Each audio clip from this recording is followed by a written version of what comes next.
YouTube stream. Can y'all see us? Oh, I see me. I see it. You? I see it. I see it. I see it. Oh, Yeah, good. yeah. Thank you, Sam, for the stupid YouTube. Yeah, we went live. We were talking to ourselves. You know, we were talking about this twisted tea I've got over here and this food that's in front of me. Talking about how excited we are for this NFL draft day. Absolutely best time of year.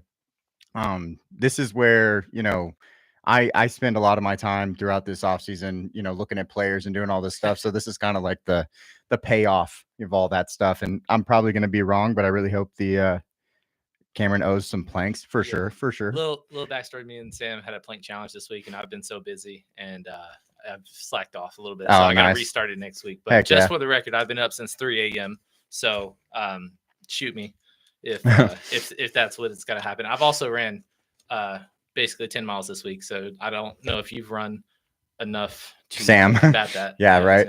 Sam. But no, like Cam, like we were talking about the other day, you know, this is just like the best time of year. It's Christmas to us. Absolutely excited, super excited. We got some chicken from Bird Dog. If you haven't tried it yet, this looks pretty good. We haven't really got into it yet.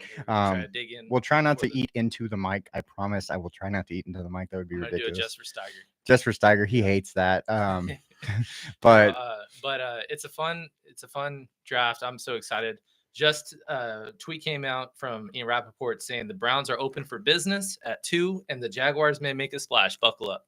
Wow. So obviously it was a very chalky, and we'll go through all the mocks. We have about 10 to 12, you know, well-known mocks that we're kind of comparing and contrasting to, kind of like we did last year. But then it was a basically very chalky top 5 that nobody made any differences. So everybody's going to be wrong if it starts out right that kind of way. Yes, Dustin. We hope that Bird Dog will be our next sponsor. We would really appreciate it if they sponsored this, because we have none at the moment. But yeah, I'm gonna bring up some stuff, just kind of show y'all what we're gonna go through. The first thing we're gonna look at is we're gonna follow the draft. Last year we were really not able, and we really didn't know what we were doing last year. Last year at this time we were just starting out. Now we kind of have an idea. Didn't even know it was blurry. Yeah, we had no clue. No one told us. Our friends in the chat that are also going to be better this year for us. But looking up here, you have the mock draft simulator by PFF. We love PFF. They give us so many stats and everything. So this is how we're going to do it. I already put Cam Ward in, but it's kind of show you kind of how it works is we're going to pick guys. We're going to do even trades if we want to, if a trade happens in real life. And then we're going to go all through all 32 picks, just talking about each one. And yeah, we're going to break it down before and after how the player helps the team and how they don't. I'm going to bring up a really cool, and I'll share this screen now, a really cool website called Mock Draftable. They do these awesome diagrams that show off each player's athleticism scores. So when a player gets picked, Jalen Walker, when he gets picked, because he will be picked most likely in the top 10, I'll show you all the stuff. He plays linebacker, so it'll be based on his position. And then the last thing we're going to do, Cam set up this dope web sheet for us. This is the mock drafts that everybody is doing. Peter Schrager killed it last year. Daniel Jeremiah, Todd McShay, some of the favorites, you know, around the league. Here's ours. Ours is going to be all green because we're going to get every pick right, of course. And never got a pick wrong, honestly. But when we do get them all right, they'll go green, and then theirs will go red, depending on how we did. We have a scoring system based on how we did. This is last year's, so you can kind of see it, and that's kind of how we're going to run this stuff. Yeah. So essentially, you're 3 points right for getting a player to team combination, even if it is hypothetically a trade down and they still got that guy. You get 3 points for a correct combination, and then 1 point for if you had the correct position, but they went another direction. Just as an example, Atlanta, everybody picked them going edge or linebacker. So basically everybody's going to get at 1 point, but who's the correct edge? Are you going to, we surprisingly were one of the only ones to do Shamar Stewart. So probably isn't going to happen, but if it is, we get very different from the field. I'm going to zoom in a little bit because really we only care about this side over here, but whatever. Yeah. As we go through though, we'll check back to this every like eight-ish picks. Break it into 25% for the whole draft. We're going to go through every pick, like we said, go through everything. We started a little late because of technical issues, but we did have some questions to get to that were in the Discord. If you were not in the Discord, because I do see there are 18 people in here, which is awesome. That's if you awesome. haven't liked the video, please go like it. And we love doing 250 this for subs. So if you haven't joined the community, please do. We would love to just continue talking football for years to come. We do fantasy football, we do draft coverage, NFL predictions, picks. Yeah. We all of even during the off season, we don't sleep in terms of putting out content. So, and this is basically truly our first year since it was just such a learning how to do everything, learning how to walk, basically. Yeah. So we're flowing and going, and we're excited that you're a part of it tonight. And thanks for hanging out with us, guys. Yeah, and we're gonna, like I said, we have our Discord. So if you want to be a part of our Discord, go join. It's in our bio on our page. I will be answering some of these questions, me and Cam will, that were asked. And it also, if you haven't gotten a chance, please go run and do it. Prize Picks is giving out a 3-pick for the NFL draft. We sent our picks into the Discord, but we will give them out live. Obviously, it's not a big deal. Yeah, it basically, it's once you enter the page, it'll be like free to play is what it's called.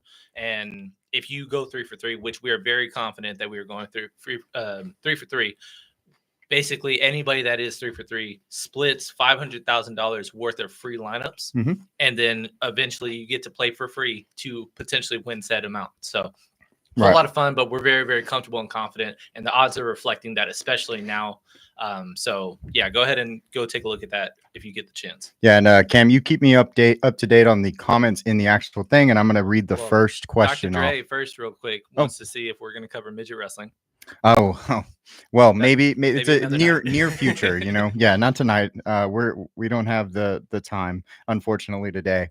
But starting off, Dustin, who is our co-host, he asked, I'm seeing some takes on social media of Jackson Dart moving up to quarterback 2 recently. What are your thoughts, and how have you seen this as well? We have seen this. Cam is right now, I know what he's doing. He is bringing up the odds because Jackson Dart is now the odds-on favorite to be the quarterback 2 in this draft class. And Shedeur is now 3. And so on and so forth from there. But I don't know what the odds are. What are they? So computer just crashed, so I'm gonna have to do the top of my head. But the last time that it was minus 150. Yeah, so it was minus 150 for Dart to go second. Yes, and also, he's sneakily becoming like the second best favorite for the Saints at the 9th pick. So we'll see with that. Shedeur's like over underline, I think, was at 14.5 as of this morning, and it's plummeted down to like 21.5 now. So it's really trending the wrong direction. Whereas Dart, I don't know if I have the vibes that they're going to take him at 9, New Orleans. Right. But he is a heavy trade candidate for a Cleveland, for a New York Giants, for even Raiders, hypothetically, probably the lowest odds of them. And then the Saints, who are really infatuated with him. Yeah. Which in our final mock, we had them moving up. But Peter Schrager, Daniel Jeremiah, and Todd McShay all had the Giants trading up for him. 2 of them had him going before Shedeur Sanders. So yeah, I can show you here. We had New Orleans, as you can see, at 24 trading up for him. That was with the Minnesota Vikings. But as you can see, Jackson Dart by the New York Giants trading with the 26th pick, which is the Rams. I know that happened a couple times throughout this bottom part. I can scroll over to see it. Yeah, so there's Jackson Dart. So that is a reasonable question. He is obviously trending up, and I know that he's one of your favorite players in this draft class, Dustin. So it makes a lot of sense for you to ask that question. Going on to the next question. Nick Liu, I believe Nick is in the chat. So yeah, I saw him say hello. Heard things have been shaken up in the draft. What is y'all's biggest surprise so far? Is Travis Hunter for sure going to Cleveland? So answering the Travis Hunter thing, he's minus 700 to go to Cleveland. I believe he's at least minus 700. It might have got better even. So he's going to Cleveland. So my answer based on Rappaport's recent tweet has kind of changed. He's going to. Yeah, he's going to. It's just basically to Cleveland, or what we suppose would be Jacksonville, being the only team not worthy enough, but willing to make a splash and trade up. Obviously, Liam Cohen and the new regime that's come in, they want to be bold, make a statement. That's why, Mason Graham was the chalk for 2.5 months, going 5. And then all of a sudden now it's basically, hey, they're going offensive skill player. Then it went heavy chalk to Ashton Jeanty. And then now it flipped to where, hey, there's a potential trade back. But then now all of a sudden Jacksonville could trade up. So basically, if there's a bet with Travis Hunter going 2nd overall, hammer that if you have the money, because it's very heavy minus to do so. But yeah, it just kind of depends on if there's a splash or not from Jacksonville. Yeah, and also that would be a big surprise, as you asked about, Travis Hunter, if Jacksonville or anybody moves up to 2 or 3. Big surprise in our eyes. The question mark is really what happens at 4 and 5, because right now we have some big news that Tetairoa McMillan is the main pick at 10 and Ashton Jeanty is the main pick at 5. Well, that would be in a situation where they had already traded. So they're projecting on the betting lines that there will be a trade between the Jacksonville Jaguars and the Chicago Bears, making that Chicago Bears the 5 overall pick, which I can show you actually. And once again, since I'm here. Yeah. And also for the record, Chicago, 2 second-round picks, both are early, 39th and 41st respectively. So probably only one plus maybe a mid-day pick next year is enough to get up to 5. And then obviously with Jacksonville, the rumor is, like Em said, they would take Tet in the situation of trading back, plus getting him. And that would throw things in a loop as well, because most people had Tet going to Dallas.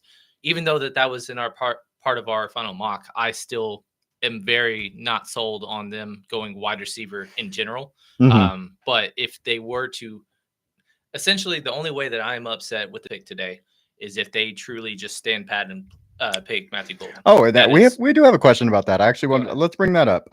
So Steiger is a big follower in this, one of our good friends. He is not happy with how the boys are. It's understandable. No one should be at this point. But he asked, what would be an acceptable trade back situation for the boys that will maximize compensation? I am all for moving back so long as the price is right, with so many position needs and flat out inactivity from the front office to utilize free agency as a way to acquire and upgrade talent. I want to actually say the perfect position, and I told you this earlier, is tight end. If the tight ends fall at all, because if Tyler Warren goes to 7 to the Jets, which I'm showing you up on the board right there, it really makes Colston Loveland an interesting player and where he's going to go. Because if he doesn't, here at 12, if you see the Cowboys here at 12, 14 is where tight end is going. You see how that need is? That's the worst tight end room in football. Colts are minus 160 to pick the position of tight end with their first pick. Yeah. So if you want to move up, you have to move in front of the Colts. And the trick is Dallas or Miami. I think that, and we talked about this earlier too, and I think Daniel Jeremiah did it. They traded up with the Denver Broncos to get a tight end. So that's where you can get an opportunity. Move back to 20. Then you could pick your wide receiver, because they're very heavy favorite to be wide receiver, offensive lineman or defensive lineman. It would make everybody happy. I agree. Move back is the answer. And then just one other position of nominee for, hey, they could actually legitimately trade into the 12th spot specifically would be offensive lineman, because there's a heavy push up for defensive linemen. Like Walter Nolan went from minus 800 as a first rounder, which is like towards the bottom, to minus 2,000 this morning. And there's some mocks that even have them as a top 10 in front of a Mason Graham and a Mikael Williams, which is a big development. That's kind of one of those, like, hey, he's high on our big board, but we didn't believe that other people felt the same way. And all of a sudden now it is. So somebody like him moving up, knocking one of those offensive linemen down, and somebody wants to move in front of Miami, who sorely needs offensive linemen. Right. Another scenario kind of to warrant moving back. I see a Denver. I see a Houston. Seattle for those. Seattle for tight end.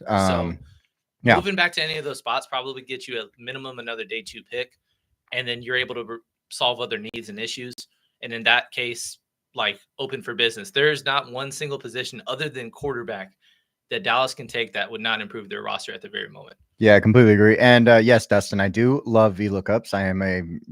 I am actually a match and index guy too. I do both. But talking about the next question, and I'll finish Steiger's out. And when can I expect the current regime to step away or sell the team ready for this nightmare? That's not going to happen. I'll just be very honest. It's a Raiders situation where Al Davis literally dies and his son takes over. That is what I see with the Cowboys. It's not going to change anytime soon. I'm so sorry. I wish I could, help you out. It is what it is. In Dallas is a weird situation because the Raiders have been dysfunctional and bad, or at least through the end of the Al Davis tenure. Whereas Dallas has been competitive, but just can't get over the hump. And they have a owner that, contradicts his own quotes by saying my hands don't get cramps writing checks, then doesn't sign anybody. And we've got 2 substantive trades in the works before the draft, and they're probably going to stand pat. Like those kinds of things are interesting, but at the end of the day, like is what it is. They're taking a step back for sure this year, and I would be even concerned if I was a Cowboys fan to be finishing 4th place in this division. That's how, and that's with a healthy team. That's how insane it is at this point. Sorry, I was gonna let you keep talking because I had food in my mouth. Sorry. Is there any comments by chance? Not so far. Okay. Well, let's add the next one. Sammy Joe, who I saw in the chat. Who would you say is the most underrated draft pick leading up to the draft this year? I have an answer, but it has changed. So I will give you my answer and then the new answer also. Tell me. The first guy is Walter Nolan. Walter Nolan had odds to fall out of the first round. Like completely out. He's top 10 on our big board. He was about to fall out of the first round. Now there's conversation that he might go 8 to the Carolina Panthers. He might go, 11 to San Francisco. So he was one of my first thoughts when I thought of that. Josh Simmons is another guy, of course. Okay, you can have him. Go ahead. No, because I have another one. I have another one. Josh Simmons, and we did a tweet about this. Were it not for him tearing his knee up last year, he would be lock it in the 4th pick in the draft at minimum to the Patriots, being the first and best tackle in this class. He has the size, strength. There's a little bit of character plus the injury, and he's one that no one is really pushing up draft boards. Like, right. There's one that took a chance on him at 16, but most are like late 20s, and he is our 6th best player on our big board. And we kept him at 25, and whether or not he gets there, maybe somebody takes a chance on his upside. This is the type of draft where you take swings on guys. Dallas. You should, because the 12th best player and the 47th best player is probably the smallest gap we've seen in a long time. Yeah. So take swings on high upside guys. But because his draft stock is not reflecting how we view him, that's why he was my answer. The other guy I want to add is one of my favorite guys in the draft who has one of the widest range of outcomes. It's Kevin Winston Jr. Yep. Kevin Winston is 150 to 1 to be the safety one in this draft. And actually we put money on that because if you take Kevin Winston's year in 2023, he was amazing. And then he hurt himself this year, missed basically the whole year. It was a dud year. He played in the first game and then missed the second game. And if he plays this year, he's a first rounder. So what says that someone doesn't take the chance and says he's the first rounder that he deserves to be? I've also seen him going in the end of the 3rd round. So it's just so wide. That was if you've been following our 30-day countdown, that Emery's done a fantastic job putting out, counting up and leading up to this draft night. He was our day 0 guy because of 0.0% missed tackle rate as a safety last year for an entire healthy season. He's pretty good, guys. That's unheard of. So whoever he goes to, we will be giving a good grade. It doesn't matter. It doesn't matter if he goes to first pick of the 2nd round or in the 4th round. It doesn't matter. Yeah. There is no reach in our eyes for him. Oh, there we go. It just is slower. And then one other question. All right, Dustin. Who will be the next team to draft a kicker in the 1st round? Raiders. Do you think it's us again? Sure, why not? Oh, all right. Hey, I'm cool with it. Just own it. We had. I mean, we got. You had a Shane Leckler. Have you seen this? The man that we drafted? Yeah, it's okay. Yeah, he drank beer on the sideline. It is what it is. We love that guy. How much time we have? We got about 8 minutes. All right. 6:52 as of now.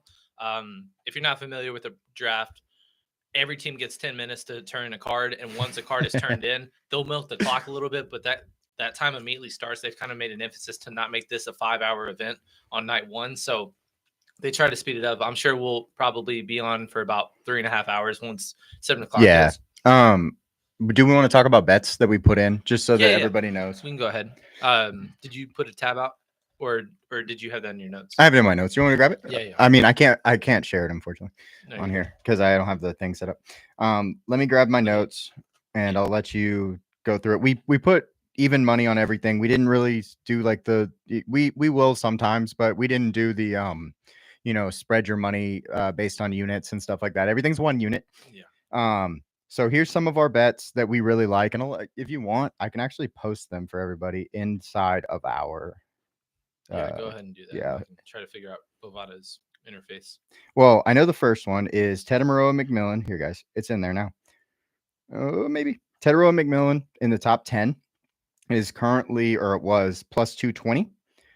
Really liked that because of the fact that he is projected to go at 10, or he could go at 5 if they do not move in the Jacksonville Jaguars. So I thought that was reasonable. Jalen Milroe is very interesting. So we should actually have a quick conversation about Jalen Milroe.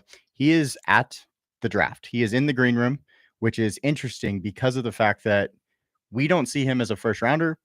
We don't even, he probably is in our eyes, 3rd to 4th rounder, but teams want him there. If you get invited to the green room, it's because teams want you there. They think they might draft you in the best case scenario or the worst case scenario for them. And I guess the best case scenario for you.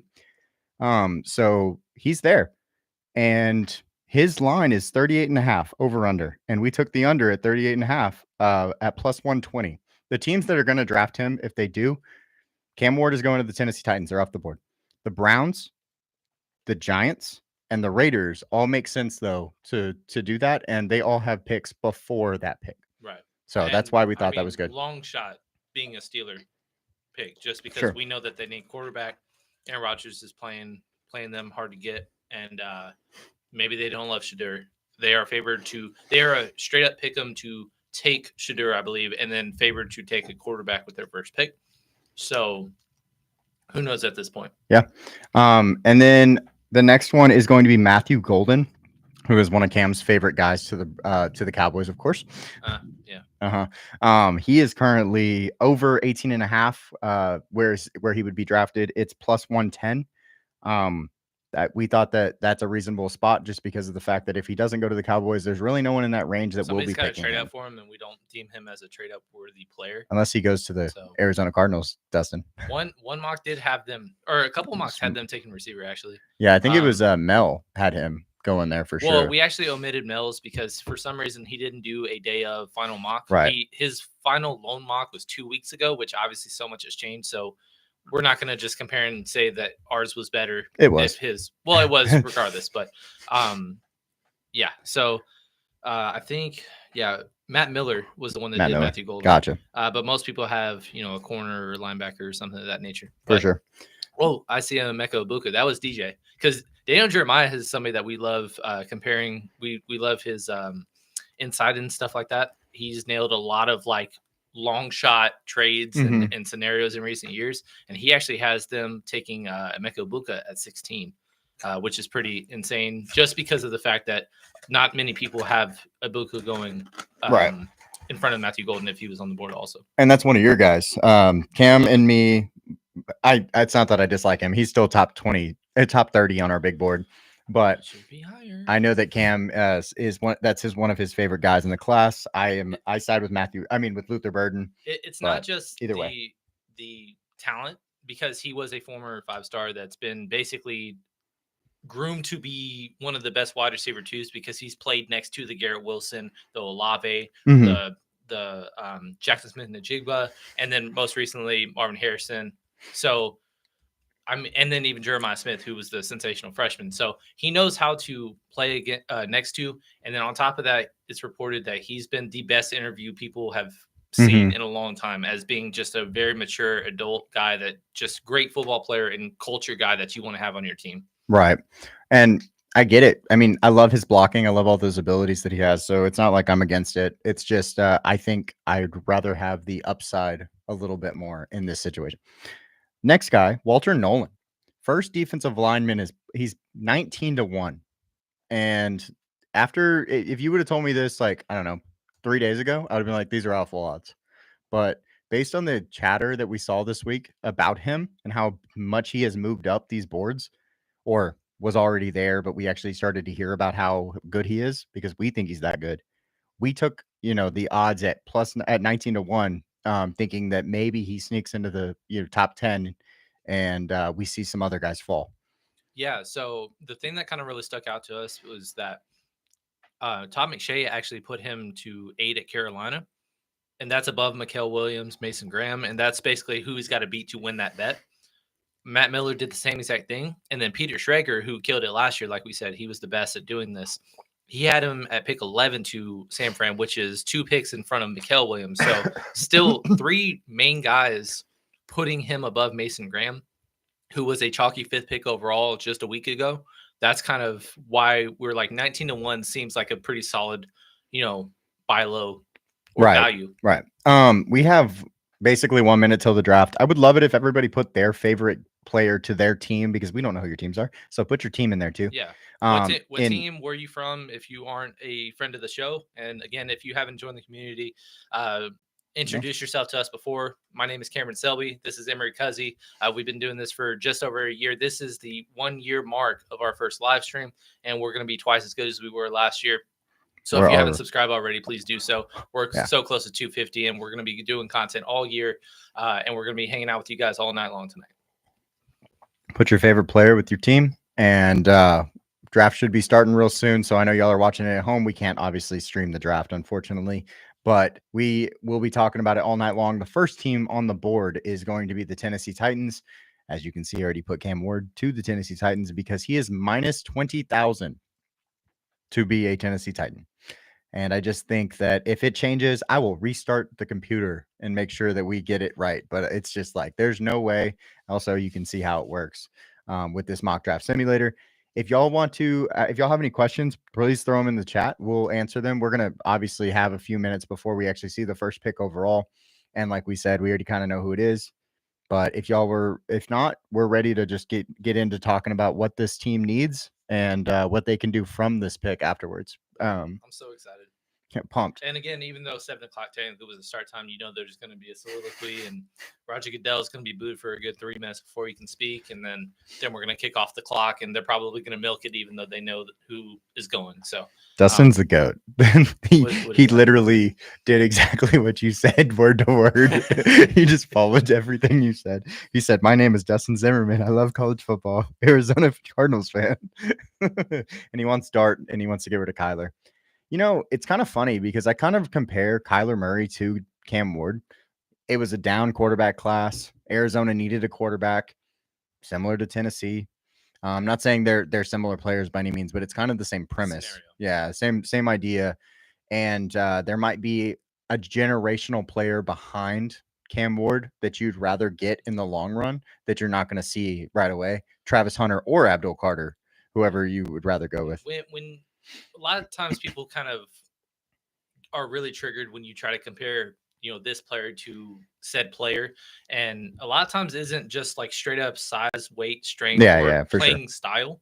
Sometimes it is playing style. And I'm not saying Brock Purdy is Tom Brady, but he plays like Tom Brady would play. And he is a Walmart version of the Walmart version of what Tom Brady's upside is. Joe Flacco was the original Walmart version. One thing I saw of people trying to defend Shedeur, because there's been like character, concerns. That's been a heavy topic.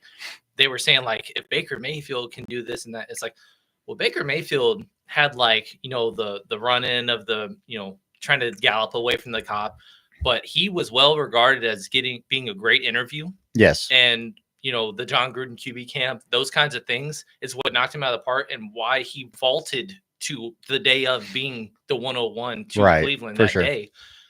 That has nothing to do with it, even though maybe they're similar size and play style. That's another debate. But if you're trying to compare and contrast, the character is way different, kind of in that regard. So, I was trying to see how far behind we were. About 15 seconds, so that's not bad. We have 18 people in the chat. We really appreciate y'all being here. We have 9 likes, so if you'd like the video, we'd really appreciate it. Oh, we have 11 likes. 11, guys, holy hell. Mm-hmm. I'm proud of y'all. I'm behind. Let's try to keep 100% while we're at it. Or over 100%. Shoot, that would be cool. But no, yeah, we appreciate y'all hanging out with us. Like we said, we love doing this. Coming out after this draft, because I think that's important too, is we're going to be talking about how we are ranking these guys in fantasy. So, we'll rank quarterbacks. We put Cam Ward, Jackson Dart, Shedeur Sanders in a grouping, and we'll talk about how we rank them in fantasy. We'll mostly be talking about running backs and wide receivers and tight ends, because all those guys, all those positions get more love in first year than some of these quarterbacks will. But if you look at these, like running back, this is the greatest running back class I've ever seen. So there will be like 7th round running backs that I'm like, hey, you need a lot of those guys in best ball. There's going to be undrafted running backs that are like, you agreed. immediately just be, a 6-year starter. Yeah, this isn't the same thing as last year. Last year we saw only one running back that I was like impressed with was Bucky Irving. Obviously, he might get replaced. That's the kind of running back class we have. They might draft somebody that they think is better. Ollie Gordon, as a reminder, won the Doak Walker in his true sophomore season. Yes. But he wasn't allowed to come out of the draft, even though he would have been the best running back coming out last year. Because of a down year and what Oklahoma State went through, he went into the draft anyway. Don't know if that was the best decision because of the strength of the class, but he's still only 21. He's being projected like a 6th, 7th round pick. Yeah. And 6th, 7th round picks can become undrafted picks. And you're telling me a Doak Walker Award winner without injury concern can't be. Yeah. He could be pretty special. Exactly. Looks like we have the stream up in front of us here. It looks like they're putting some bikes on the board there. A bunch of kids. We're about to get underway, it looks like. Once again, as we're kind of going through this, like I have the earpiece in listening to the pick as we're watching it together, but M opted to just kind of be away and let me kind of announce the picks as they're going forward as well. I'm sure you guys are following along, but it's going to be a whole lot of excitement. Yep. Actually not getting booed as much as I thought he would be. No? There was a 5 second over under for booing him. I'm about taking it. Did you? No, over? I did not. The over or the under? Because if he's not getting, it's Green Bay. Well, it's Green Bay. It's a different like world over there. They're just too cold to do, I guess. Hey, I don't know if anybody heard this. We heard this. Look at that gathering. Oh my gosh. That's what I was about to say. This is the most people ever gathered in this area, ever, like for anything. Any event ever in the history of that said city. Yeah. And I keep saying it, the Lil draft Wayne's is there. What's up, Grayson? Who's there? He said Lil Wayne's there. Oh, hey, Gray. How's it going, buddy? Isn't Lil Wayne a Packer fan? Send the link. Do you know that? Top of this guy. A Packer. I don't know off the top of my head. I got 10 watching and I got 12 likes. I appreciate y'all. That's 120%, guys. That's awesome. Let me send this link to my buddy who can't get on the stream because he doesn't. We'll make fun of him when he gets here. He doesn't know how to use YouTube apparently. But of course it's packed. NOLA. What? No, it's Lambeau. Yeah, it's in Lambeau, partner. Yeah, way up there in the north. I'm glad the weather held up because they were straight up dark overcast all day when they were doing preview shows today. So I was like, I hope with this, 80,000 crowd, however many are there, like you're not going to be just drenched because there's nowhere to go inside. Oh, Wayne is a New Orleans fan. I see. Gotcha. Yeah, there's nowhere to go. And I'm sure, Are you sure? Because he's been on like Undisputed before. Hey, I didn't say it. I didn't say it. You can argue with Gray. Not me. I know he's from the area. Yeah, do y'all what team does he play for? No, he doesn't play. Are there any guys that y'all want to talk about though? Because I know that, some of these guys are pretty exciting players. Grayson, I know you're an offensive line guy. So are there any guys that you watch that you're like really impressed with or anything like that? What's up? So Lil Wayne, well, I said, what is his NFL team? And they said the Lakers. Good job, AI. But he is a known Packers fan, and he recorded Green and Yellow as a parody because of, oh, okay. Packer love. Gotcha. So, well, I didn't know that. So your guess was better than mine, obviously. But yeah, if there's anybody, Travis to the Patriots. Oh my gosh, well, are they moving up? I mean, rolling with Breezy. Yeah, he's going too. So you got to trade up for him and take some. But the thing is, y'all need line, and unfortunately, New England's kind of boxed in the corner based on this because there's no one really as a tango partner to move down and still. Well, hold on a second. Well, I've been saying this all day. Okay, guys. Have they been talking though? It doesn't matter. Okay. It does not matter because I've been saying that the team that should be moving down is, in my opinion, the New England Patriots. I think New England could trade all the way down to 10, get some picks, really shape up their team because the Bears have 2 second rounders. It's not like they have 39 and 41. So they can get some picks out of it and still possibly get their guy. I'm expecting that to be Will Campbell. He's really, really highly, his odds are really high. And that also deletes, if Jacksonville doesn't want to trade and they want to take Ashton Jeanty, the only way the Bears get him is if they go in front of them. And that would be the spot to do it. I think that that's a reasonable trade spot. I think that New England could trade to a bunch of different teams. If the Raiders really wanted Jeanty, they could go to 4. If the Carolina Panthers wanted an edge and they're like, we have to go get him, they could move up. So I think that, it's a really sneaky team that hasn't been really talked about that could decide to move around. We know that Mike Vrabel loves his offensive linemen. I think Will Campbell kind of fits his style. I think that you could also make the case that Kelvin Banks could fit his style, but I just don't think he drafted either of those guys really at 4. So getting that little extra pick would be good. There's nothing official. Of course, officially Tennessee's on the clock. We know it's going to be Cam Ward. We're moving on. Basically, Cleveland, we're going to figure it out. Jay Glazer, well-known reporter, reported that Jaguars and Browns have a deal in place when Cam Ward is selected. Okay. Okay. So, we'll see. And that would be for Travis Hunter. We have 8 minutes before that picks up, so we'll have to wait. Grayson, I do love that. He said, I love Banks, would like to see him as a Cowboy. Completely agree. He was actually, if you go watch and you won't do it now, but our perfect fits, that was Kelvin Banks. Kelvin Banks was my perfect fit for the Cowboys. I think he's the perfect fit because he can play guard right now. He can play left tackle. You can move Tyler Guyton back to the right side. Terrence Steele is hated in our chat. I'm going to wait for those Terrence Steele hatred, what are they called, messages to come in. And so I love the Kelvin Banks idea, and I think he makes a lot of sense. What did Scott say? So he said, I'm rattled. What did Clay it was not okay? I can't hear it. So he must have said something about the Bears because Scott, we know, is a Bears fan, and he's a little more pessimistic than we are about his own team. But listen, I believe in them a lot more than I do my team right now, my friend. But yeah, I did miss what he did, but I'm assuming it's a reference of, shitting on the Bears. As he did a ton in his career. Yeah. I miss Clay playing, honestly. He was one that kind of really fell out just like that. Mm-hmm.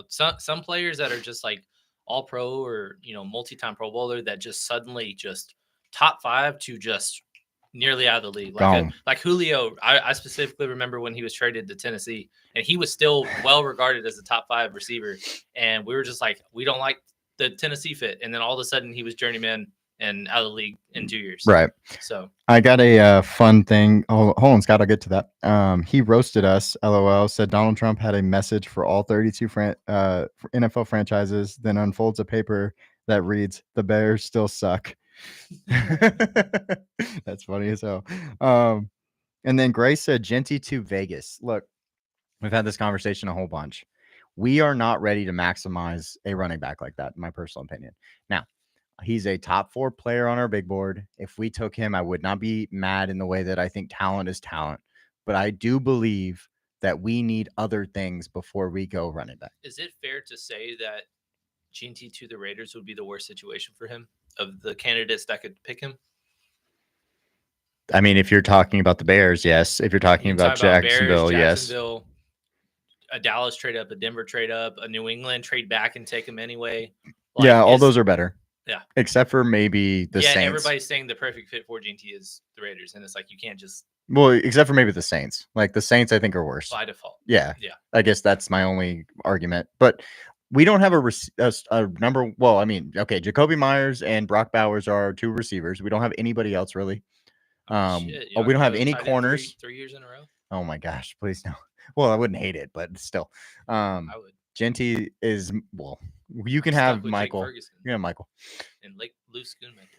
But yes, Clay is a menace. Absolutely, Scott. I completely agree with that. So yeah, still Tennessee is just milking this clock. 5:30 left on the clock. But we know the answer is going to be likely, in all likelihood, Mr. Cam Ward. Yeah, there's no way. I mean, all they're doing is talking about him too. Talking about how Will Levis is 5-16 as a starter, have no quarterbacks here. Actually, I have some stuff for y'all. Will Levis had a 54.9 grade last year, which was 39th out of 42 quarterbacks. 39th out of 42. There's only 32 starting quarterbacks, guys. So I think that kind of tells you how we feel. Brandon Allen and Tim Boyles are their backups. They have to kind of do this because they have no 3rd round pick. So it's not like they can move up if they were like, hey, we're going to go with Abdul Carter or Travis Hunter and trade back in. Like, it's going to be more difficult because they have no 3rd round pick. They do have other needs. It's not like they don't have a ton of needs. It's just like quarterback here. It's probably what they just have to do. Unless you're going to be like, next year's class is so good and we're going to get last anyways and stuff like that. All right. So Cleveland officially on the clock. Keep an eye on that potential trade. Pick is in. Yeah. Pick is in.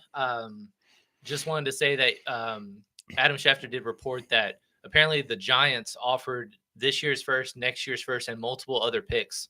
And Tennessee still said no just to move back 2 spots. So they're really in love with whoever they're taking, and it's likely going to be the guy that we knew all along that was the minus 20,000 favorite. Yeah, going into tonight. Yep, I think Tennessee's kind of done it to themselves. Some things to look at though. They will need a wide receiver. If you did watch our final mock draft, we had them trading back in. Cam wanted them to come back into the first round and get a Emeka Egbuka that was on Cam. So I'm blaming Cam. No, I'm just kidding. I think it's perfect. I think it's perfect for him. Yeah, and I'm not even sure if he'll be there because it sounds like Emeka's line was at 29.5, and it was like minus 400 right before we got on here. So I don't even know if he'll be there, but something of Tennessee just getting a weapon. They just lost, obviously, Tyler Boyd. DeAndre Hopkins was long gone. Treylon Burks tore his ACL and has been a bust. Nick Westbrook-Ikhine. I have it. I have the trade. You got it. I have the trade. Browns are trading the number 2 overall pick, a 4th round pick, and a 6th round pick to the Jaguars. Jaguars are trading the number 5 pick, a 2nd round pick, and a 4th round pick, and their 2026 1st round pick to the Browns. They gave up 2 first rounders and a second. And they gave up a second, and then they swapped fourths. So 2 firsts, or an additional first and an additional second to swap, to get Travis Hunter. Woo! That's okay. Bold. Hey, but I love it because what did I say? If you watch our perfect fits, it was Travis Hunter. Travis Hunter was the perfect fit for the Jaguars because he doesn't need to be a number 1. Cam Ward just got picked, so everybody knows. I'm sorry, I didn't mean to break that up. But if Travis Hunter goes to the Jacksonville Jaguars, it's the perfect place. Like it just is. He is the he doesn't need to be a wide receiver 1, and he needs to help that defense. That defense is awful. Actually, I have a ton of stuff that I can read off to y'all about how bad their defense is. They did lose Christian Kirk, Evan Ingram. De'Ami Brown is on a 1-year rental this year, so I don't know that helps them that much. And then Gabe Davis is way overpaid, and he was awful last year. He was 127th out of 133 graded wide receivers. And then on defense, one of the worst secondaries in football. Tyson Campbell, Brown, Savage, Murray, all in the Savage had a 46.2 grade, but everybody else in the low 60s. They added Jordan Lewis, who I think will play safety, probably. And then Jerry Jones will start, but they need DBs. So what they just did is killed 2 birds with 1 stone, getting Travis Hunter. And I'm saying this way prematurely. Don't listen to me. Oh my gosh, I'm not even thinking how premature this is. Now I have to go and create a trade. If it'll let me. Oh, I should have done this. Now I forgot. We should have done this on the what do you think about that price Google tag Chrome to go up 3 spots? That's a lot. That is a lot. That's a lot. But it's the player, not the price tag here, more so than anything. I think when you really think about it. Now we have to think what the Browns are going to do at 5. I haven't even really gone there. It's a whole new thing. No. Whole new thing. But yeah, so let me actually do this. And the funny thing is, like, I would have enjoyed seeing Abdul Carter go there, but I don't think he makes it there. So yeah, 5th overall Cleveland. What are they doing? Yes, correct. I mean, they still don't have a running back. They need a lot. Well, yeah, I didn't even think about Genty. Holy hell, that would be crazy after everything we've talked about and all. O-line, they just what is their depth? Bring their depth chart up because we haven't really talked much about Cleveland since. Well, I have some stuff here. I'll give it. So basically, Cleveland needs quarterback, running back, wide receiver, offensive tackle, interior offensive line, and cornerback. So basically, it's all offense, in my opinion. It's not quarterback here. No. Or I mean, we have some minutes. Sure. That would be insane. But I don't think it would be for any of the tight ends. Right. I don't think it would be for Ted. No. I don't think so. DeJuan Jones is their starting left tackle. Sure. He had a 46.4 grade, which was 77th out of 81. Okay. Awful. So cool. That sounds like a Will Campbell, but no, that's 1 spot up. So Kelvin Banks over because he's the left tackle while Membu's the right tackle. Or Ashton Jeanty, because like I said, Jerome Ford and Pierre Strong are their only running backs. And I know that it's not out of the discussion to bring in Nick Chubb once more for another and be year to year, but no way. Yeah, let me see something. This is craziness. Okay, remember how we talked about the top 5 wasn't going to be chalk, and I was like, "There's no way Well, it happened early. Yeah. It happened early, man. It did. It's crazy. All right. So, yeah, they got about 4.5 minutes. Like I said, in our eyes, likely sounds like a Travis Hunter. I don't think you give up an additional first and an additional second for a running back. Right. Or, there wasn't an alignment worthy of going up. Edge, I think Abdul Carter is worthy of a trade up of this capital nature, but that's not what they need. They have Trayvon Walker, they have Josh Hines-Allen, so it would be a similar nature of the Giants just inheriting one of the best players in the draft, but not necessarily a need. No, I agree with that. So it's got to be Travis Hunter, but still on the clock, still brewing. But that definitely is going to shake up the landscape of things because nobody had the Jaguars trading up.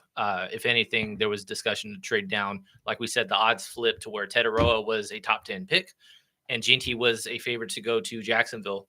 That was his favorite team going into this. So obviously those were bad bets if you tried to do any kind of late swaps or late plays on that. So I wonder what the odds were for Travis Hunter to go Jacksonville. They have actual. That's cool. Oh, it does it for you? That's cool. All right, never mind. Let me see something. For Travis Hunter, I don't know, honestly. Bet they were awesome. Now, I bet looking back, I bet they were great. Oh, it looks like DraftKings Sportsbook has swap things. Yeah, I bet they have already. And they took everything down, basically. I did want to say that we had a chat. Any chance Shedeur goes to the Giants? Absolutely. I just don't think it's a pick 3. Well, I mean, yeah, absolutely. Think that's an option. But at pick 3, it doesn't really make sense because of the fact that he's been falling down boards. He is actually minus money to go outside of the first round. So we will see. Basically, is how I look at that. But I would expect to go later. Does your gut take right now? Because obviously, Ginty to Chicago as a trade up was a very discussed thing. Do you think that double trade that gives you more or less confidence in Chicago to Ginty being the pairing? Less confidence. Yeah, because I don't think there's very many blue chip. Well, there's not that many blue chip players in this draft class. So I think if you're a team like the Browns, I think you go for the pick. I fixed it. I couldn't get the trade to work, but y'all saw me refresh it and it works now. All right, pick is in for Jacksonville. Did you change the sheet? Yeah, I updated the Cam Ward. Okay. Haven't done pick 2, even though it's about to come in. Or I technically did, but okay, it's fine. I'm just wondering. I'm not officially putting everybody in red yet. Duval. Yeah, they traded for the second pick. This is I love drafts. This is a great time. That's exactly what we needed. Huh? I said I haven't even started. I know, I'm over here. Yet. Mine's gone. Huh. That's one. Take this out. Look at that, guys. Can y'all see that? Bang. That's what it's supposed to look like. Raiders. You can't see them in that little box, but it's my little Raiders cup. Yeah, where's your Cowboys cup? That's all I'm wondering. It would just make me sad, and I don't want to be sad right now. Oh, okay. Just making sure. Well, pick is in. They're walking out. I'm fascinated by what Mason Graham, or not Mason Graham, Cleveland is going to do at 5. But just wanted to say what it's worth. Mason Graham right now has flipped to being the minus 160 favorite to go 5th. Okay. So, even knowing D-line isn't really. Okay. Just saying. Right now, the updated odds are Mason Graham minus 160. They need everything. I'll wait. After, here we go. We'll do this pick first. Yeah, Eric Armstead getting to do the pick. Stud. Let's see. Yeah, they're talking. Come on, Roger, get out of the way. I'm already running out of sauce. Are you? Yeah. I have more. Okay, good. Come on, Roger. Get out of the way. Let's hear the pick. Y'all are going to get it before us, most likely. So. Oh, I've already seen it, but. Oh, okay. That's a little ahead. It's tweets coming out because we have notifications turned on for a lot of people. Yeah, we do. So. Yeah. Talking about the trade and then the pick. I'm betting it's Travis Hunter, so we're just going to expect it to be. Yeah, okay. I mean, if it's not and they go Abdul Carter, I'll be like, all right, well. This is fun. I don't know what to make of I missed the biggest winner is Trevor Lawrence in this. Absolutely. Well, and Travis Hunter. And Travis Hunter. That was one of our favorite pairings, but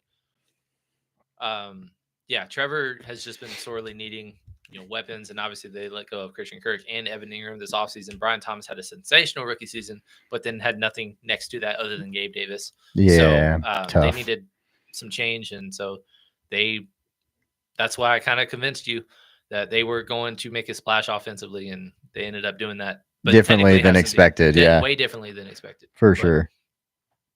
I appreciate Cam not leaking the picks before they announce it on TV. Oh, well, I don't know when y'all are getting announced. Like we're watching it, but it's also we have it a little bit lagged, just a tad bit on purpose so we don't spoil it for y'all. So obviously y'all are seeing it before us. So honestly, y'all could be probably, leaking it for us. Travis Hunter to Jacksonville. Love that. Like I said, Trevor Lawrence, huge winner. Trying to salvage. It just kind of feels like it's just been a frustrating start to his career.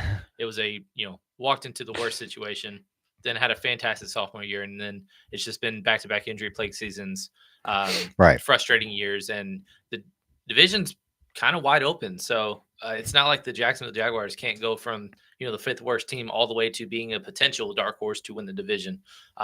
But at the end of the day, I think this is the division that is one playoff team, and we'll see who it is.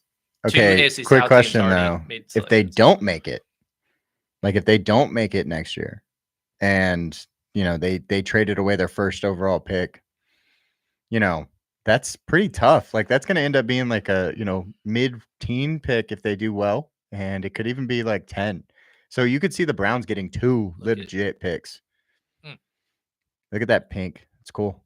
Well, anybody that's fit check right there. Anybody that bet the over on crying football players walking out is in a deficit at the moment because he is dancing. Well, Cam Ward didn't cry either. Nope. That was a big one. That was a big one. Plus 750. We were like, hey, might do a sprinkle, Glad we didn't. But we did get this one right on our prize picks. We did have it where Travis Hunter was the prize picks play. Let me go grab. Welcome in, Vic. Vic saying Trevor Lawrence equals Baker Mayfield 2.0. Going to shine a little bit more on a team with better weapons. Agreed. Completely agree with you, Vic. 1,000,000% agree with you. Sooner or later, he's got to shine. He inherited one of the worst franchises, and there are very few quarterbacks in NFL history that can overcome just the worst situations. So Ted to the Patriots. I'm still a believer. I don't know about your second comment, Ted to the Patriots. It might be a little wishful thinking, but if you are, tackle class drops off way more than the receiver class does from round 1 to round 2. I would trade back if I was going to go trade back. If Chicago says, hey, I want to give you a second and something else to move up to 4, you say instantly yes, and you probably still have Tet on the board. I don't know about Will Campbell at that point, but at least a quality offensive lineman. Mimbu, one of them is there. And then I think they said you'll have 4 more picks in the top 77 if you hypothetically made that move. Yeah, I have that sitting here. Let's see. 2/3. Yeah, they have 2/3. All right. So they have the 4th most draft capital. Like I was saying though earlier with Tennessee, they have the 3rd most draft capital, and they were the number 1 overall pick because they don't have that 3rd round pick. Mm-hmm. And meanwhile, while Travis Hunter is being interviewed and having the time of his life, Giants are on the clock. Yeah. Obviously, they were heavy favorites to eventually end up with Abdul Carter. Not one of their needs, but all of a sudden you add him to there, and they keep Kayvon Thibodeau, which I would, at least through this year, you have, if not the best defensive line in football, a top 3. That makes you a dangerous thing when you have a unit in the trenches on either side of the ball that is an elite group. What I will say is, and I'll run through some stuff. The Giants, picking 3rd here, but there's some rumors, internal arguments between the Giants of Shedeur Sanders versus Abdul Carter.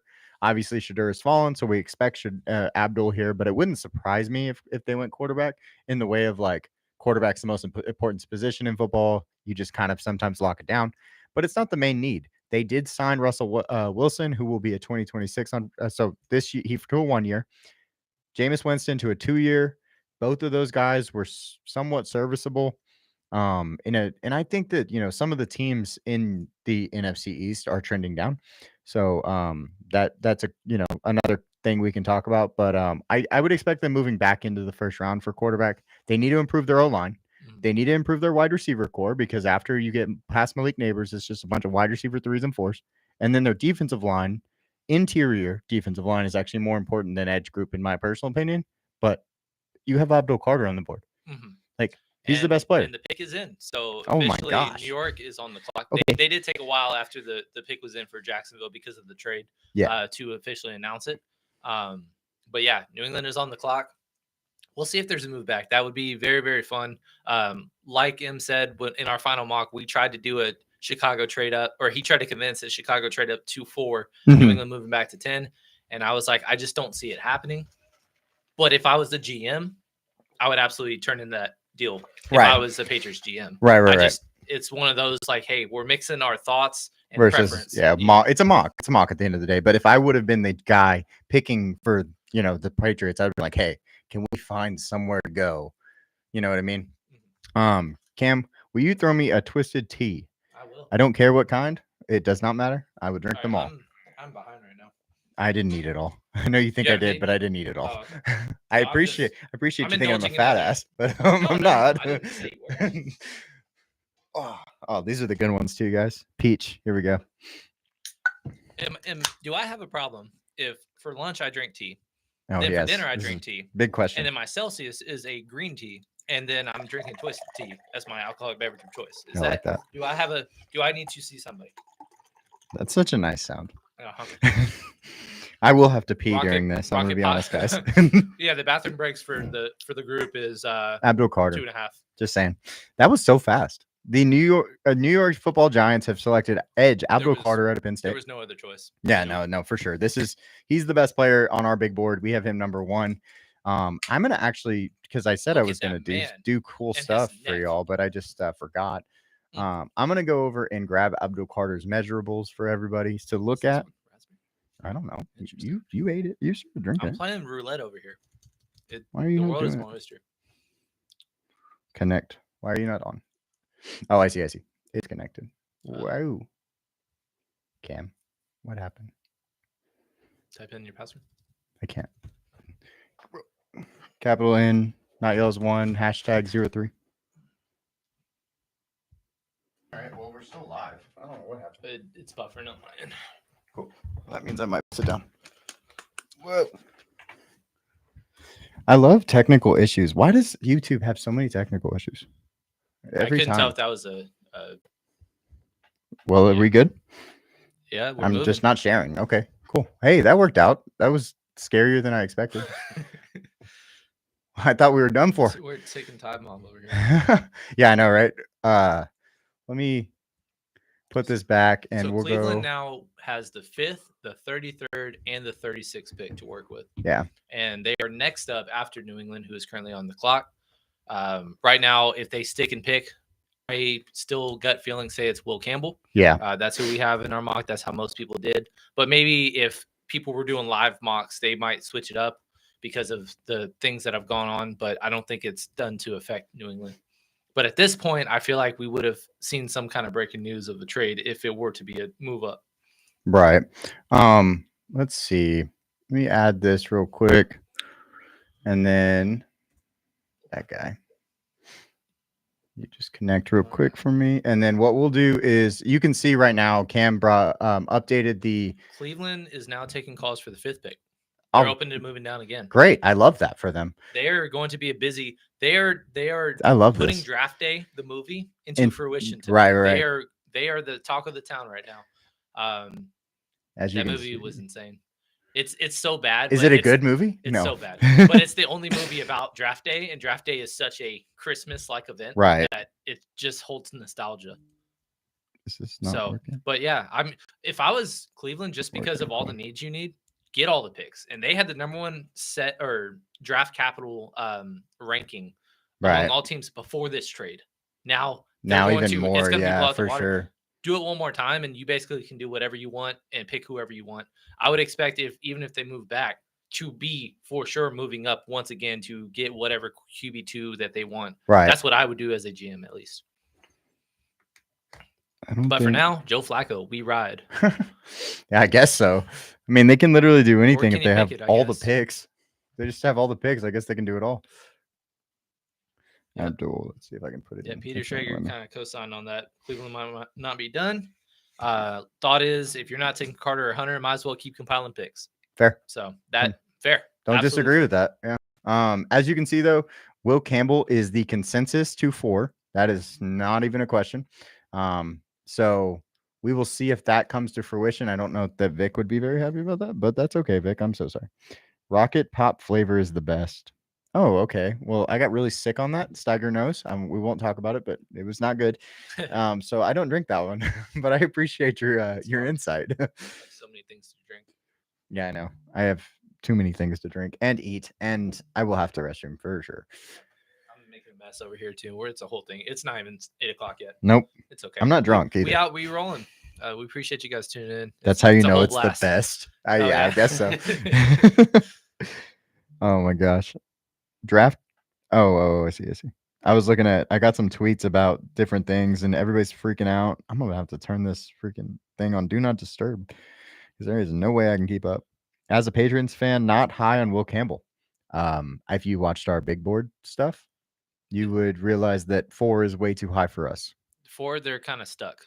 Yeah, that's kind of the problem. I mentioned this on our final mock. I view the 4th pick right here as the equivalent of Atlanta Hawks winning the lottery and picking Zach Richelet, who had a solid rookie year, and he's a good player, but he will never be a number 1 pick S player. But you unfortunately won the lottery on the wrong year. You unfortunately had the wrong year to need the tackle 1. Yes. Yep. That it just is what it is. Will Campbell, if he was in last year's class, would have been like the 6th or 7th graded tackle or offensive lineman overall.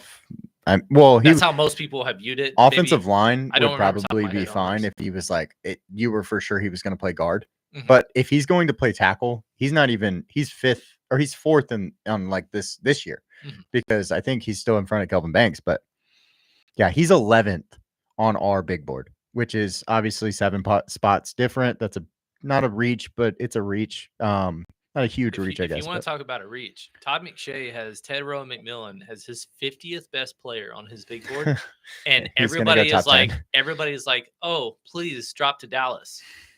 That's not dropping. That's reaching by a lot. If that's if you had him there, and we're not even that low on him, but I think he's right around like late teens for us. Yeah, 18th for us. So it's still a little bit of a reach, but just saying, it's.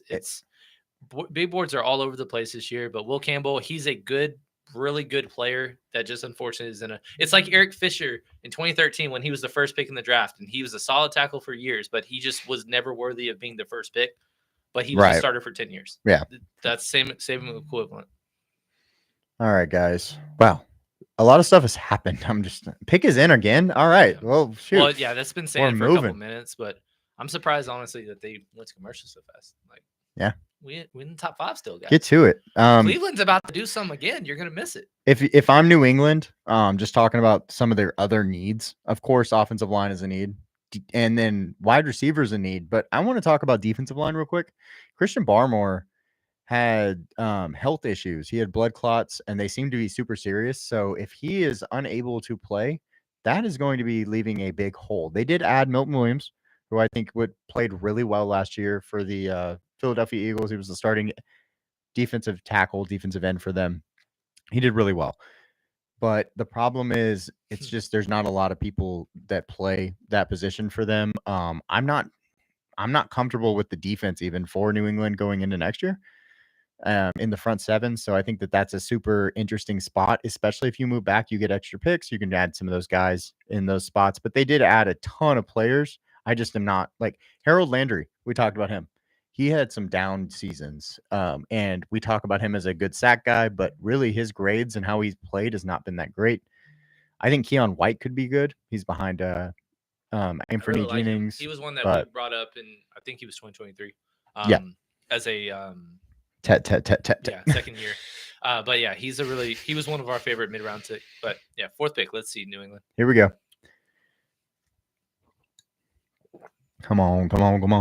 All right. Will Campbell. Well, there it is. There we go. Sorry. Hey, at the end of the day, Vic, you need to protect your quarterback before you find weapons to throw. You saw him have great games with just who are we throwing to kind of vibes. And the thing is, you just can't have a situation where just getting knocked left and right sideways. 52 sacks given up last year, 28th overall. Added right tackle Morgan Moses, but the rest of the O-line was so bad. He did not even attempt to solve left tackle. No, yeah. The left tackle had a 54.0 grade. The left guard, Cole Strange, had a 48.6 grade.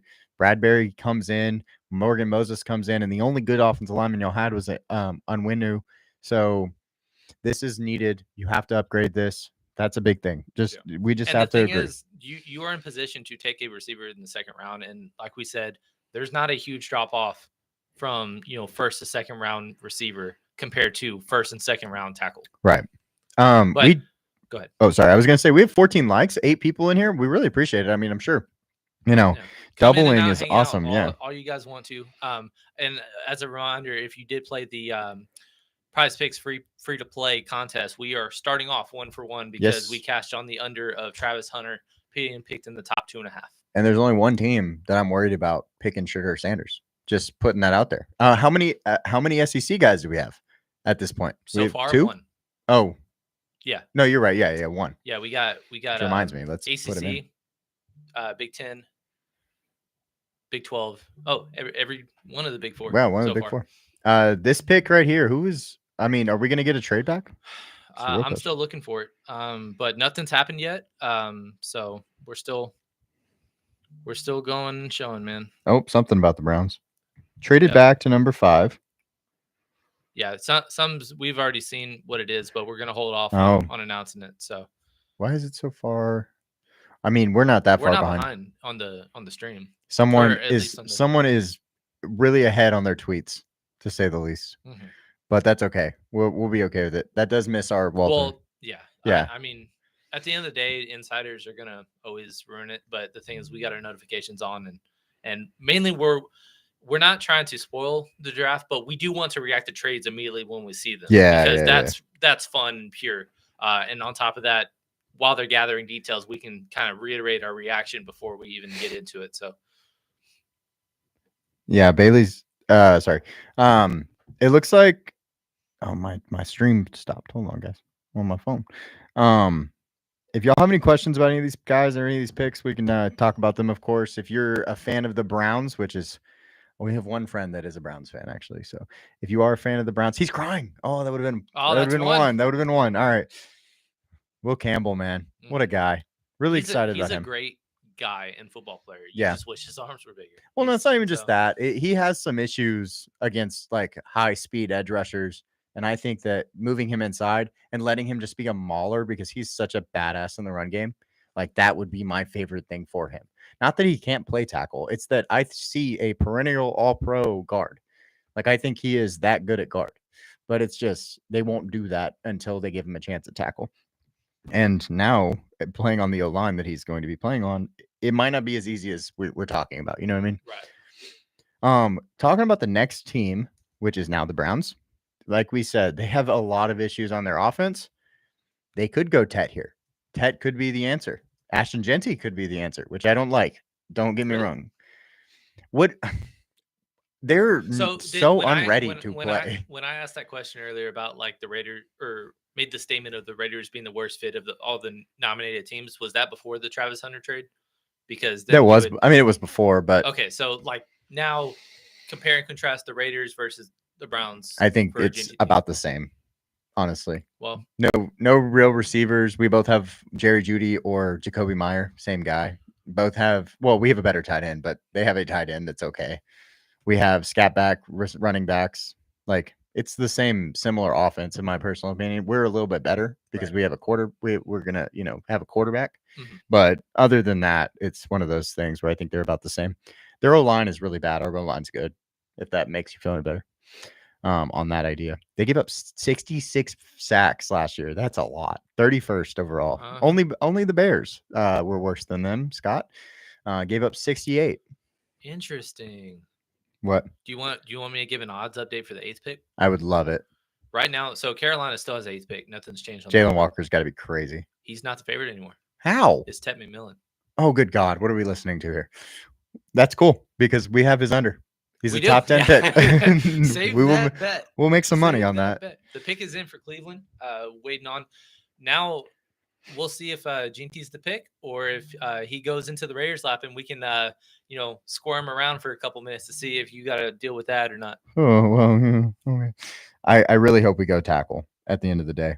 I hope we go Mason offensive Graham. Line. Oh, that's awesome. So Love that. For weeks and weeks, he was the 5th pick in most mocks, and all of a sudden he had a huge drop or dip and potentially being selected behind other defensive linemen. And then our second best player on the big board goes deservingly so in the top 5.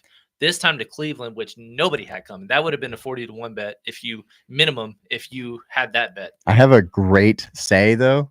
This is the same top 5. This is 1 through 5 is the exact same. Just different teams. Just different teams because of the trade. Because we expected Jacksonville to take Mason Graham, and we expected the Browns to take Travis Hunter. So swapping is basically all they did.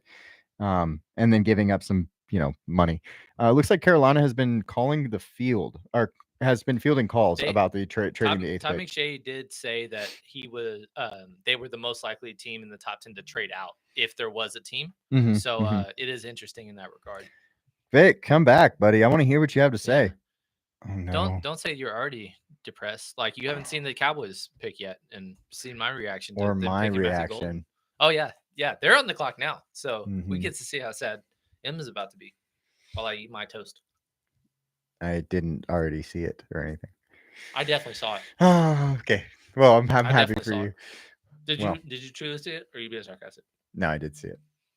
I did. Let's go put Mason Graham in. There he is. What a guy. Love Mason Graham. Great player. He is, like Cam said, the number 2 player on our big board. So I think that's awesome for him. And we're not sharing our spreadsheet, right? Not yet. Do you want me to? No. Oh, okay. Because I'm updating. I will not then. Damn, that's crazy. I hope Carolina trades. I think it'd be cool. I think it'd be awesome. But at the same time, in our first mock, we had them, going with we almost had well, yes, but we also had them trading 8 and 10. Yeah. To get Ashton Jeanty for the Bears. Which we'll see if that happens. Yeah, we'll see if that goes down. He is our best available player as of now. Ashton Jeanty is, yes. With Abdul Carter, Hunter, and Graham all off the board now, he's the best available player. Yeah, if we had a big board rolling, you would see his name first, and then you'd see Tyler Warren, Josh Simmons, Omarion Hampton, and Armand Membu on there. Yeah, which Simmons and Hampton at this point are very unlikely to be in the top half of the first round. But those are big stands that we took on guys that we are in love with. Bailey's here. Bailey's here. Welcome in, Bailey. I missed you. Happy to see you, man. Appreciate you to come hang out. I can't wait for you to be sad with me in about 30 minutes. Well, yeah, Steiger hasn't said a word. I'm waiting for him. He hasn't said a word this whole time. He's probably playing video games or something because he's like, he had a softball today and he was like, "Oh no, it's canceled. I'm available." Yeah, you better be available. You better be. We're gonna get Bailey on you. Let's see. Pick 6 has not gone through up here yet, so they're moving a lot faster. They're a little behind on the that too, but they're also behind on the graphic. Like, why do you still have? The Mason Graham thing. I don't know if y'all obviously can't see what we're seeing, but we still see the Browns selection Mason Graham on the board instead of going to the Raiders and talking about what they need, which we'll talk about what they need. Tell me what you need. What you really. How about running back, wide receiver, cornerback, safety, and defensive line? So 3 defensive spots and then 2 offensive spots. Wide receiver, we have 1 legitimate starter, and it's Jacoby Meyer. After that, it's Trey Tucker, Ramel Keaton, Tyreek McAllister, Alex Bachman, and Christian Wilkerson. Your third best. Tough. Your third best pass catcher is your second best tight end. Yes. Now. Absolutely. Until Michael Mayer's trade to the Cowboys, which is possible. Yeah, he might be. Best wide receiver is our tight end, is what I wrote. Not even joking. That is absolutely true. That's not even a debate. Cornerback and safety. If you just look at it, we had some departures. Trayvon Merrick, Jack Jones, and Nate Hobbs all left, and currently we have nobody that's any good. That sounds terrible. I don't mean it like that. They're obviously NFL players, but we have some young guys that are not. What's up? Pick is in. Finally, you didn't even see the Raider clock go down. By the way, we're watching the NFL Network stream, not the ESPN one, because it's a little crazy. Yep. Yeah, here's the pick. Here's the pick for the Raiders.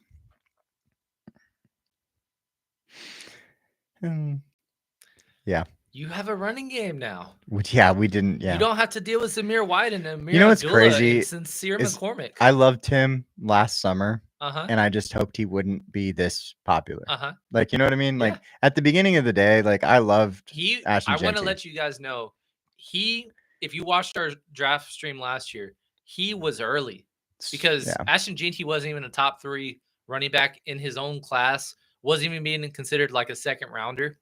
And he was like, just wait, just watch him. He's Grayson. a dark horse. No, I did love him. I have the video. No, I'm on a podcast. I can pull this shit up. No. Don't you dare. Yeah. Come at me sideways. But yeah, I personally like this pick more than you do. And I knew as soon as Pete Carroll came in, they wanted to get nasty and change things. Not only were y'all dead last in the run game last year, were awful. It was dead last. yeah. It was bad. Like averaging about 60, if that, yards a game. Right. And I mean, I like the pick. I know you have other needs. You can figure it out. It's okay. You got the best available player. Again, when we were debating, we were thinking Jacksonville going with a offensive player instead of Mason Graham, I sold you on Ashton Jeanty instead of Tet McMillan because we have Ashton Jeanty as a blue chip versus a second round grade on Tet. So guys, I'm gonna go ahead and put it in. There he is. Bang. Ashton Jeanty to the Raiders. One person, Grayson, in our mock got Ashton Jeanty right. Really? Right. Well, because I told you he wasn't going. He wasn't going to the Raiders. You should have just not believed me. Apparently, listen, it's my fault. We both screwed each other's. So yeah, for sure. But I will say, Gray. Grayson's talking a little bit of mess in the draft and whatever. It's fine. He was actually at the house here when we watched the Penn State versus Boise State game. Right. Great game. Ashton Jeanty touched the ball 32 times in the run game. But the biggest thing for me and why I really like Ashton Jeanty is because of what he can do in the receiving game that he did not show at all this year. In 2023, he had over 450 receiving yards. Dude's a stud everywhere he goes. His contact balance is absolutely different. There's a reason he's picked this high. It's just I don't think we maximize him, and I hope we can because Pete Carroll is hopefully a GOAT, and I hope he's that guy. But it's just I'm a little nervous to say the least. Steiger said, "Thank God we took Jeanty." What do you want? Why are you saying thank God? I think you need to be a little bit more optimistic. Optimist. I just me. I don't like running backs in the first round. That's always been my thing. You yourself said as a prospect he was on the same level as a Christian McCaffrey, Bijan Robinson, Todd Gurley as a prospect coming out. I completely agree. With that said, there's not a bad track record of top 10 running backs failing immensely since Trent Richardson, which was over a decade ago. So I just want to put that out there. Maybe it doesn't last as long as a decade, but guess what? NFL is literally a year-to-year thing at this point. Contracts, there's void years and all that stuff. So you can't just guarantee, I'm going to draft somebody in the top 10. He's going to be here for 10 years plus. This is a 5 to 7 year window for every single pick. Yeah. And he's going to be your running back, and you're going to be very, very happy. And you're going to draft a lot of him in best ball. Well, Grayson actually was talking down about him a little bit, and now I'm the one doing it. It's just how the world goes, because he's picked number 6. If he was picked number 15 to 20, and he's a running back, I'd be like, okay, I'm more comfortable with that because it's just I'm not one of those guys that likes picking running backs in the first round. I don't like taking linebackers. I don't like taking running backs. It just is what it is. Centers, guards, they're just not my cup of tea in the first round. It just is what it is. Like that's just not where I go. I want, positional value.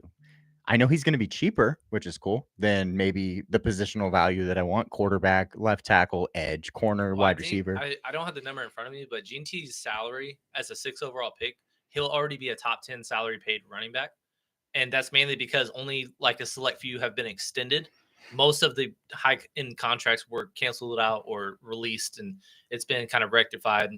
That's kind of the fault of Todd Gurley and Zeke and Le'Veon Bell of the world. But that has rectified its course, and last year was a big example of Josh Jacobs, Joe Mixon, Derrick Henry, and Saquon Barkley all signing deals, and all of them, except for I didn't include Christian McCaffrey. He was injured. That doesn't count.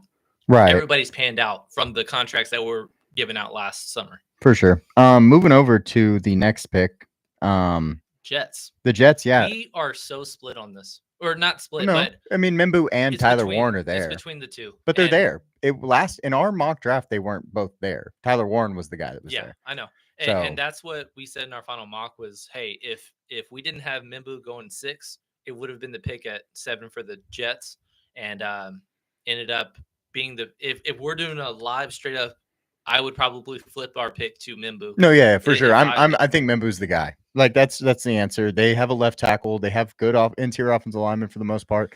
Right tackle is a hole because Morgan Moses has moved on. They don't have a tight end. Don't get me wrong, but hey, this is a pretty good tight end class. You could find a guy later on. It's more so the problem that they don't have that right tackle. And I think if we're gonna just have a conversation, Aaron Glenn picks a defensive player. Like that is my biggest like argument for this pick because he's a defensive guy, comes in, wants defense. And that was one of the biggest. That was the exact inverse of my push on, hey, we need to give Jacksonville an offensive player, was that Liam Cohen's coming in. They want to make a splash, and we kind of rode the wave with that. And then all of a sudden it became so chalky that it was wrong. Yeah. But with that said, the inverse of that is Aaron Glenn being a hard-nosed, hey, wanting to change the culture. And the faster way in terms of being a Jet right now, based on the roster, to become and turn this program around would be on the defensive side, because you already have a lot more pieces on all three levels, essentially. So wouldn't be shocked if that was the answer. But I think truly this comes down to M'Boue or Warren. No, I agree. Unfortunately, the NFL Network's already on their second commercial. We're not even out of the top 8 yet. Pick is in though. Pick is in because we get that. And I actually haven't gotten a tweet for it though yet. So. I have. Yeah, I know what's coming. Oh well, good. So, I won't look. Yeah. Perfect. Then I don't need to know. Green room. Here we go. Some other positions of need: tight end, wide receiver, offensive tackle, edge, and safety. So all 5 of those positions, I think, are all upgrade needs. At edge, Jermaine Johnson was injured all last season. They added the interior help, but their current edges are Will McDonald, who was a first-round pick in 2023, and Michael Clemens, other than Jermaine Johnson. Well, Will McDonald had a 59.4 grade, 82nd out of 118. Michael Clemens, 50.6 grade, 114th out of 119.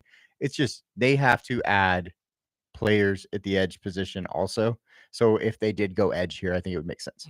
Yeah, well, but I don't know who it is in game depth. Jets are almost they've almost announced the pick, but meanwhile, Carolina's on the clock. I haven't seen any news that they are trading at the very moment, even though that they were a candidate to trade back and out of the top 10 altogether.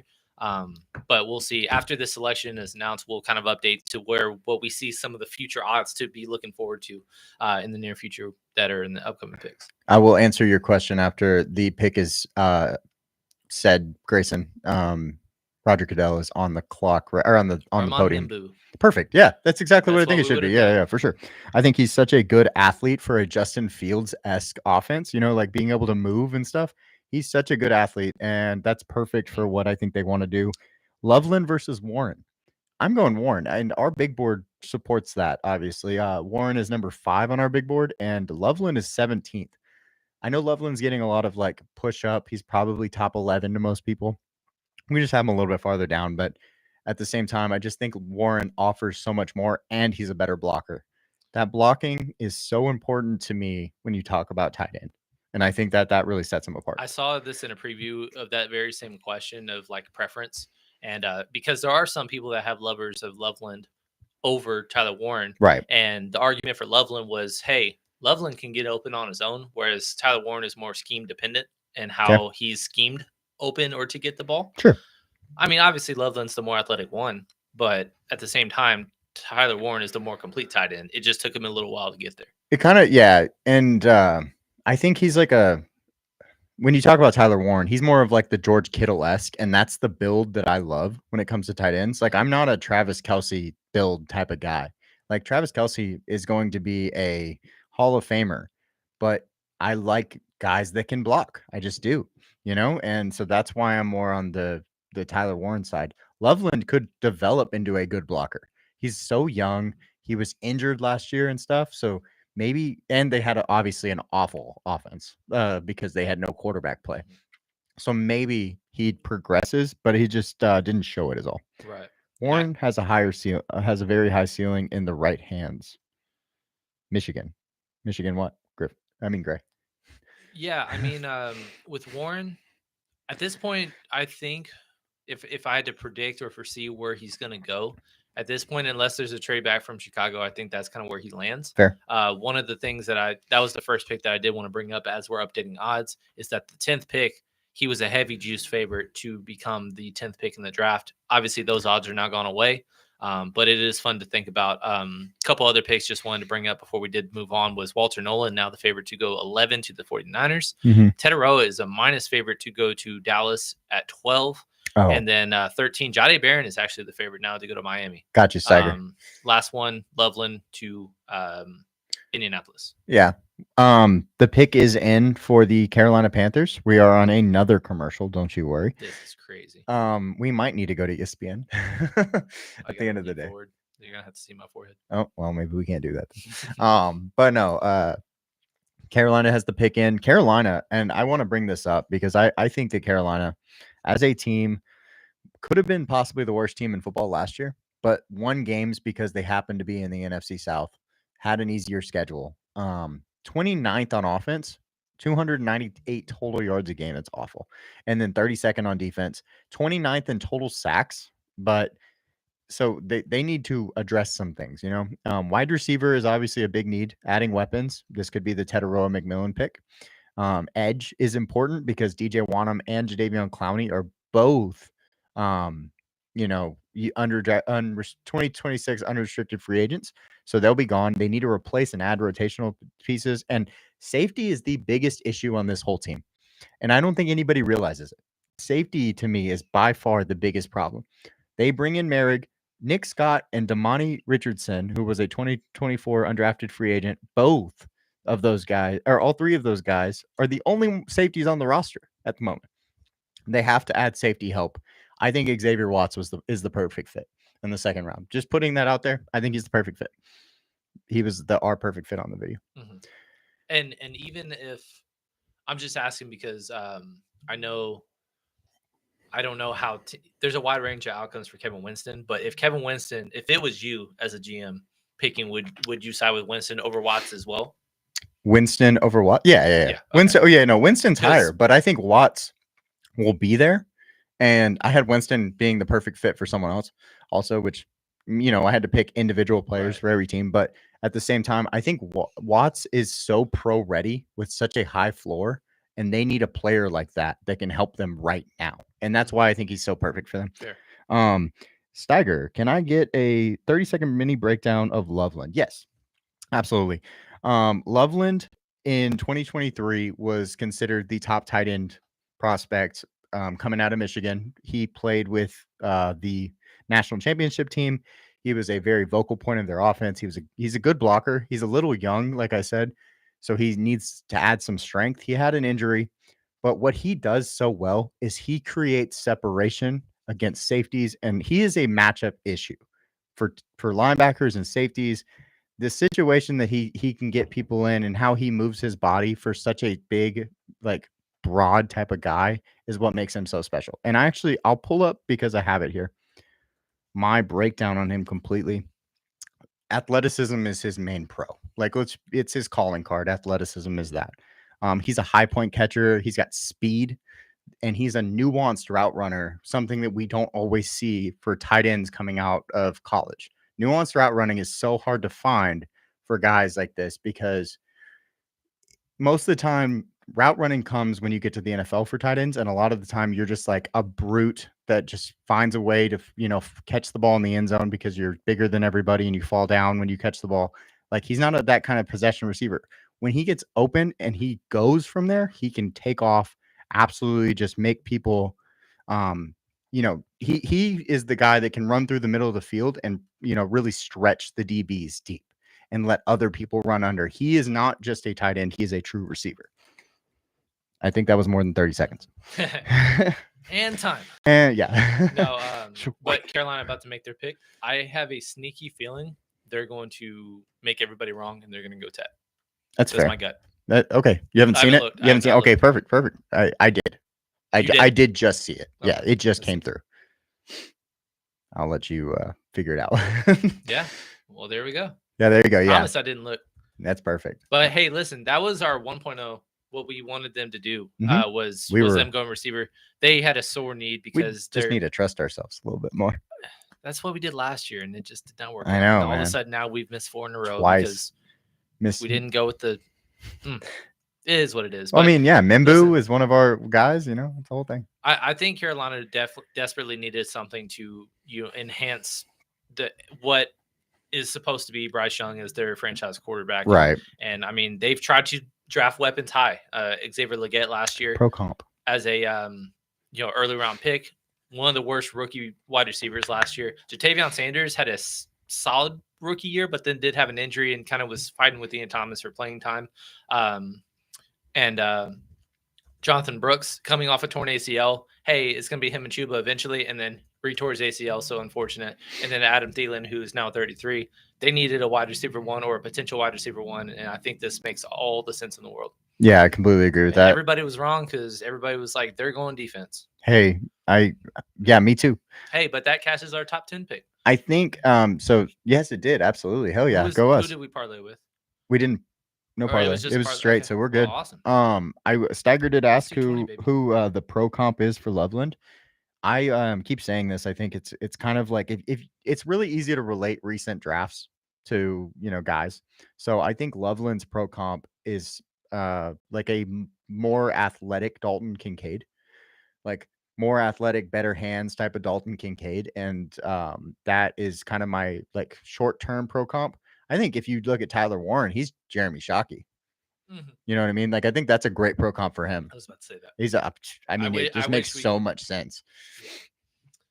I wish I was able to, remember and watch live more of him. Yeah. Because he was one that kind of just injuries and plus era of football. If Jeremy Shockey was in this era of football, he would have been, top 3 tight end for a decade. Oh yeah. As well. Stud. Because it would have Dallas Clark too.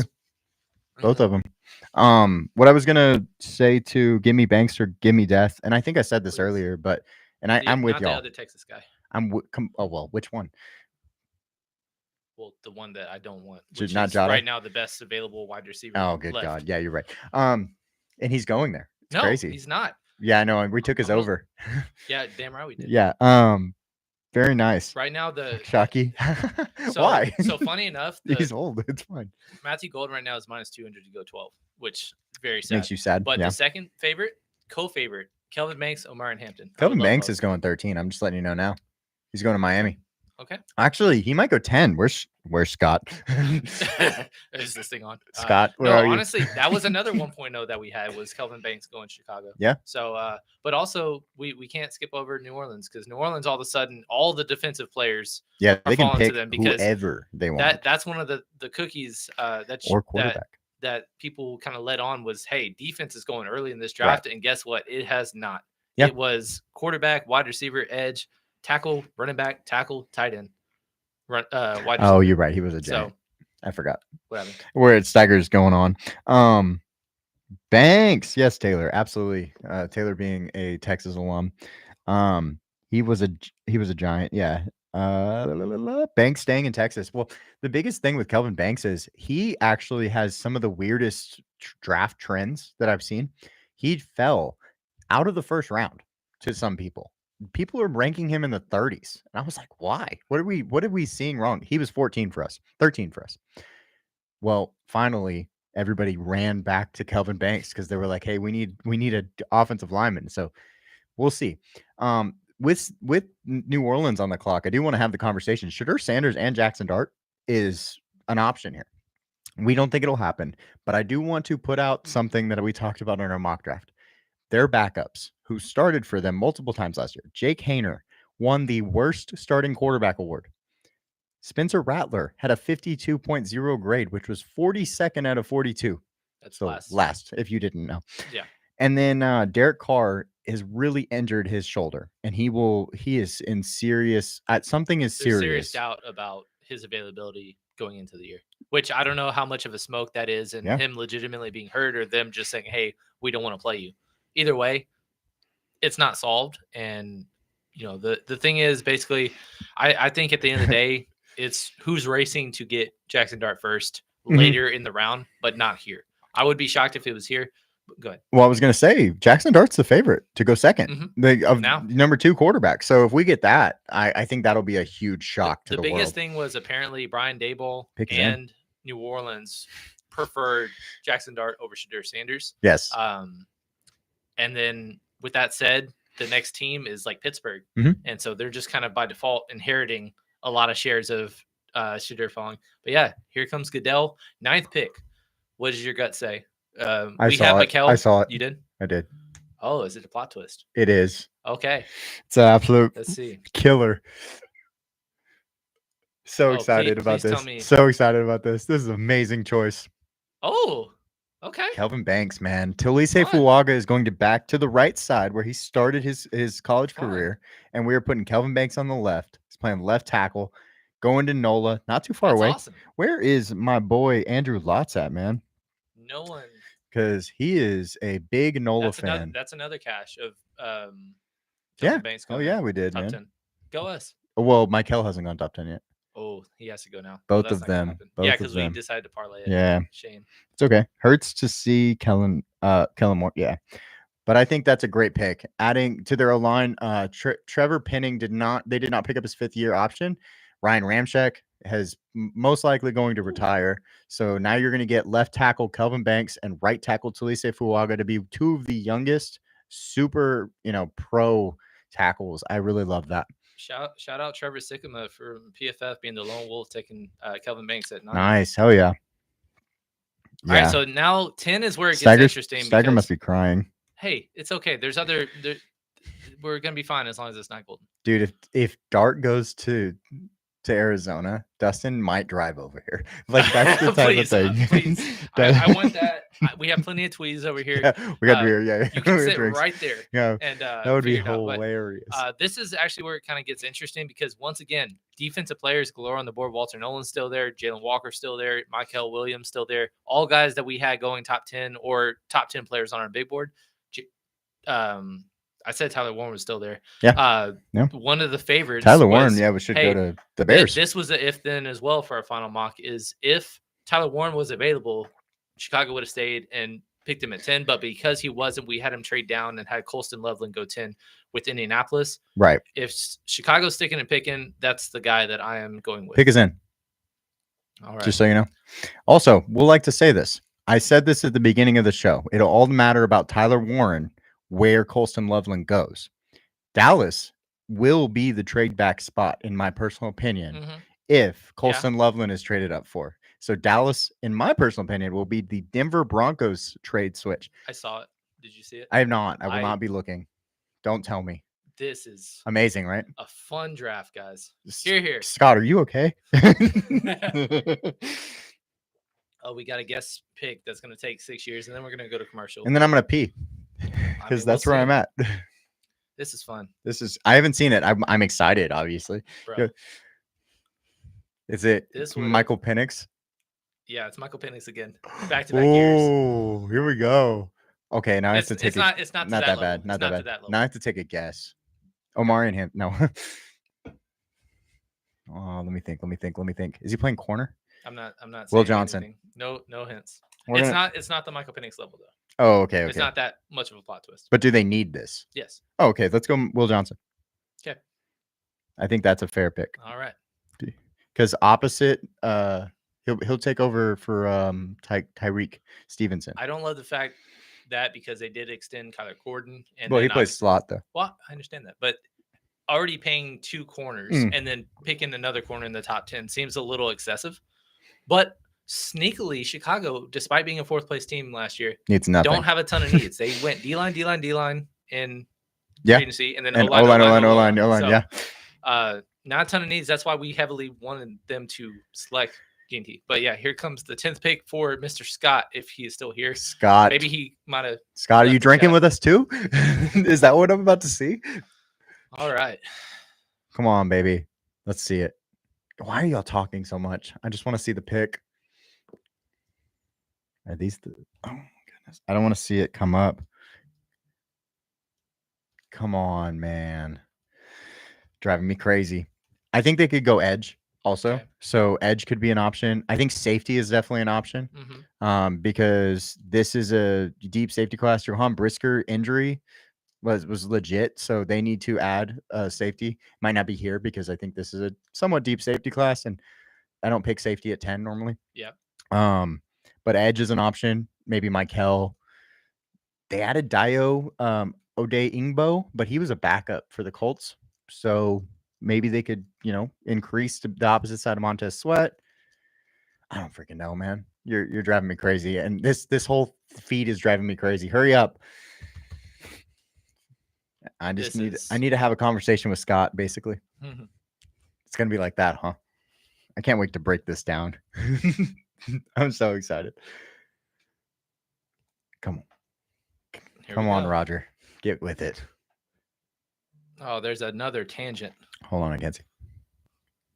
I'm not looking. Oh my gosh. Tangent. No, this is actually for Steve McMichael, who passed away yesterday. Yes. The legendary Bears player. Yeah, the guard. No, he was a defensive lineman. Who was? Oh yeah, that's right. They were picking up Mike Ditka in that thing we were watching earlier. Yeah, that's right. Yeah, he was part of the '85 Bears, who have been regarded as one of the best defenses of all time. Oh, rest in peace. I agree, Scott. Former Longhorn too. Really? Mm-hmm. Good to know. After this, guys, we will go to our draft position. We'll go to our mock board just to show you all the mocks and see how everybody's doing on it.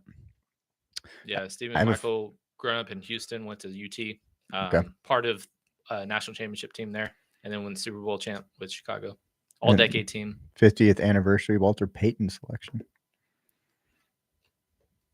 And WCW World Heavyweight Champion. Really? Oh, yeah. He was a wrestler, too. Hell yeah. That's cool. He lived his life to the fullest, man. How old was he? 67. Oh, okay. Okay. Well, it's a little young. Well, yeah. He had the, ALS. Oh, that's correct. I saw that earlier. Let's see it. Here comes the pick. What is Walter Payton's selection for? I'm not sure. I wasn't listening. Oh, cool. But check it out. I'm trying. They won't pick. Oh, okay, great. Well, there you go. We're just going to jump over Tyler Warren. Yep. Hey, I'm not against it. Oh, let's see. So, yeah, Colston Loveland, tight end 1 off the board. I think he was 6-1 to be the first tight end off the board. So Tyler Warren is still available for Indy. But Dallas will be trading back. What if Dallas takes them? If Dallas takes them? I've been wanting a tight end for a couple of years now. We love that, Scott. Hey, Scott, I love that, man. Actually, to be honest, y'all have a bigger blocking-esque tight end in Cole Kmet, who y'all just signed. Right. This is your above the rim. I like how that just came up. That guy that jumps over people, goes after the ball, attacks it. Tyler Eifert. What a great comparison, actually. I think, that's a really good one. I was thinking, think about Dalton Kincaid, a better Dalton Kincaid. I think Tyler Eifert is basically that stylistic player. First-round pick, cut short due to injury. Don't be confused, Scott. That's amazing. Y'all don't be confused. That's a great pick, babe. Come on, man. We did view Tyler as the favorite tight end in the class, and if Tyler was on the board, we would have had Tyler going to Chicago, but this is not a bad pick by any means. No. There are several people that like Colston actually above Tyler, and he's younger. Yes, and he's more athletic. Like you said, this is the one that helps Caleb. Either one would have helped, but this is definitely the Caleb helper because he does create separation in different ways that you probably don't have on your team right now with a Rome Odunze and a DJ Moore. Right. This is a different kind of creation. Yeah. Basically a summarization of everybody that's in the chat in their respective teams. Raiders should be happy. Patriots should be, content. Yes. You should be happy. And then Cowboys fans should be very, very nervous because, Well, you can just mess it up still. I don't want to. I'm going to change it over, Cam. I'm going to run to the restroom. Okay. Because I'm going to take the... All right. Well. And I'm going to let you... I'll write a little solo. But, yeah, we have finished the top 10. Sorry. Relax. But yeah, so recap, basically, Cam Ward, chalky, number 1, Jacksonville trading a future first and future second, or this year's second rather, trading up to 2 to get Travis Hunter, who a lot of people had as the best player in the class. Chalky Abdul Carter going 3, Will Campbell, at 4, that was kind of writing was on the wall on that one. Cleveland was a wild card after being a trade back, with Jacksonville, ended up going Mason Graham. Ginty to the Raiders, like we knew all along. Armand Minbu follows with the Jets. Tedero McMillan, wide receiver 1 for Carolina now.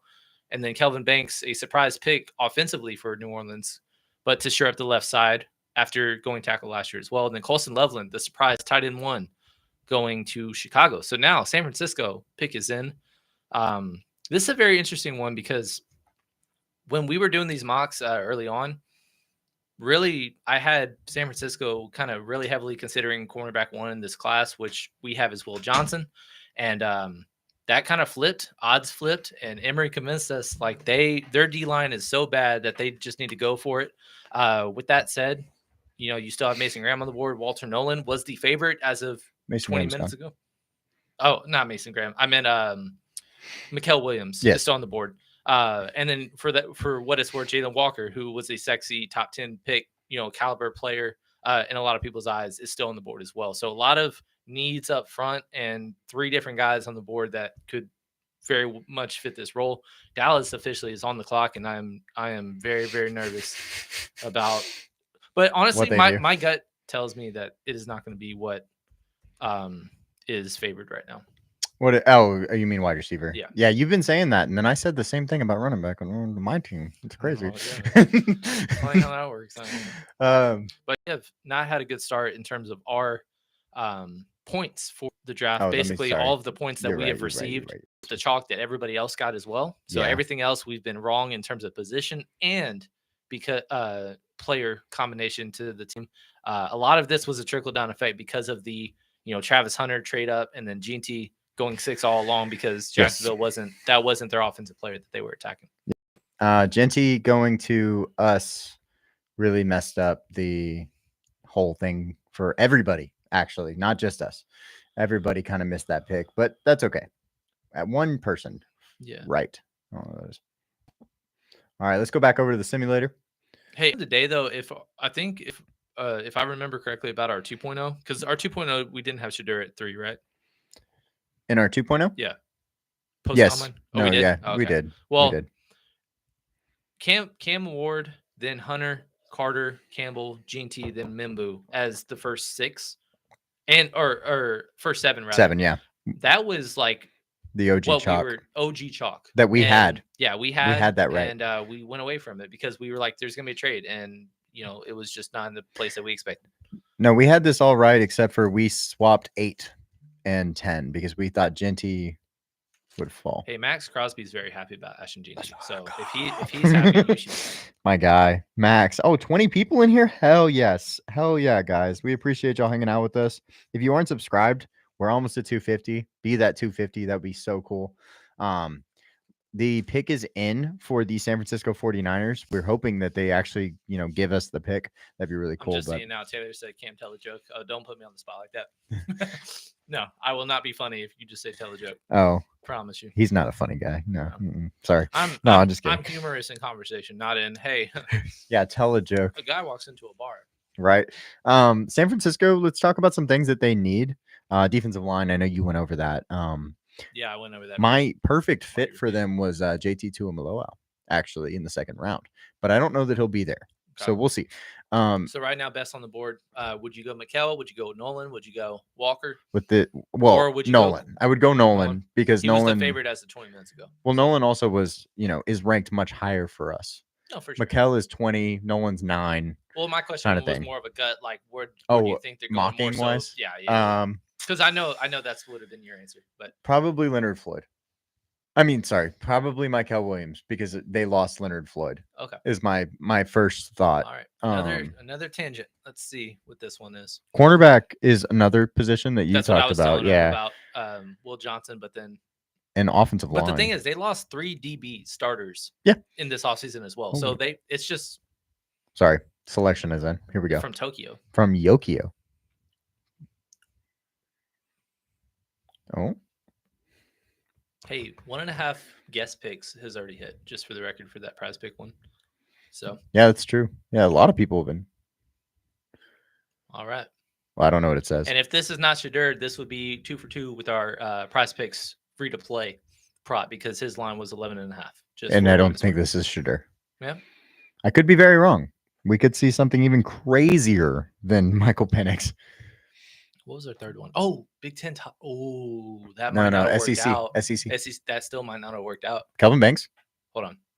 Let's think about this. Who is it?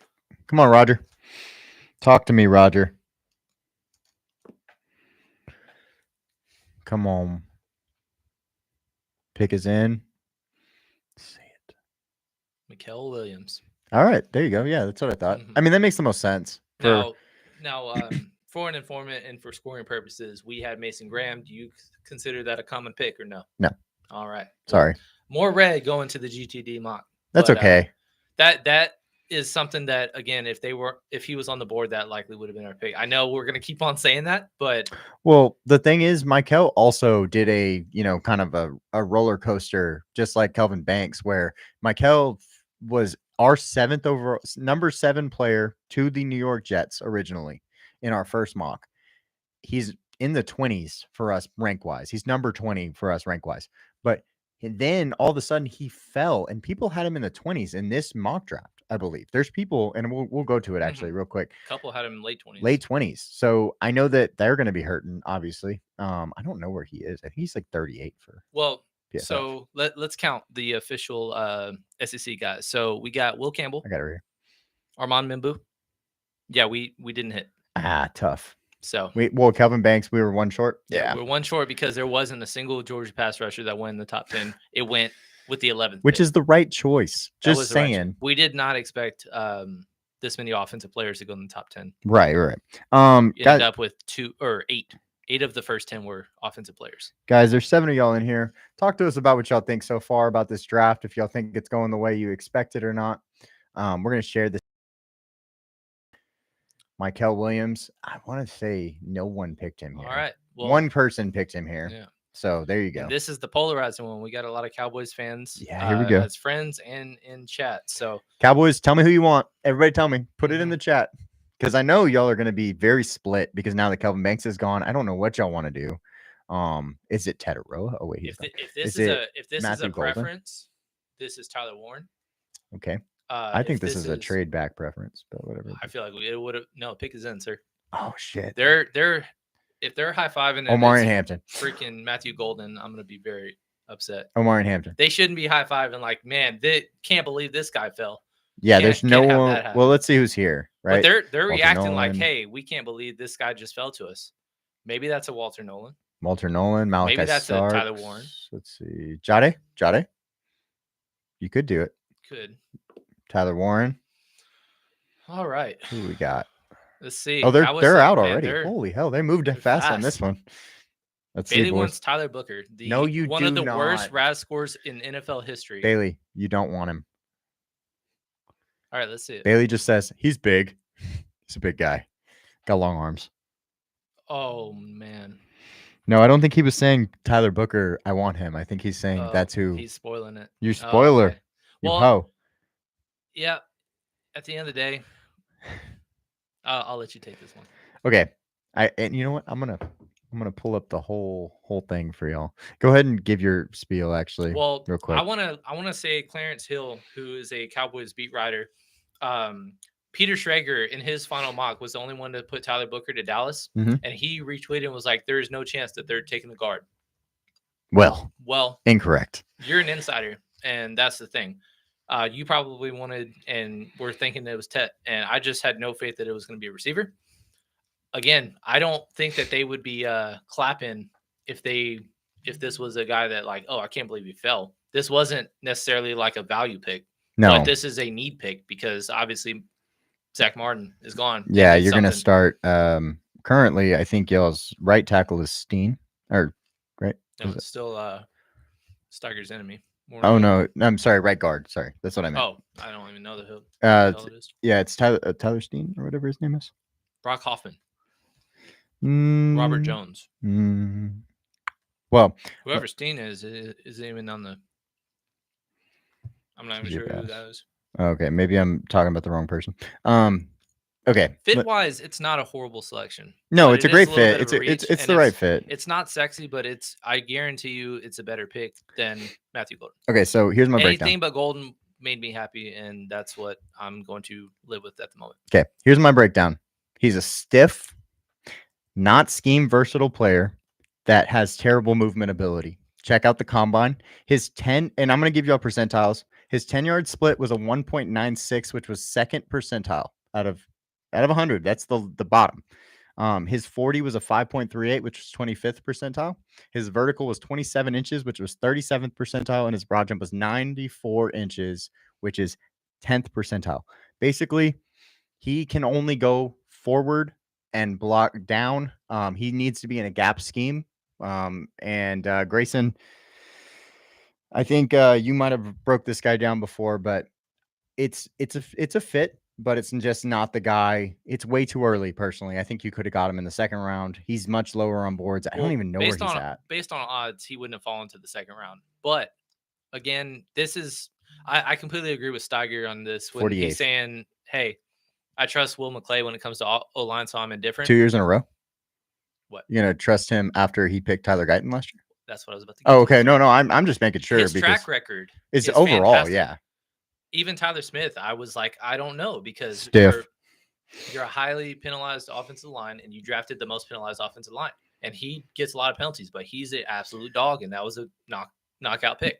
Last year, they wanted to pick a left tackle, and everybody wanted them to pick a tackle that had never had experience at left tackle. Yep. He was awful. Agreed. And we called that last year if you guys were in on the live stream with us. This one, again, I'm indifferent. 2 in a row? 2 in a row that I'm not going to say I'm bad 1,000, but 2 in a row that I just dislike, on the offensive line. Like, I'm sorry. I just can't get behind it. Grayson, I agree with you. Rather have the kid from Georgia. I don't know if you're talking about Tate Ratledge or if you're talking about Jared Wilson, but at where they're getting drafted, I'd also take both of them over a Tyler Booker, picking him too many picks too early. Now, Tyler Booker has been considered the Will Anderson of offense for Alabama. So I'm completely okay with that leadership and that type of style, sure. But if you're not athletic enough to play, it does not matter. This is character versus like raw athletic ability. Like, hey, he was one of the worst athletically tested linemen, and he is young too, but that's not going to change his athleticism. But character-wise, a lot of people raved about how great of an interview he was, great of a locker room guy he was. And if you are wanting to establish a presence on the offensive line, which Dallas, we all know well that they kind of live and die by how good their offensive line is. Right. You want good character guys, and you need to fill the void in that regard. So I am okay with it. Again, I'm indifferent about it. And at the end of the day, Zach Martin was a reach to a lot of people. Travis Frederick was a third-round grade that they picked in the first round. Tyron Smith was a 20-year-old offensive line that people were like, he's too raw. All of them had Hall of Fame level careers. Yeah, no, while being reached on. Yeah. So again, it's one of those I'm indifferent about. Well, I did see another one like you said, Steig. That was a very solid value pick. Kind of helped salvage the Tyler Guyton investment last year. But we also had BB high in our grades. No, I agree.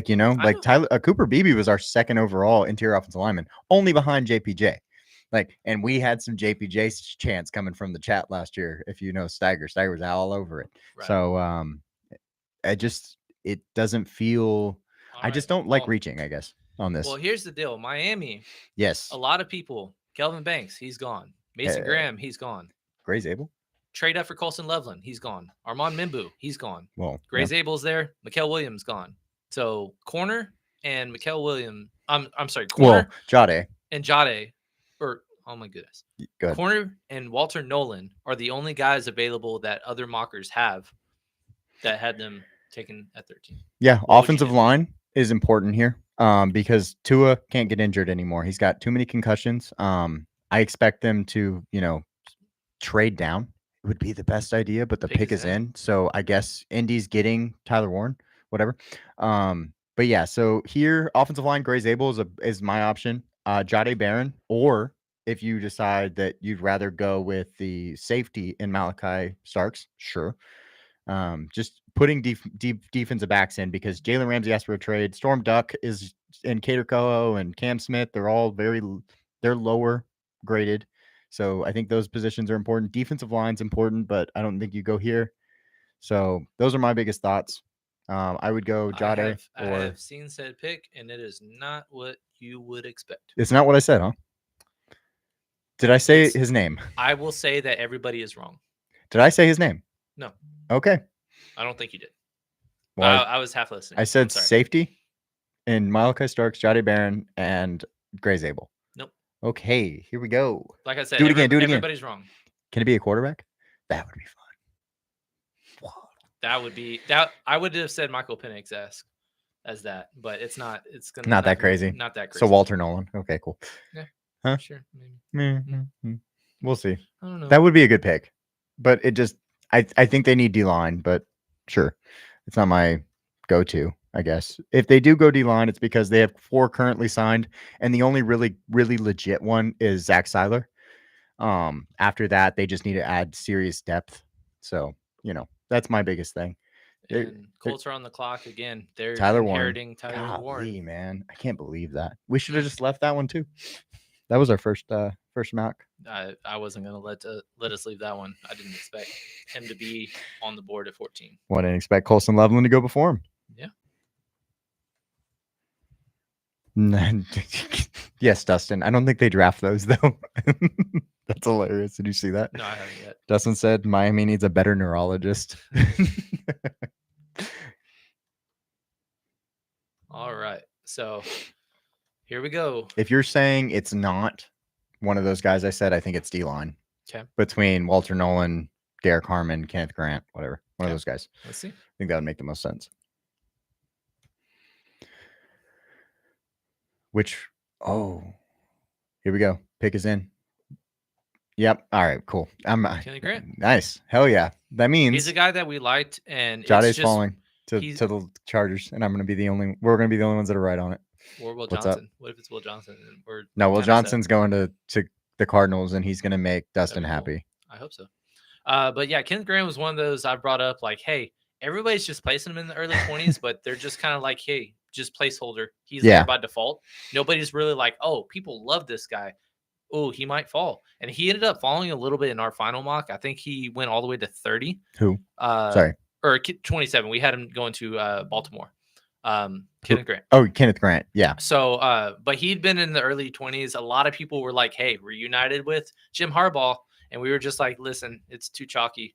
We can't all put a Michigan player to the Chargers. So they're not getting one now. Mm-hmm. They might later in rounds, but not this round. Not this round. Yeah. Colson Loveland and Kenneth Grant are off the board. Well, Will Johnson could be that would be crazy. Insane. The That's one Michigan player we didn't pick, but like he fell to them because and that was the one that you were talking about Jahdae Barron falling, and we're the only one to have corner going to the Chargers, and that was because wasn't expected to be there. Biggest need though. If you ask me, it's the biggest need. Yeah.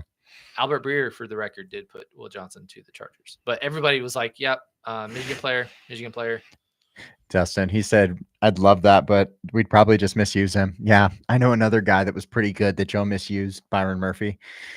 But consistently, pick is in. I know who it is. What am I saying? I don't even know. Ran that card up the fast, yeah, so fast. In the speed of light. I haven't even seen it yet, but it's Tyler Warren. We're talking about the Indianapolis Colts. Let me add Kenneth Grant. I don't even know where he is on this list. I'd be in the 20s. There it goes. Let's see. Yeah, for us, he was 21, Kenneth Grant. So it's not a huge reach. Oh, he's 21. Cool. There you go. 21. Perfect. Colts are on the clock. Or sorry, the pick is in. I thought we were gonna get 5 trades. Wasn't that the over/under on the line? Was 5 trades in the first round? I don't know if there was a line, but there was somebody who was saying expect 5 trades. Okay. Because I thought I saw the line on Bovada. But Walter Nolan still on the board. Malachi Stark still on the board. Mike Green. Based on the hype, are you shocked that Jalen Walker's still on the board? No. No. But not based on your personal view of him, but actually, based on how many. Because at the same time, if he got past the teams that run a 3-4 that needed defense, I thought he would fall. The next team that needs defense and runs a 3-4, I'm not going to say it out loud because it's going to hurt someone's feelings. The Arizona Cardinals. I saw a couple. If there was somebody like, let's see this pick that is pretty chalky, probably. Stupid. Tyler Warren. Yeah, Tyler Warren. Shocker. I think the Cardinals could go with him, and that wouldn't surprise me. I don't think he goes. Hey, we finally got a point. To Atlanta. Wait, what? Oh, same position. Same position, man. I don't think he goes to Atlanta, but he could. Walker. So that's what I was about to say. Was the only person that dropped Jalen Walker out of the top 10 was Daniel Jeremiah, and he did put him to Atlanta. They run a 3-4, but I don't think it makes sense, but I mean, they need edge. He's our 33rd player. He should have been lower even. I'll be honest. It's just his percentiles, and I'll grab them for everybody because I have them right here. We're talking about Jalen Walker, the edge rusher. People want to drive up like the biggest positive on him is he is a positionless guy. But there's a thing as being too positionless. That's a problem. And on top of that, don't have the size to be flexible. Yeah. At least with Isaiah Simmons, who comes to mind as like he can play safety, could be play linebacker, nickel, pass rusher, all of that because he was productive like that. He was also 6'4", ran a 4.38 and freak 260, and he still could not last. So let me give the percentiles to everybody for representation of it. But Jalen Walker actually played inside linebacker for Georgia. He was actually a backup. Funny enough, he played behind Smile Mundum, who is in this draft also. But Jalen Walker was the main third down extra rusher from the linebacker spot. His percentiles, because at the NFL level, they believe he will play the outside linebacker spot. His percentiles currently are: he is 6'1". He is the second percentile for height for an edge rusher. He is 243 pounds, which is 6th percentile for an edge rusher. He has a 79 and 7/8 wingspan, 43rd for an edge rusher, and 32-inch arms, 6th for an edge rusher. I cannot bet on that type of outlier. It's not that I can't bet on I just am not going to bet on every outlier, and he fits such a bad form to me. There are so many things that I think I'd rather bet on, or so many other guys I'd rather bet on. I love his tenacity and his go, but it's the NFL, and we can't just be like, we can't forget when we draft guys like Devin White, who are just turn into, extra rushers. And then we're like, oh, what happened? Why isn't this guy better? Basically, Yeah.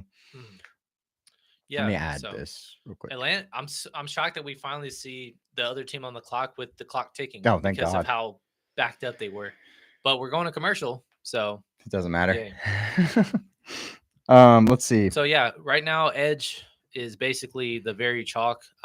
Before going into the draft, they were like minus 300 to go D-line/edge. They should go D-line. Basically every single person that we're mocking compared to, unless they went with linebacker Jalen Walker or Jahad Campbell, everybody else went edge. Yeah. I don't think there's everybody is front seven. I think Atlanta could move back because they are the 30th draft value in this class because they have 5 total picks in the draft. No third rounder. So yeah, they were a trade back candidate for us, but this was the point. They're kind of stuck in the middle of like, who were you trading up for? Unless Tyler Warren fell or one of the offensive line fell, who were you trading up for? Like Matthew Golden. So this could have been a very far trade up for QB2.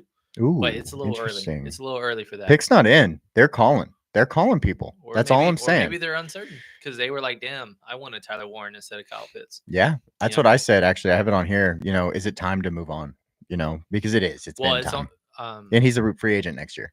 Right. So I think his 5th-year option is due. Let's see. Yeah, they're not going to take it. There's no way. Well, I don't know. We'll see. Edge is the biggest one, though. Atlanta ranked 31st with 31 total tackles. Did they? Okay. 31 total sacks.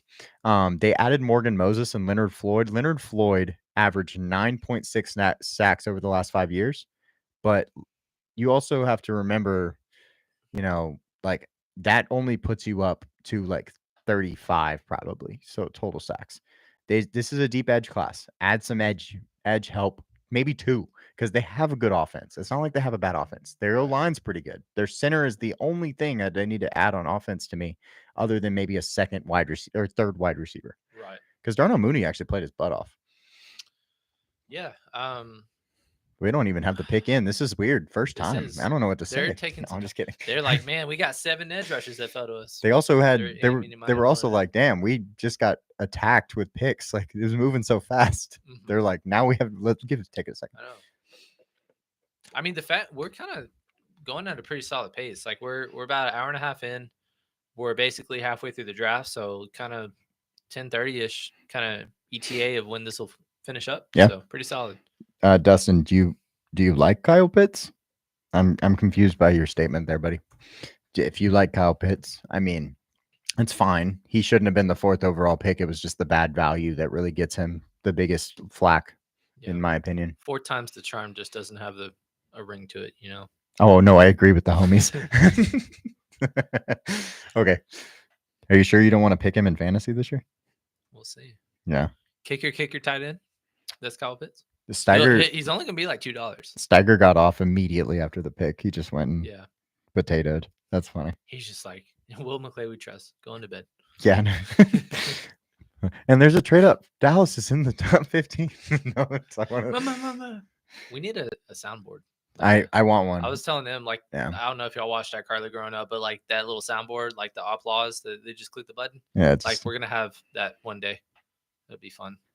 Oh, 3 kickers would be worth more than 2 kickers in Kyle Pitts. Okay. I think that's a reasonable take. Fair. 115. They're still on the clock. They are trying to get rid of that pick, man. Arthur Blank is just like, he's like, guys, I'm trying to go to bed. I get it though. You know, like it's not a comfortable pick right now. I don't know where they go. Like wide receiver, maybe they go Matthew Golden. If they go edge, who are the edges on the board? Let's see.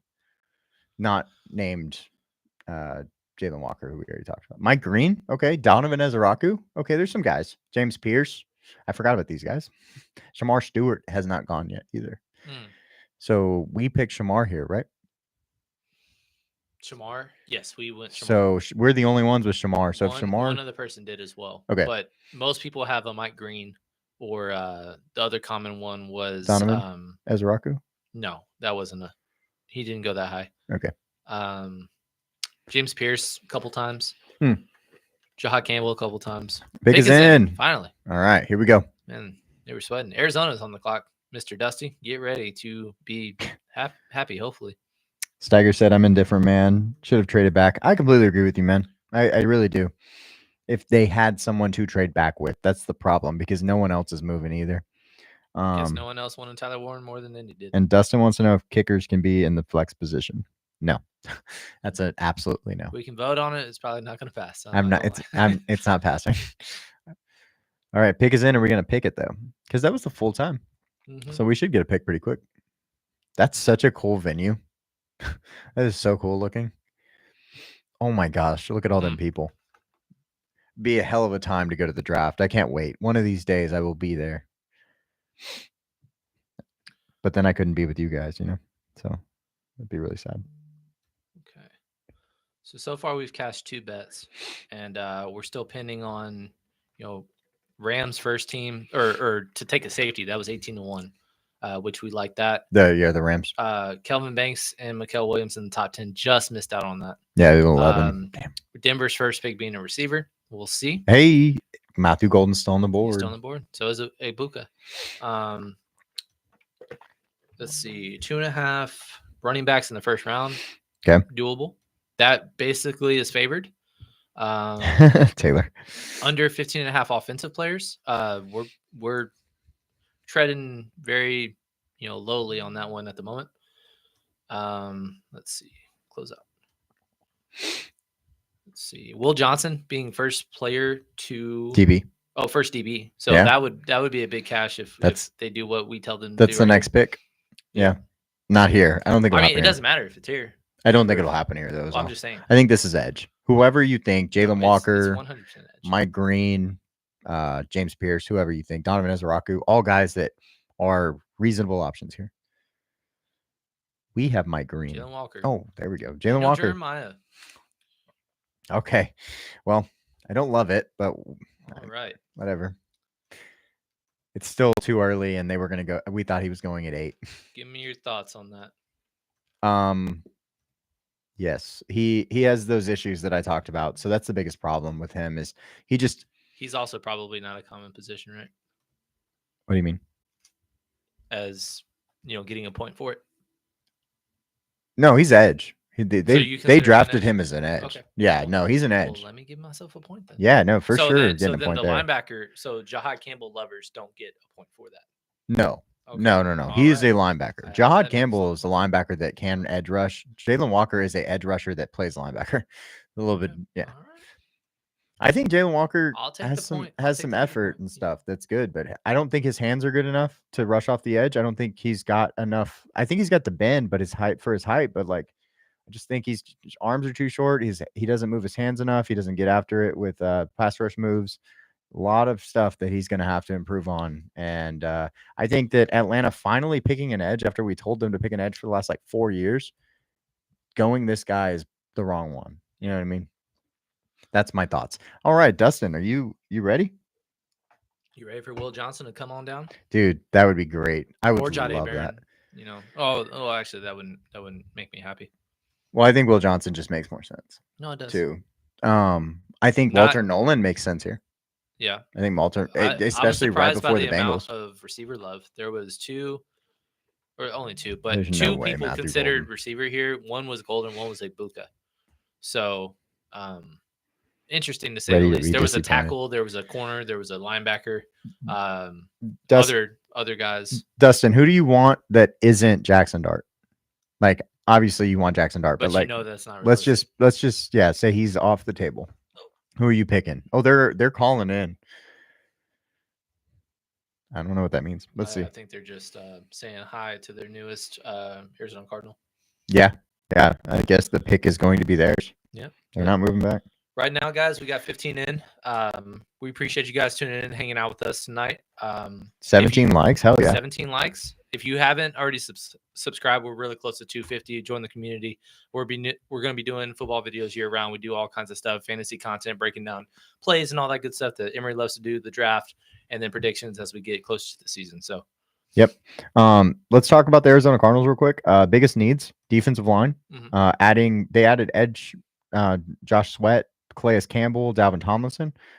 Biggest problems with last year was they got injured so much. Justin Jones, he played 3 games. Bilal Nichols played 6 games. Darius Robinson, their first round draft pick last year, played 6 games. So defensive line is important, but also staying healthy is important. And then cornerback, their current starters are Sean Murphy Bunting, who had a 56.5 grade last year, Starling Thomas, the 5th, who had a 60.9 grade, and then Max Melton, who was their second round draft pick last year. He's got to get better, and he had a 55.5 grade. So adding another cornerback, I think, would be good. And then on the offensive line, I think they could add a guy like Gray Zabel if they wanted to. That would make a lot of sense to me. That'd be pretty cool. So Gray Zabel, Will Johnson, and your favorite defensive lineman from outside linebacker to nose would be fine with me here. Taylor asked in our final mock, where did we have Matthew Golden going? We ended up dropping him to 20 at Denver. Yes. Right around where his over-under is, which is around 18.5. Basically, it was, hey, if he's not going to Dallas, he's probably going outside the top 20. We decided to gamble on the fact that he would not be a Cowboy, and that was a correct decision. So Denver basically comes down to a skill player. There's been a lot of chalky Omarion Hampton love there. I don't know if my gut says that'll be the pick. I would love that for Omarion if that was the case, but I think they kind of would side with receiver. Whether that's Egbuka, which everybody loves, or Matthew Golden remains to be seen. But just know that we are lower on Golden than many others are. Yes, he is. Yeah, he is in the 40s. In 38 or 38. 38. Yeah, he should have been in the 40s, but pretty close. Yeah. Pretty close. Pick is in for the Arizona Cardinals, so we're underway. Dustin probably already has it, but we have a nice drum roll. My mom is a Broncos fan, so if it is Golden. Did you ask your mom who she or what position she would prefer? Did not care. I'm just zero fucks. Honestly, but she just enjoys the Raiders and her team splitting wins. You know, you pick us in. You have it. Yep. Is it someone we said? Okay. You know, not someone. Let's say that nobody got the position right. That's great. So they picked Jahad Campbell. There were multiple people that suggested Jahad Damn Campbell. It. Okay. Let me think. No one got the position right. It's not tight end. It's not O-line. Is it running back? No way. Let's see. Maybe. Omarion Hampton. Then who would I think of? Did I suggest the position? Is it safety? Malachi Starks? I don't know. Because I'd love that. But then I also would hate that because it would kill her. Let's see. This is one that we actually had discussed one time. One time way back. Oh my gosh. Okay, then I have no idea. Right tackle. Josh Connerly. Who we got? Walter Nolen. That's what I said. Yeah. Okay, cool. I love that. Dustin. It's pretty fun. Dustin and me actually discussed this at the gym. Walter Nolen is a Texas A&M ex-grad or ex-player, and there is a big like Texas A&M run through for I guess ex players from Texas A&M, Kyler Murray, those kinds of to the Arizona Cardinals. So it makes sense. Dustin does equal happy. We do love Walter Nolan, man. Walter Nolan is our number 9 player. Oh, he dropped a little bit. Yeah, because we put a Hampton up. Yeah, moved Hampton up. Yeah, and Mimbu. They both jumped him. Yep. Yeah.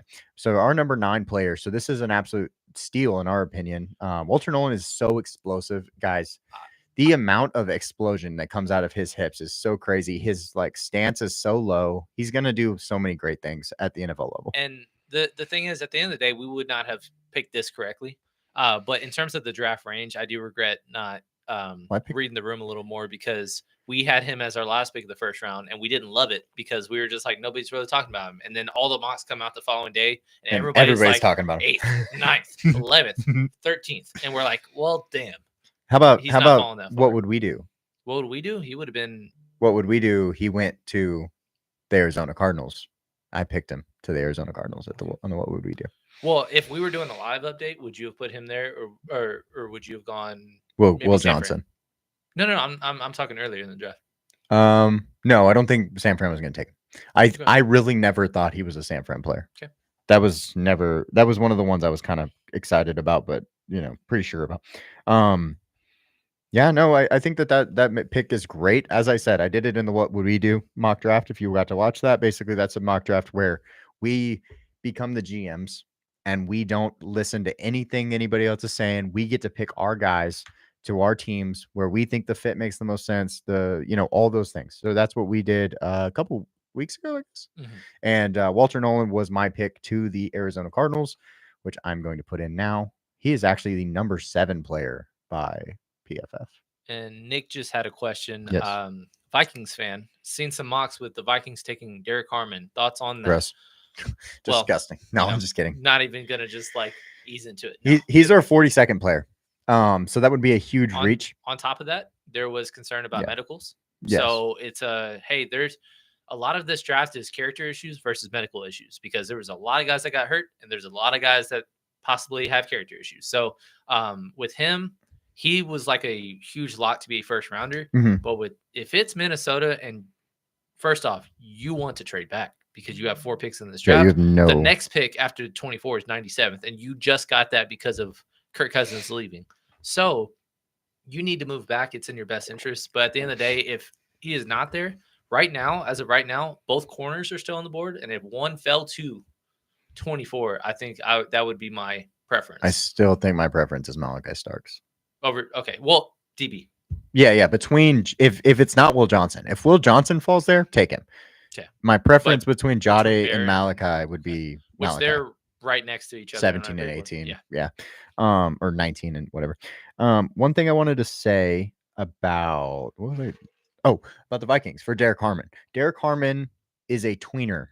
It's kind of an issue because when he played for Michigan State before he transferred to Oregon, he was really good at stopping the run. Then he lost a bunch of weight and became a 3 technique to 5 technique and became a good pass rusher. Well, the problem is he wasn't good against the run all of a sudden. So he doesn't really know his best playing weight right now. And with the medical issues, that has a little bit to come into the weight situation. So I'm just not high on that, first off. And second off, I don't think he's that great of a pass rusher in the way that he's just going to be exceptional at the NFL level with his hands and the things that make you a good pass rusher at the NFL. He's more of I'm just going to push through you, slide off of you kind of player. And the other guys around me give me one-on-one so often because I play for Oregon. Mm-hmm. So I think that was a big thing for him. Right.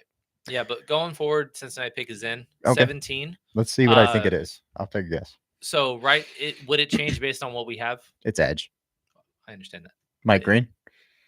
That's what I'm saying. Yeah. Is it Mike Green or is it, Shamar fell or et cetera and so on? Donovan Ezeraku was a nominee. Tyler Booker obviously is gone. Jahdae Barron was consideration here. Right. I think Mike Green makes me the most excited. I think Mike Green is my preferred. He was the one, just for the record, that was juiced to being the over when I think it was 18 and a half was his line.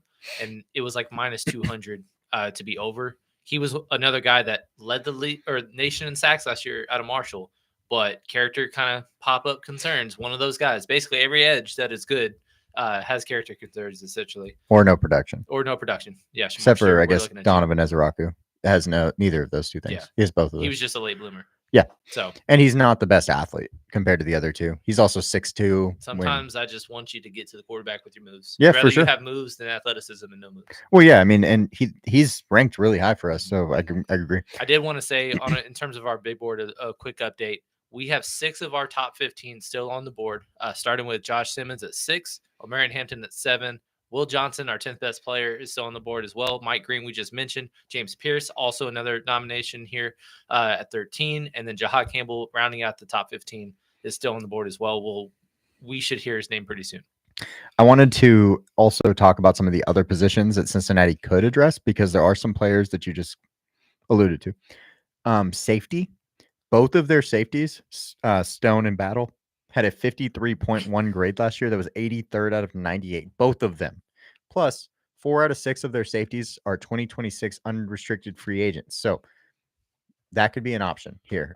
We do get the pick here. Dax Hill quick also thought, was a problem. Quick thought and question. Sneaky Gray Zabel team? Maybe? Yeah, I mean, sure. Yeah. They need O-line, but they also I thought about, but have again, it just put O-line a couple times there. They basically need to go 7 picks, 7 defensive players. Yeah, O-line is my 4th biggest need for them.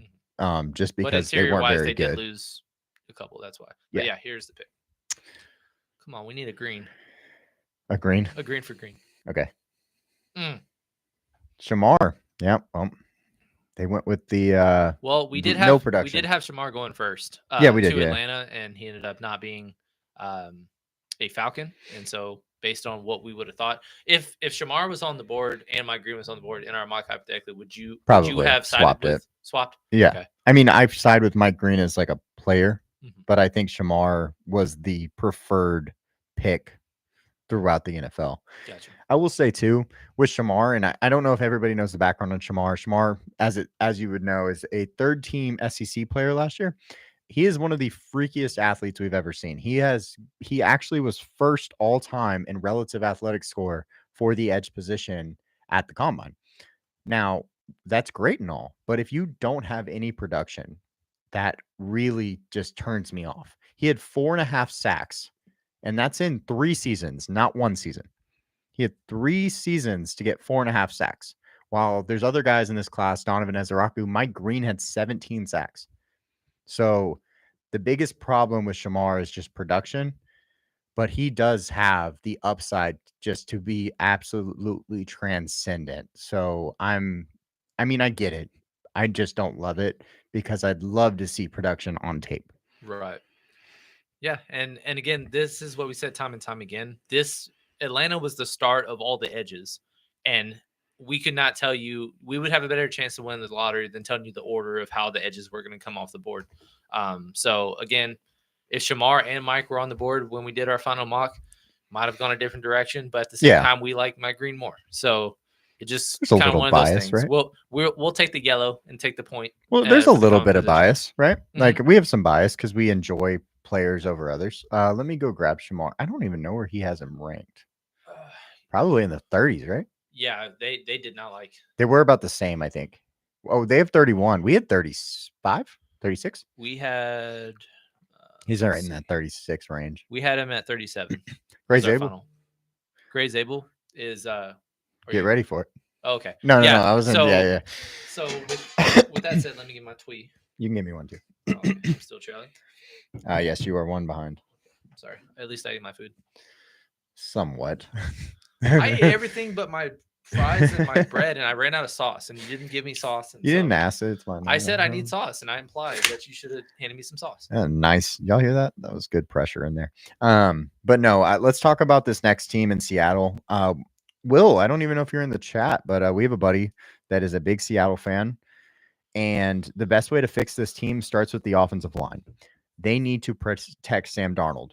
Their left guard was a 6th-round rookie. He graded at 36.9 grade, which was 77th out of 77. Last. Their center was a 5th-round rookie, or 5th-round 2023 draft player, 64.2 grade. Their right guard was a 4th round 2023 drafted player at 48.3 grade. That's 72nd out of 77. They have to get better. And they should address this position possibly multiple times. And Gray Zabel is the guy we have going there. He's probably the consensus for this team. I don't remember off the top of my head. Many people have him. This is the start of, again, we talked about, a potential New York Giants or somebody else moving up for Jackson Dart. This is the range where that's starting to become a discussion and just to look out for. But in terms of Seattle sticking and picking, you got Zabel, Golden, Loveland, Zabel, McMillan. Yeah, it's very consensus. So I thought. And then if you want to go to a different position, say they go somewhere else, right? Tight end was something I saw that I think could be a position. Noah Fant is an unrestricted free agent in 2026, so he will most likely be gone. He has had a lackluster career after being drafted in the top 20. And then Clint Kubiak is the new offensive coordinator there. He loved his tight ends when it went in New Orleans, and he ran a ton of 11 and 12 personnel. So I could have seen that being a thing. I thought this was a Loveland spot. Cornerback, they could go because Josh Jobe was a 2024 undrafted free agent. He's their starting corner. I think that could be a good spot for them. Will Johnson would make a ton of sense right here. And then edge, adding to their edge because Mafe Boye is a 2026 unrestricted free agent. They just added DeMarcus Lawrence, but he's been injured. So I think those things are important. The pick is in. They're walking out right now. So we'll see who's going to get picked here at 18. Jordan Schultz is silly. Why? Well, because he's just misinforming. And you're supposed to be a reporter. No wonder that everybody's on the Ian Rapoport side. I don't even know who Jordan Schultz is. That's how good he is. Just kidding. Gray Zabel. Gray Zabel is the perfect picture. Yeah, this was the chalk that we talked about. But yeah, so Jordan Schultz is the guy that confronted Ian Rapoport at Starbucks, and that was the whole thing during the combine. Oh, I haven't seen that. It's okay. But no, I remember. Either way, you're right. He's one that kind of, it's not that he's always wrong, but it's just he wants to be first rather than be right. And so he was just like, Seattle's trading down, ... and did not trade down. No. Okay. Well, no. So, we finally got a green. We are back on the board. Gray Zabel was one of my first loves of this draft class. Yep. I should have been higher on him before there's sometimes you just want to see it first, and I just needed to see it, I guess. But Gray Zabel, before the Senior Bowl, I was like, this guy is a difference maker. I texted Cam, I texted Dustin. I was like, hey, this is one of my guys. And I love Gray Zabel, man. He is what you want as an interior offensive lineman. And if Grayson's still in the chat, he knows what that means. It's just that nasty need to just want it. He finishes plays on such a high level. And I love his anchor in the pass game. So he's just going to be I think he'll be a long-time pro. And coming out of North Dakota State, there's a really good track record of these guys. So I'm excited about him a lot. Yep. And then what did want to say, we did, that was another bet cash on Bovada for us. 18.5 was the line for Matthew Golden, and he is still on the board. Go us. Let's find. There's Gray. Yeah, plus 110 was what it was. So that'll be showing up pretty shortly. And then hopefully Will Johnson is the first corner off the board. That's probably a thought about that at the moment. Yeah. Until Tampa Bay takes Jahdae Barron, or like some people Malachi. Have. Oh, that wouldn't matter to us for the first cornerback off the board. Oh, I thought it was DB. I'm pretty sure it's first. Let me see. With these numbers, baby. And then after that, Denver being the wide receiver as their pick. That's another one to keep an eye on. Who right now is trending really well. Yeah. For us, because Matthew Golden, Emeka Egbuka, Luther Burden, all on the board. I wouldn't be surprised if Luther Burden was the first one because he is second to us. Yeah. So Will Johnson was first player of position group. So, first defensive back. Okay. Sorry. Okay. Excluding Travis Hunter. Perfect. That's why, because first corner was like plus 300. So we got a little better value because Malachi Starks and Amanda Worry are like mid to late first round picks. So right. Yeah. Why. So the Tampa Bay Buccaneers, the perfect pick is on the board, guys. We have said this over and over and over. I had to get away from it in our perfect fits video because I was like, I can't just do it every time, but it's Jihaad Campbell. If Jihaad Campbell is on the board, we've said this a lot, Tampa Bay should take it. Do you want to know what's funny? Only one other person, that's Joel Klatt, had Jahad Campbell. That's crazy. Everybody had this is a popular Donovan Ezaraku pick. Yeah, we wouldn't bat an eye if it was edge. A couple Jahdae Barons, like I Johnson, and a couple of receivers. You know my needs for them? It's edge, defensive line, linebacker, safety, cornerback. There are no offensive needs, in my opinion, compared to what they need on defense. In terms of offense and defense, the last need that they need is receiver, and two people that we know very well put receiver, which is insane because you just re-signed Chris Godwin, right? Re-signed Mike Evans last year, even though if that's short term, and then Jalen McMillan had a very strong rookie year. So you got 3 deep, right? And then if you whatever you want to say about Trey Palmer and the depth that they have, receivers not a need there. I can't believe that was pretty surprising when we came across those. So cornerback falling this far is crazy to me. I'll be honest. Like Will Johnson is a legit player. He's number 9 or 10 for us. So he could go here, and I would just be so excited. If he had a healthy season, how high? Top 5. He could have gone to the Raiders. No, not overall, but how high would he have been on our big board? I mean, it would have depended on how he played, but okay. I mean, say he played like an A- version of what he played his sophomore year. Yeah, he would have been top 5. Yeah, top 6. He could have been a blue chip. Basically above Warren, below Ginty. Yeah, probably in that range. He could have been blue chip. I wanted to add some players before we got the pick in. If we're just talking about players, safety could be an option here. Next to Antoine Winfield Jr., one of the best safeties in the game. Adding a safety next to him would be great. Right now, the other safety on the team is an undrafted free agent. Just improving that position would be great. Linebacker, like we said. Defensive line. Kalijah Kancey is one of those outliers that we talk about a lot. And he had a 46.0 grade last year, 100th out of 118. He was a first-round draft pick. He had a 32.2 run grade because he is 6 foot 5/8, which is 2nd percentile. Weight is 281 pounds, 4th percentile. Arm length 30 and 5/8, 1st percentile. But he ran the 40 fast, so we just shot him up boards. I think that adding defensive line is important. The guy that I put for their defensive line, my favorite fit other than Jahad Campbell, was Darius Alexander. I thought he was a perfect fit here. Yeah, that's somebody I don't think we ever had in a mock. He would be a 2nd rounder. Yeah, well, yes, but I don't think any of our mock variations we had him as a late first. So no, but he has been moving up boards, right? So I don't know if he'll fall to them, but if he does, I think that's a great pick for them. Yeah. Honestly, I think. What happened? Did you see it? Yeah, it just popped up. You're not as excited as it's surprising to me. The face is telling me that it's wide receiver or something. That's the face I got. Nobody got it right. Is this poker? No. No, I'll say no. I did not mention this name. A correct name. Okay. To here, but sounds like it's not defense though. Interesting. Based on your face, because I think defense we would have been okay with any position. They need every position, so I'm going to expect it to be Luther Burden or Luther Burden. That's what I think it is. Okay. Based on your face, it's a wide receiver, which I mentioned his name, but I don't think that's reasonable. His name nobody's a wrestling fan in here. Hassan Reddick did go there, so they did grab an edge, but I think that there's other positions on the defense that need to be addressed. If they didn't address it here, it blows my mind. I love Baker, and I think that helping Baker out is great. This pick. Oh, okay. Shit. Here we go. Ready? I'm so ready.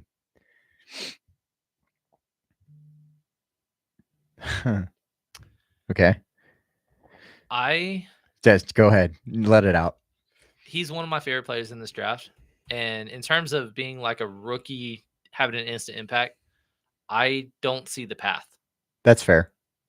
However, that doesn't mean long-term he can't be a thing because Chris Godwin could age out really fast because he's had multiple hamstring injuries. He's coming off a broken leg. Mike Evans is basically year to year at this point. We've seen how fast receivers can quickly fade from top 10-ish to just all of a sudden journeyman to retirement. Jalen McMillan, like I said, had a really strong rookie year. And I really thought because Mike Evans missed a month and then Chris Godwin missed the rest of the year, he had a huge opportunity. And for the most part, he made the most of it. Had some really strong times. We bet a lot of him with lineups last year. But Emeka Egbuka, he is basically the true, perfect epitome of what you want as a wide receiver 2 on your team. Highest end wide receiver 2. But right now, he's at best wide receiver 3. and there's just a clunk of targets. But long term, once Godwin he is a replacement Evans, for Godwin. Yeah, but at the end of the day, once they're both gone, McMillan and him, you still need something else. I don't think McMillan is as good as we're making him out to be. I don't think so either, but I think he's better than being a wide receiver 4 on a team, and it's only going to eat into his own production. Yeah, I envision it similarly to Rome Odunze, where I wasn't taking a single lick of him in terms of best ball last year because it's just like, hey, rookie back with Keenan Allen and DJ Moore, who had 100+ targets every year, basically in their primes. And I was like, there's no path for him to be successful in his rookie year, but that doesn't mean it's, long-term not a great fit. So very interesting to say the least. Like I said, I thought that was their least needed position out of anything on offense and defense. I don't know that I think offensively I don't know that they needed a running back here. I don't need or offensive line. But if they picked Omarion Hampton over Bucky Irving, did you not see that would be a massive upgrade to their offense? Yeah, but I understand this. I think this is a better pick. Like if you're just talking about holistically, because you're like, okay, we know we have old receivers, like we have to upgrade. But one thing I did want to mention, one of our kind of long shots was the correct receiver order, and we had Emeka Egbuka as wide receiver 2 over Matthew Golden, and right now that is correct. So if Matthew Golden goes next and then Luther Burden goes, which is what we should expect, that is going to be another push in. Or actually, did we take that one out? We might have. It's okay though. Matthew Golden is going to be this pick right here. Matthew Golden? Yeah. That'd be cool. That would be great. Thank you, Zach. We love you and we really appreciate you. You got to come in for the Broncos pick. Yes, sir. Yes, absolutely. Yeah. What do you want, Zach? I don't know if you've seen our final mock, but there's a lot of running back interest. There's some receiver, possibilities here. Sneakily, Denver doesn't have a whole lot of needs. I think Malachi Starks would be awesome. Yeah. I think it'd be so good. Bat an eye at I'd love that. A single position other than, Will I guess, Johnson? QB2 here. Will Johnson? That would be the only one that we'd be like jaw drop. Oh, yeah, for sure. Let's get a Will Johnson opposite, take over Riley Moss's spot. We'll just have the 2 freakiest cornerbacks. Zach said, no idea, just happy Elway's gone. What a guy. Miss you, brother. You say you're at a wedding? I love that. Wedding prep. That's what I'm talking about. All right. Well, your pick is not in. It seems like they're trying to trade back, which is fine with me. If they trade back, I think that they could still get a receiver, first off. And second off, they could go Travion Henderson, which, hey, that makes a lot of sense. It does. It does. This could be the trade. This is it, Cam. This is the trade for quarterback. This is? Right before the Pittsburgh Steelers. I think it's too late in the clock. You think so? No, they're ironing it out right now. I don't know. They're ironing it out, man. I think they're just having a long talk with Matthew Golden saying, hey, we're so excited for you to, be one of our mini gadget guys that we already have. Yeah. Hey, Zach, get him to subscribe to our podcast. We appreciate you. Yeah. He's at a wedding. I know. We'll send you a QR code. Don't you worry. Please do. We need to get to 250, guys. Really We're do. so close, man. We're right there. Got there. 16 watching, 18 likes, basically over 100%. Rate. 19 likes. 19. Yeah. I'm behind. We're on it. Let's go. Subscribe to the pod. What a guy. Still a minute left on this. Check my tweet, man. I'm behind right now. We're past halfway, and this is my second one. Man. Tough. I was going to do shot bets, but Emery said I wasn't allowed to. No. I don't think we can do that. This is a children's show. No. Children. No, I'm not even going to say that. Let's see. Come on, get the Pickens. What the heck? Pickens. George Pickens was an interesting, as soon as DK Metcalf was signed, I was like, hey, don't expect these two to be on the same team. And nothing's come out yet, but he unfollowed the Steelers on Instagram, and you know how that goes sometimes. So we'll see. Diva receivers. But right now, I just don't understand. Hey, contract year diva receiver, you sign another diva receiver for $30 million, and you have no quarterback. So pick is in.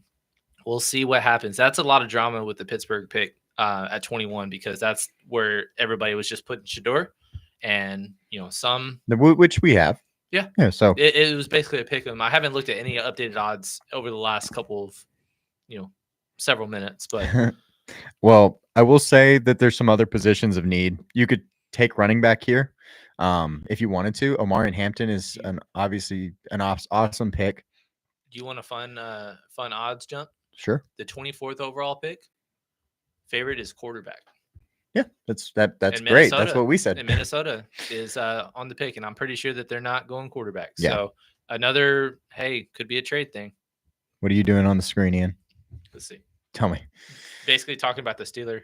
Oh, okay, perfect. I wanted to add Denver could also go wide receiver here because Courtland Sutton is a 2026 free agent, and they have no true wide receiver 2. Everybody's a wide receiver 3 or wide receiver 4. Basically, think Courtland Sutton's on the team, and then you have New England's receiving core, like what they would be if he wasn't there. So add that talent, and then interior offensive line, you could upgrade guard or center, Ben Powers and Luke Wuttenberg. My seat's vibrating, but I'm not looking. Don't look. Looks like last couple of times I haven't even tried to look. It's just popped up. What? Oh yeah, I know. Right when you look, or right when you go down to look. Yeah, I haven't looked at this pick though, but I have a feeling we're correct. Okay, come on, Matthew. Sorry, Mom. Yeah, don't love the pick, but I just want to be right. Exactly, it's fine. Let's see. Is he gonna let the?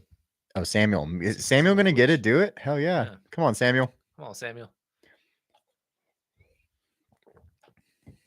Whoever's picked, you better sign something for this guy. Oh yeah, for sure. Get this man a jersey. Something's going on. Yeah, it's blowing up over here. I can't look. That's about 6 vibrations. It's way too many. 7. It must be crazy. 8. It must be crazy. 9. The Denver Broncos have traded the pick to the. That'll be what we get right here, and that's what'll be crazy. Oh man. No, it's a pick. It's a pick. Oh. Dang it. Miss. Double killer. Wrong Texas guy. Jahdae Barron, second Texas guy. Well, that was the nickel. He's going to play nickel for them. So he's basically, I said safety, Malachi Starks. Well, he's going to be the safety, Malachi Starks, play nickel for them. That's a great pick. I love that pick. They're best player available. Yeah, they got a ton of. I told you.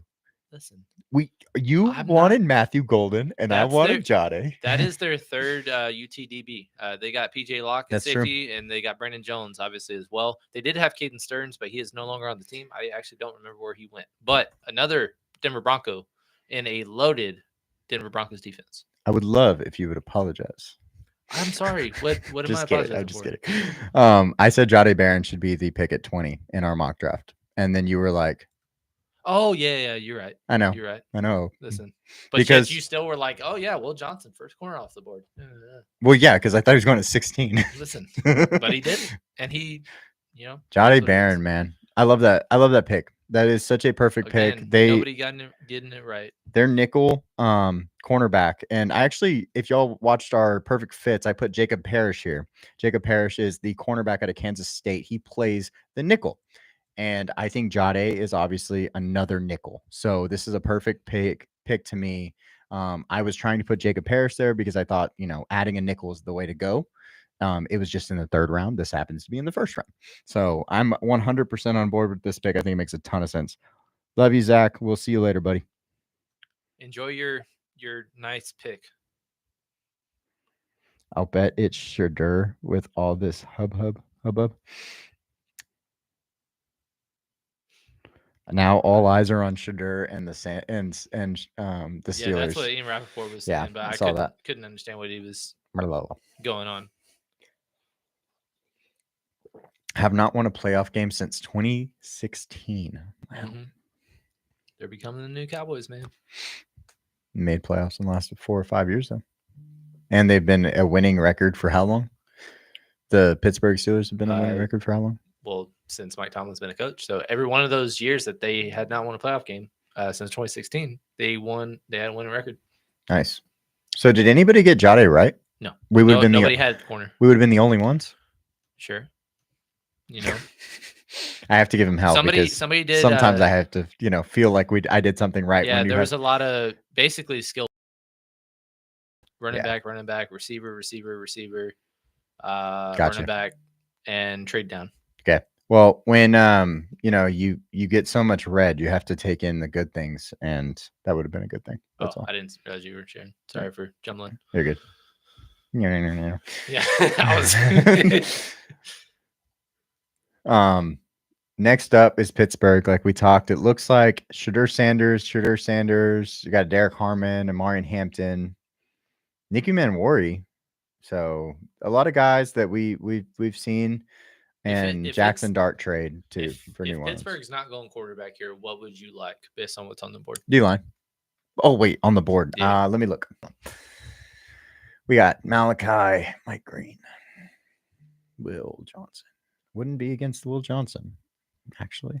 Even Benjamin Albright, who we've talked about, is one of the close, insiders for Denver Broncos that we follow. He did not expect the Jade pick, so even that was a surprise to him. Maybe you go with a. Hold on, let me go to Denver, or let me go to Pittsburgh real quick. I haven't seen it. Well, here he comes. Oh, then I can't do it. It's definitely D-line, but I don't know who it would be. I guess you could have said Will Johnson is the guy that I would have gone with, I guess. Joey Porter and Darius Slay are there, but Darius Slay is old. Did he go Shedeur? Derek Harmon. Somebody was right. That was Todd McShay right there. And Dan Brugler. There's your D-line. For the Athletic. That's awesome. Yeah, no, I think that makes sense. I just I don't know where Shedeur's going second round. I think I bet you if we were like, hey, Shedeur's not going there, that would have been our selection. Yeah, no, I agree. Yeah, because he's the perfect fit. Perfect fit style because he plays that 3 technique, and I know they have they don't have a 3 technique right now that's I think is any good. Who is it? Loudermilk or something? What's his name? So I think they could have improved that spot. So this makes sense. So yeah, that basically most people got that wrong, but Dane and Todd McShay got that correct. But with that being said, Pittsburgh does not have a second round pick, so in all likelihood, I don't know what they're doing at quarterback. They're betting on Aaron Rodgers, and which is doesn't want to be there. That's a ballsy move. This is a typical Pittsburgh Steelers move, though. The non-sexy defensive lineman that always keeps their unit among the best in the NFL. Like we said, if it wasn't quarterback, that would have been the direction we probably would have gone. But the funny thing is, Chargers, Will Johnson's still on the board. Oh my gosh, it's free. It's so free, guys. They need corner so bad. Everybody, but there was one person. We're gonna get that's pick right. Yeah, Albert Breer got. He was the only one with Will Johnson, and the only other guy that picked corner here. But Kenneth Grant is off the board.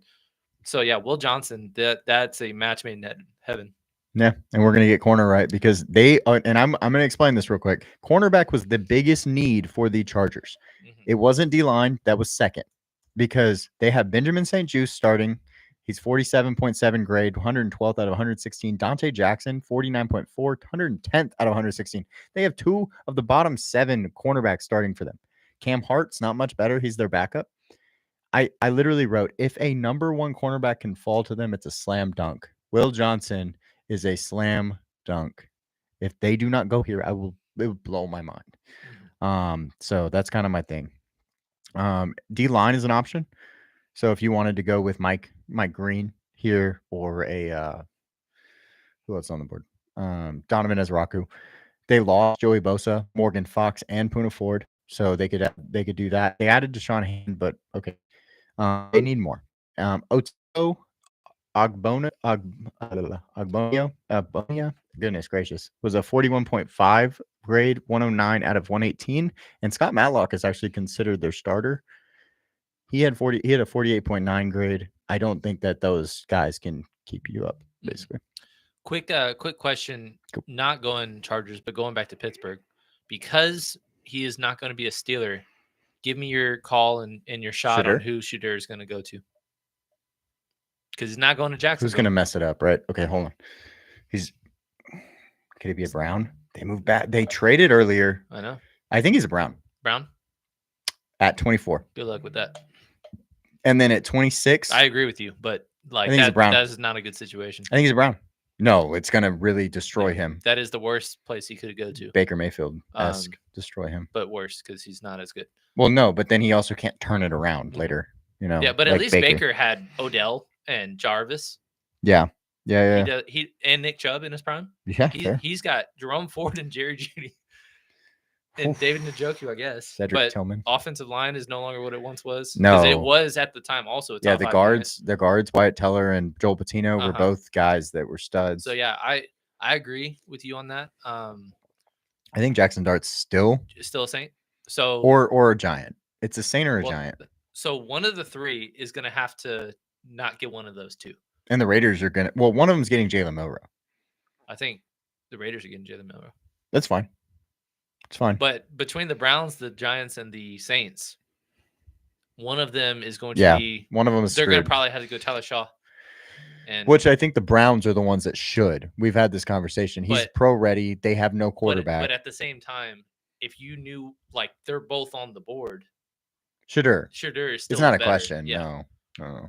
But we didn't expect him to fall to round 2. Well, I didn't expect the Steelers to not take a quarterback. Mm-hmm. That's the biggest thing. We just thought there was a quarterback gone. Right. But I'll put in Derek Carman. Chargers are still on the clock. That is very interesting to me. I thought they would have just ran in that card.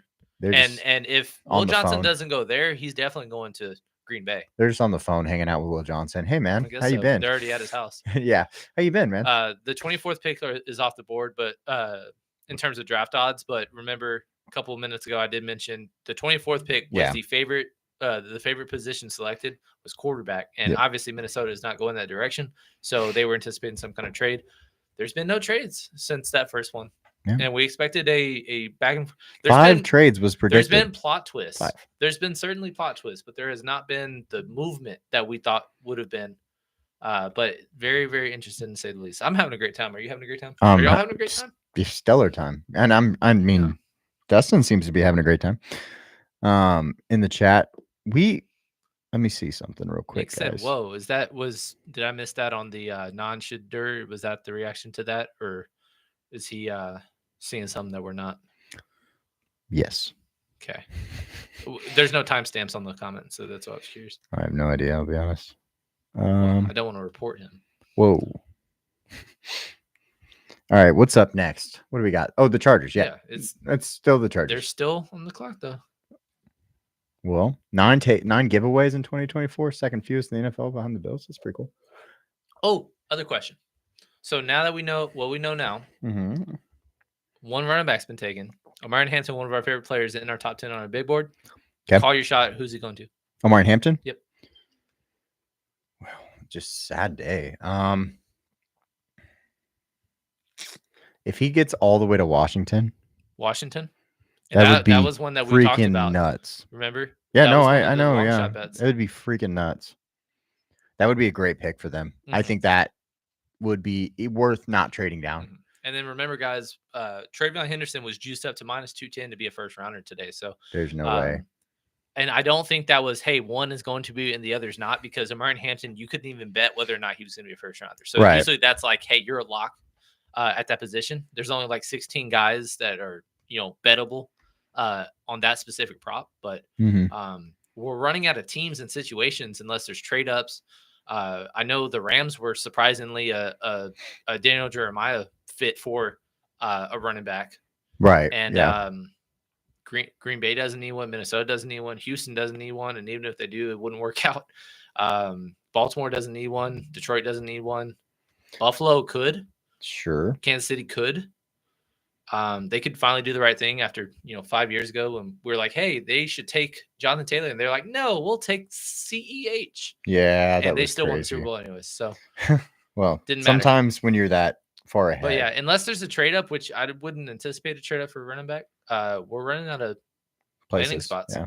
I saw another one was the Chargers picking a running back, but I think that was Travion Henderson. Well, if Will Johnson doesn't go here, Daniel Jeremiah actually. If Will Johnson doesn't go here though, just on top, Green Bay is taking him. They have to. Like, I don't know what. Okay, we're at 6 seconds. Daniel Jeremiah. We're at 6 seconds. I don't know. So I don't really. But Daniel Jeremiah, remember, he dropped Will Johnson entirely out of the first round, and he was the only one to even come close to doing that. So some had him falling to Green Bay at 23, obviously, which is still on the board at this point. Do the right thing. Hold on. What?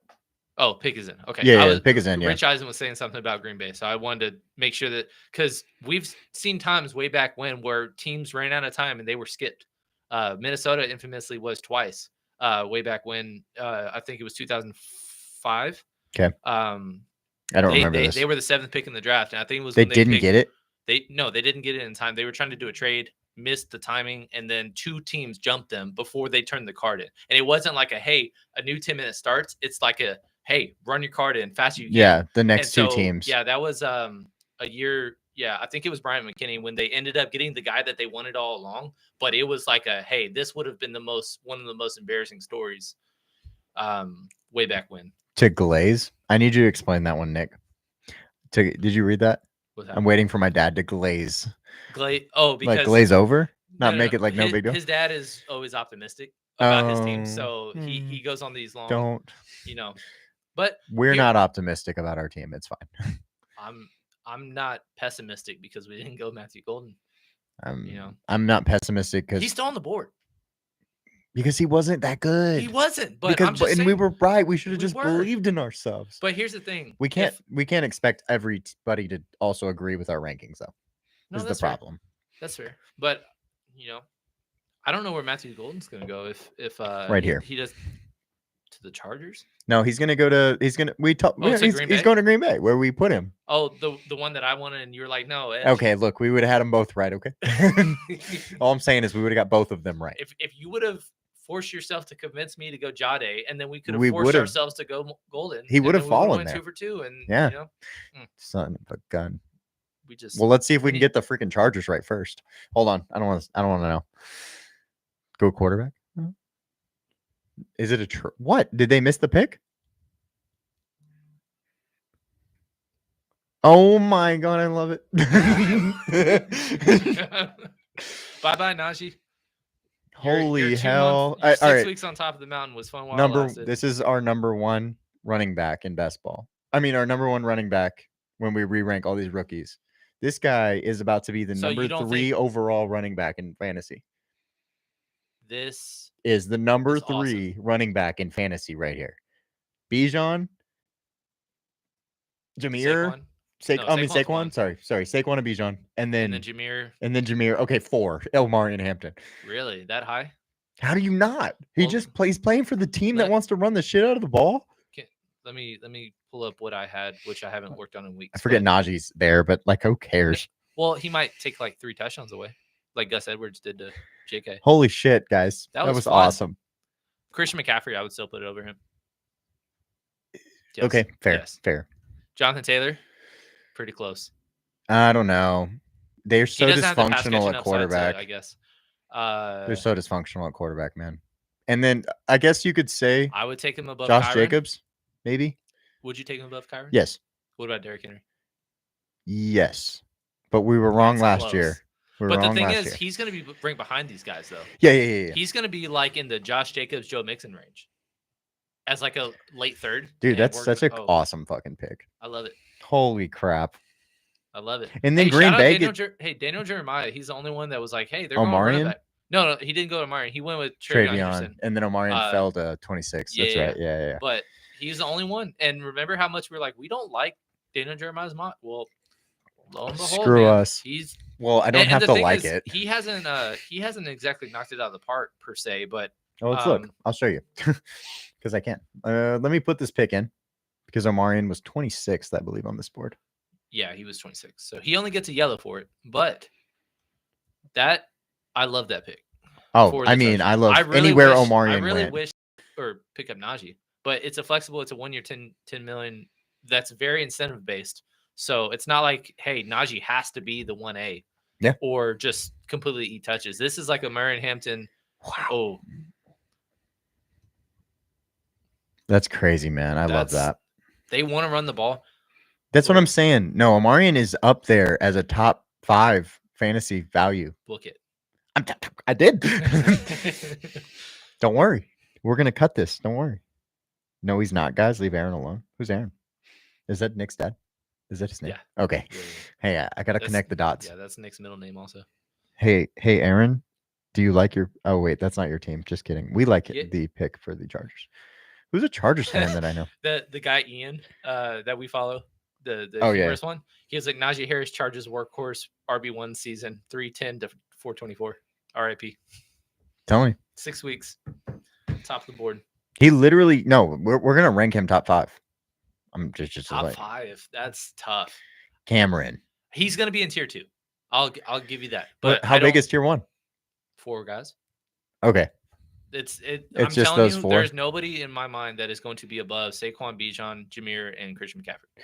And then after Christian just scares me. After that, the next tier is Taylor, G&T, Achane, Henry, Kyren, and now.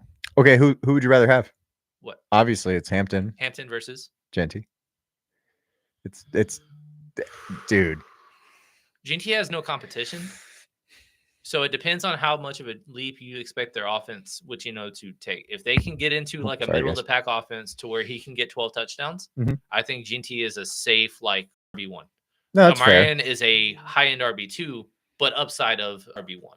So I think I would un pequeño go Omarion Hampton over, but they're in the same tier and they're probably right next to each other. But I put both of them above HN. I put both of them.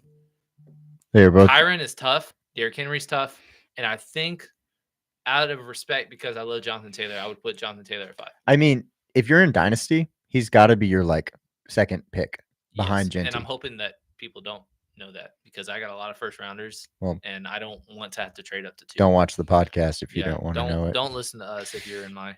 I know Vic has a first round pick. I think that's ahead of me, and I need to figure out how to talk him out of it. Rectify that. You sure about that?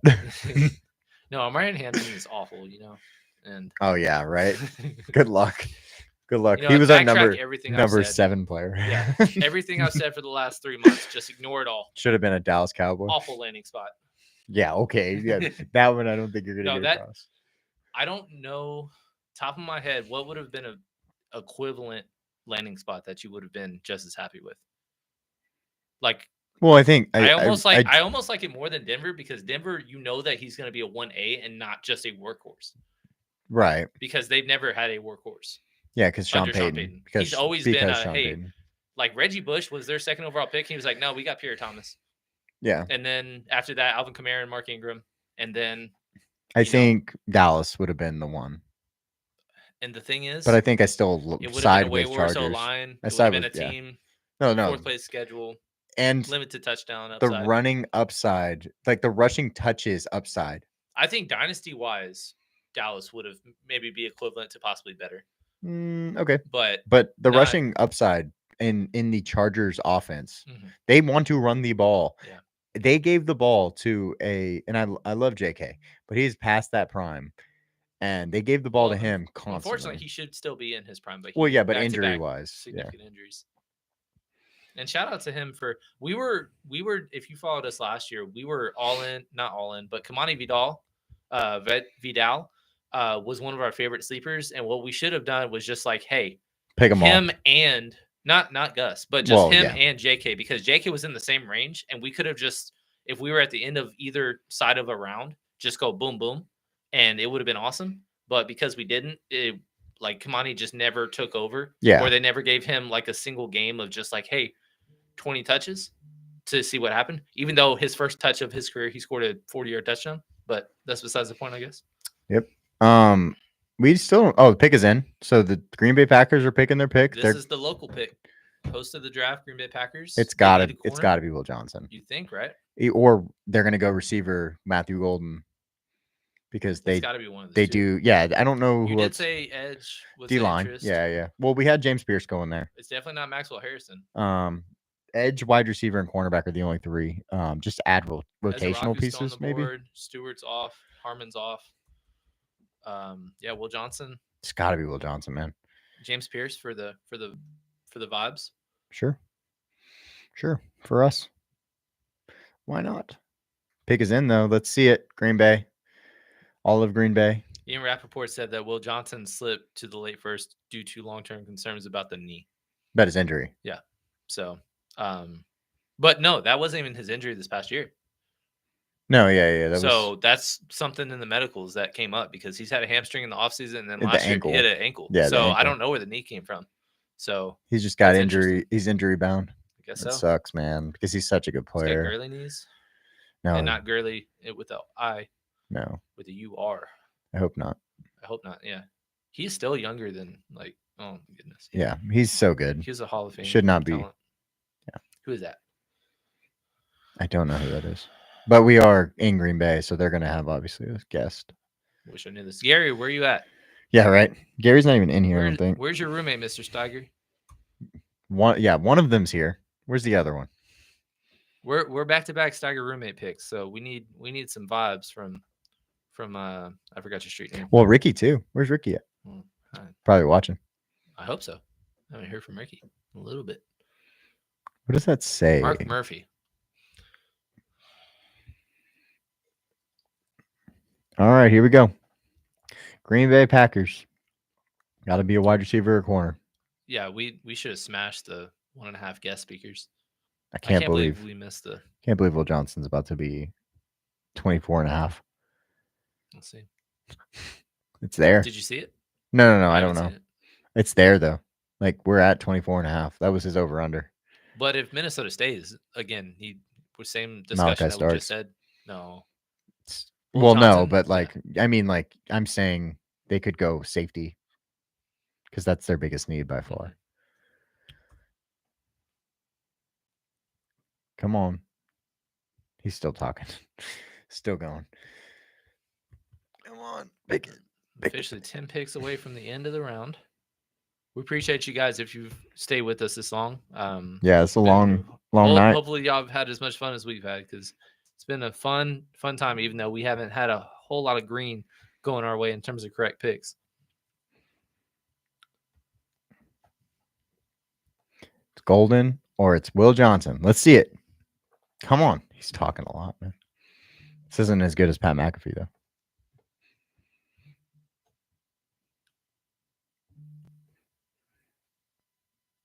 Well, things are happening on my phone. Come on. There's no way. Wide receiver. Got to be. Okay, then it's Matthew Golden, which is so ridiculous. Add another wide receiver, too. Possible wide receiver one upside, I guess, but. No, he does not have wide receiver one upside. Well, he has like wide receiver one separation, but that's about it. Yep. Even though he fell, still too early. Still too early, man. And the thing is, like with Green Bay, respectfully, they have a decent receiving core, but all of them are wide receiver 2s and 3s. Yep. And they just added another wide receiver 2. And so I don't think that that's the best spot for him to achieve his max potential. Should have been Luther Burden. But then that's just another Jaden Reed-esque player. Luther Burden? Nah, he is actual upside to be a wide receiver one. Like he has that kind of like explosiveness on the outside. Inside, outside. You need some size. He's 6'1", 6'2". He's scrawny looking though. No, he's huge. He's a big guy. He's in the player rankings. Look it up. No. Sorry. I'm gonna Google it. Okay. Well, you can't compare him to other wide receivers. 5'11". No, he's not. That's the wrong. No. Well, it's 5'11", and then I click on it. At the combine, he was 6 foot 206. 6 foot 206. Okay, yeah. So he's Deebo Samuel. Yes, that's what we've been saying. So wide receiver 2? No. Okay. Well, Emeka Egbuka's a wide receiver 2 with less upside than Luther Burden. But he's great. He's a great locker room guy. He is a good blocker. Great blocker. Love that. That's not what I said, but that too. Well, no, that comes with it. We love that part. Okay, so are we getting a trade back? Are we getting a quarterback here? Can we get a quarterback? My gosh. Yeah, it's supposed to be 5. It's crazy to me. Yeah, we should get a quarterback here because that seems like the next best thing. When Peter Schrager getting that right. Really? Mm-hmm. Someone got it right. Oh, we would have got it right. Hey, we would have got it right. I told you. Oh, goodness gracious. That's on you. Is it on me? Absolutely. You talked me on a Jade. Okay. I have the text. I can't lie to this. Proven in a court of law. Can't lie about this. Dustin, pull the text. Dustin, I know you're there. Pull the text. No, I don't know about that. He's there. No, he wasn't. I need you to quote us. All right. This is a trade down spot to us. Again, I think Minnesota, they should trade down, yes. 4 picks total in this entire draft. The next one is at 97. After that, it's like 139. So they have no picks. They need to move down, and we will still see if they do. Yes. That said, Will Johnson, if they stay in pick, I'm okay with it. We should give an update. You know what's crazy? Tell me. I think I have to pee again, and it's because I No, you're lucky. Did you? How many you drank over there? 2. Okay. I'm about to be, but I've also drank that. I also drank that and that. I see liquid in there. That's all ice. That was ice. No. Yes, is it liquid now? Melted. Yes, it melted into that. So a fifth of your cup is okay. Still liquid. Is what you're saying. Now. Okay. Are you gonna? Yeah, I did break the seal, Taylor. Thank you. I will. After I'm gonna finish this one, go to the bathroom. Well, I'm gonna take this one. I'm gonna let you break down what happened here. It's crazy. What happened where? About how okay the pick is for Green Bay? No, I mean all these picks. I'll let you go back and look through them. Yeah. So we're right there. So trying not to make any ting ting noise, but you're fine. Okay. All right. So we are on the 24th pick. I would expect some kind of trade down. Again, only one quarterback off the board, and I see Jackson Dart, or I guess Shedeur as well as a heavy potential topic to be traded up for, whether that's the Giants, the Browns, who have another early second round pick, and then also you have the Raiders. I'm sorry, and Saints. Yeah, about 4 teams that could be using one of them. Again, Minnesota doesn't have any picks, but yeah, quick recap. We'll go all the way up to let's go 15 cents. So Jalen Walker, Atlanta. That was one that was kind of interesting, but not many people had him fallen that far. Walter Nolan, former 5-star that has been up and down these draft awards, goes to Arizona at 16. Jamar Stewart, we knew Cincinnati was going edge. They went with the A&M upside of that Raz score. Gray's able to chalky guard going to the Seahawks. Mecca Ibuka, surprise pick, going to Tampa Bay. Jahdae Barron going to Denver. Derek Harmon, instead of Shedeur Sanders, going to Pittsburgh. Omarion Hampton going to the Chargers, one of our favorite picks thus far. And then Matthew Golden, most recently, going to the Green Bay Packers, the first wide receiver since Havon Walker in 2002. Which I know Green Bay Packer fans have been clamoring for receivers for now decades. They're not trading. Yeah, pick is in. Holy crap. That was early, though. The last couple of picks kind of took a little while. So they knew who they wanted. It's Malachi Starks. Just kidding. It's probably Will Johnson. Well, I don't think it's Omarion Hampton like Peter Schrager thought. It's not Derek Harmon like Daniel Jeremiah thought. Okay. It's not Jahdae Barron like Todd McShay thought. Nick, maybe. It could Malachi, be Nick Emmanuel that 3 people thought. It could be Malachi that 1 person thought. Could not be Tyler Booker. Or Derek Harmon there. Basically, everybody else that has a potential match pick safety. But nobody had Will Johnson. So let's see what happens. That was very quick. They knew what they wanted. He's about to announce it. It's over. Let's check it out. Donovan Jackson. I'm okay with that. I love Donovan Jackson. So that's a awesome pick. Donovan Jackson is he's ranked above Tyler Booker, who just went to the Dallas Cowboys. Donovan Jackson is our 31st player, I believe, on our board. So it's a little bit higher than we had him, but at the same time, his athleticism is so much fun. He moved out. So Josh Simmons, who's one of our favorite players in this draft class, who hopefully will probably go at the next pick. He is a guy that we really like. But when he got injured against Oregon, we saw Donovan Jackson move to the offensive tackle spot and take his spot. And Donovan Jackson might have had one of the best, true best runs at the end of the year. I think if you just took the MVP trade. Oh, I love that. Giants. Okay. Have traded up. Here we go. But I was going to say know what it's for. Yeah, for sure. And I hope it's not for the guy that we picked. Where's Donovan Jackson, bro? Oh, he's a tackle on here.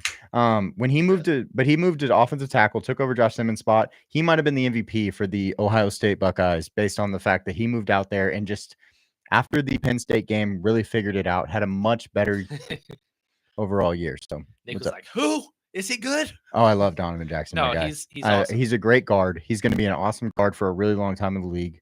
Just trust me on this. I'm not that I love the pick for y'all. Don't get me wrong. I wish y'all would have traded back. I think y'all need safety, super insane safety help. But at the same time, Donovan Jackson's a great pick. You and Chicago basically did the same exact thing this offseason, which was, hey, we are going nasty up front on both sides of the ball. And so this just adds to that. And it's one of the guys that proved his positional flexibility by going to the left tackle once Josh Simmons went down and helped lead them to the national championship game. He's really solid. I really like this trade. They got 34 and 99, so a third rounder, second and third rounder, and next year's third. Wow, that's a lot. That's a great trade. For just moving down 9 spots. But I think everybody might have been like, "Hey, we need to find a place to go up for quarterback." So could have been one of those things, you know. Yeah, but I'm I think just disappointed that it's. I have a feeling this is Jackson Dart. I hope it is. So, I think a lot of people. Man, I think that's obviously, fun. like we said, quarterback with the mocks that had trade ups, right?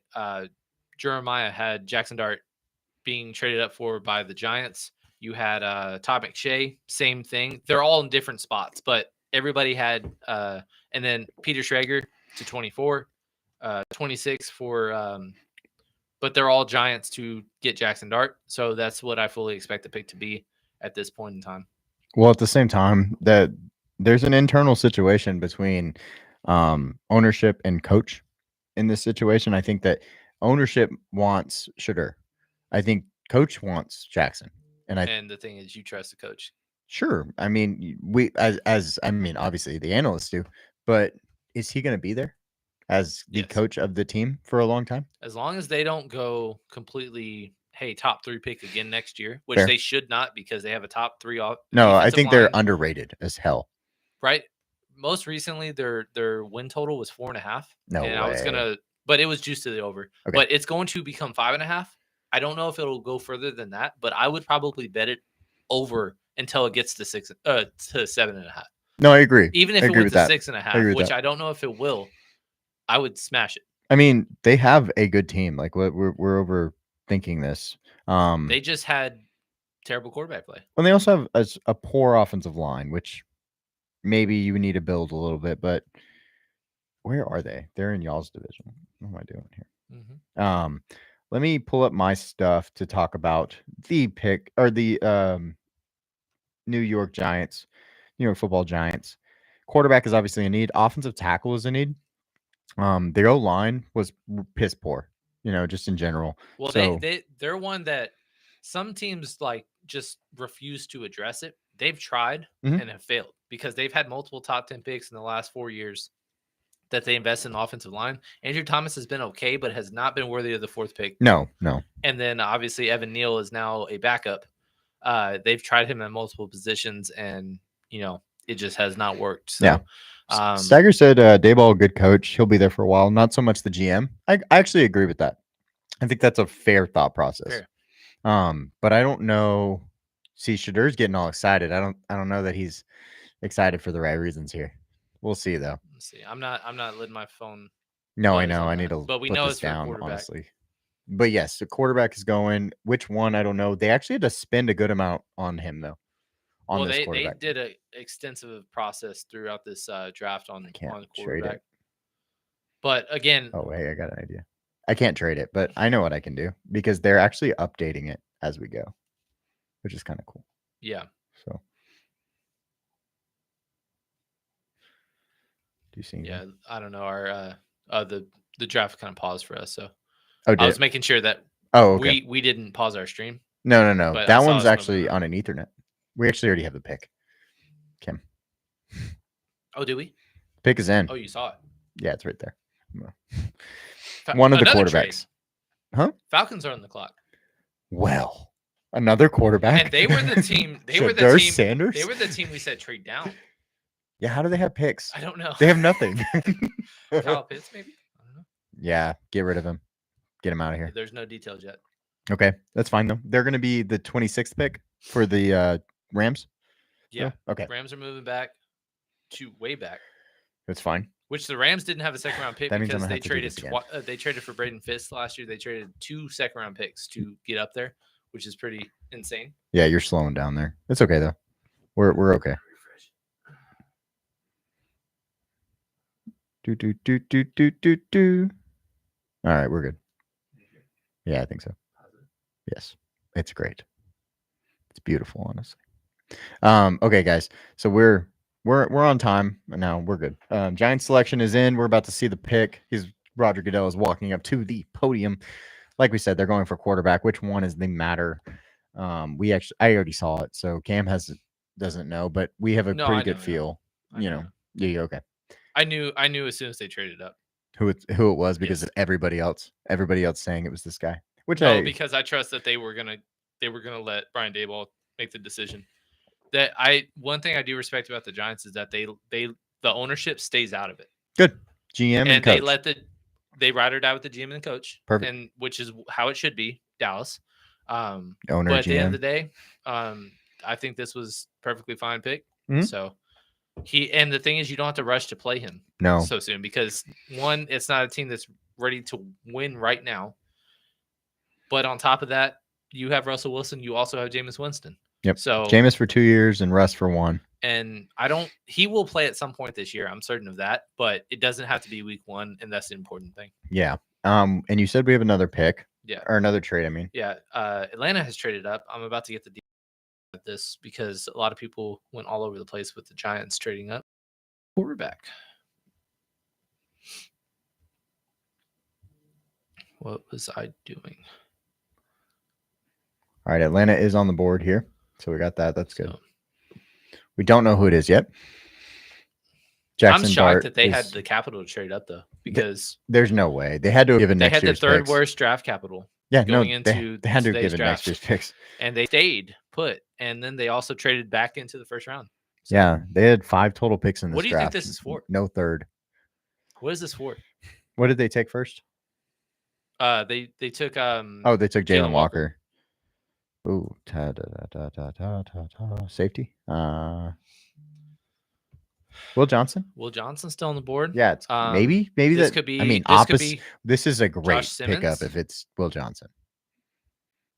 Opposite AJ Terrell. That's pretty awesome. If there's any trade details yet. Yeah, give me something. They're gonna pop up on the screen. Hopefully, it's a Darty in New York. Yes, sir, it is. Dustin, I'm sorry he didn't get to go to your team, but I love that for the New York Giants. I think that, I have Shedeur over Jackson Dart on our rankings, but it's 53 and 55. Here's the trade details for the Falcons and Rams. Falcons get this year's first and third. They give up their first next year or what? Oh, yes. Second round pick is where the Rams go, which is 46 overall. Next year's Atlanta first. And then 2025 7th. I love how the Rams run. They don't need first rounders. How many first rounders have they had in the last 10 years? I swear. We went from a span of Jared Goff. Yeah. To none. Where he was the first overall pick. There was not another first round pick until last year. Yeah. No, I mean, it's amazing. And they're good every year. Yeah. I love this. They decided this year, hey, we don't want another first round. We're going to take 2 next year. And Atlanta, it's going to be a teens pick. Well, they're going to win the AFC South unless NFC South? NFC South unless you think that it's Bucks again. Who do you got right now? Oh, it's a 2-team race. It's it. Yeah, that's why I'm asking. I give it 3% chance to Carolina. Just because I don't think you need to get past 10 wins to win this. Right, fair. It's not New Orleans. Once again, this division also has an easy schedule. It's not as easy as like last year where everybody was bottom 4, but it's once again everybody's easy, so they're gonna have an extra win or 2 based on that. So Atlanta is really just like, hey, I'm tired of the Bucks kicking our ass. So they're just gonna go for it. but who though? That's what I'm saying. Yeah, who they're picking? Yeah. But are they gonna win the division? They're picking. They're picking corner. They're gonna go Will Johnson. That if they don't do that, they need to shore up their defense. They have the offensive pieces. Maybe they go wide receiver. Maybe this is Luther Burton. No. That's one of their needs. No. Yes, it is. No. Absolutely. They're not trading up and giving up a first rounder for Luther Burton. No chance. Well, who would they? There's no one here other than Will Johnson. Tackle? No. Why? Why? What? They don't need a tackle. What do they need from tackle? Who knows? No, they don't. That's what I'm telling you. Let's see. They need a center. Who would that be? Joshon. Shit. I don't know. Okay. Pick is in, baby. Here it comes. Come on, Roger. What we got? Okay. Edge. Double edge. Sword. Double edge sword. I love James Pierce. So hey, sure. It only took 5 years worth of attempts to give them an edge. They were like, no, we're gonna wait until 2025 and take 2 at the same time. We could have put him to 15. Would have been right. Would have been right. Eventually, yeah. That's funny. That would have been after the fact one. Yeah, would have taken it. Wouldn't have been mad. What do you think about this one? Which one? The pick? Yeah. I think Will Johnson's on the board. Not that I don't love James Pierce. He's a number 13 player on our big board. But you just went edge or inside linebacker, I guess now. You needed to shore up sack production, though. I get it. So I guess it's not a bad pick. I think that he's one of the best pass rushers, just individual pass rushers in the draft class by far. I love his explosiveness and his first steps. So yeah, no, I love him as a player. Back-to-back top 10 preseason, pick. Yeah. And no, he's a stud. He fell due to character issues and slight lack of production, but that was also they didn't use him nearly as much as they probably should have. No, yeah, the whole Tennessee line was just kind of a rotation last year. Yeah, they had 10 deep, and it was ridiculous to watch, guys. But no, I think he's a great pick. I just wish it should have been Will Johnson to me. Okay, but yeah, I just want to do an update on the big board of those that are still available. Okay. Will Johnson, 10th overall. Yes. Is still on the board. James Pierce just went off the board. Is Jahad Campbell still on the board? Yeah, he is. He's falling because of an injury. Yeah, he has a shoulder leg. And it's not the last one to do it. I mean, Peyton Wilson last year. Malachi Starks, 16th player, still on the board. You have Kenneth Grant is off. Luther Burden, 23rd. Yep. Tyleik Williams, which he's not expected to be a first. Yeah. Nick Gordon's not expected to be a first. Josh Connerly. Jack Sawyer, also not expected to be a first. Trey Henderson, could possibly see his name called. Donovan Ezaraku, I would definitely see his name called soon. And Nick Amenawari. Yeah, so what are we getting here? We're not getting guard. They're gone. All of them are gone. So it's got to be, well, we hit Kenneth Grant, so he's gone too. Derek Harmon's gone, and Walter Nolan are gone. I don't know what we're doing here. Hold on. Let me think. Let's go back to holy hell. Let's go back to we're talking about Baltimore, guys. Baltimore needs interior offensive line. Because lost Patrick McCarty. But there's a big dip. Like there's no edge, one available. I think they jumped over them for edge right here. I think that's why Atlanta moved up. Well, partly because they wanted. That they're going for. They would have been James Pierce. They would have gone with James Pierce there. Okay. Is what I think that was what Atlanta might have done for, because it's Baltimore who needs edge, and then Detroit needs edge. Okay, Ezaraku. Sure. And I guess first safety candidate. Yeah, that's actually really good choice, because I don't think they need a safety. I don't think so either. But everybody keeps mocking that. Yeah. What about corner? Because everybody keeps mocking that too, even though I don't think they need that. Well, they need better cornerback play, but they don't need to draft a cornerback in the first round. They drafted 2 last year. That's what I'm saying. So, but neither of them lived up to that. They were still atrocious in the first half of the season. Got much better in the second half, but neither played excellent. No, yeah, it took time. So they need better play, but I don't think they need to draft another. It's similar to Detroit, who doesn't. Yeah, they signed somebody, then they drafted back-to-back corners, and then there was Schrager and somebody else was like they need or no, actually he was the only one that said Will Johnson corner, which he could very well be right at this point. But again, I don't know if I would go back to back. Well, they also picked up Awuzie. Did they really? Yeah. TJ Tampa, Awuzie, Nate Wiggins, Marlon Humphrey. Like, I just don't think they need it. They could go. Oh, we're on different. I was talking about Detroit. Oh, I'm so sorry. No, you're good. I was gonna say I was talking about both of them drafted cornerback back to back last year. Yeah, first round and second round. Because that was the whole thing about Detroit. I think out of our top 7 corners, Detroit, Philly, and Baltimore took 6 of our top 7 together somehow. Yes. So Philly took two top three corners. Top 3, and obviously we know how that panned out. Great. But yeah, I mean, Detroit took. I mean, we don't have to talk about Detroit yet. It's Baltimore's time. Well, Baltimore is kind of hard, though, to predict, because they kind of just lost all the players we thought they'd go with. Defensive line was my big one. Walter Nolan was on the board last time when we mocked this. Kenneth Grant was on the board. He was picked here. Derek Harmon. So none of them being on the board. It's really tough. I'd go edge. I also want to mention JT Tuimoloau is somebody that Todd McShay said had sneaky first round consideration. Okay. Yeah. But other than that, like you said, they're all kind of gone. Tyreek Williams could be not based on our big board, but it would be a reach based on how other people view him on their big boards. He's a stud, though, man. He is. He's one of our stands. See, for edge, Ravens pick is in. Nick Scorton, if you wanted to say that they're because he's been like a borderline first rounder. Like he's on the in this of him though. I thought he was on a couple, but he's a second rounder by like overall.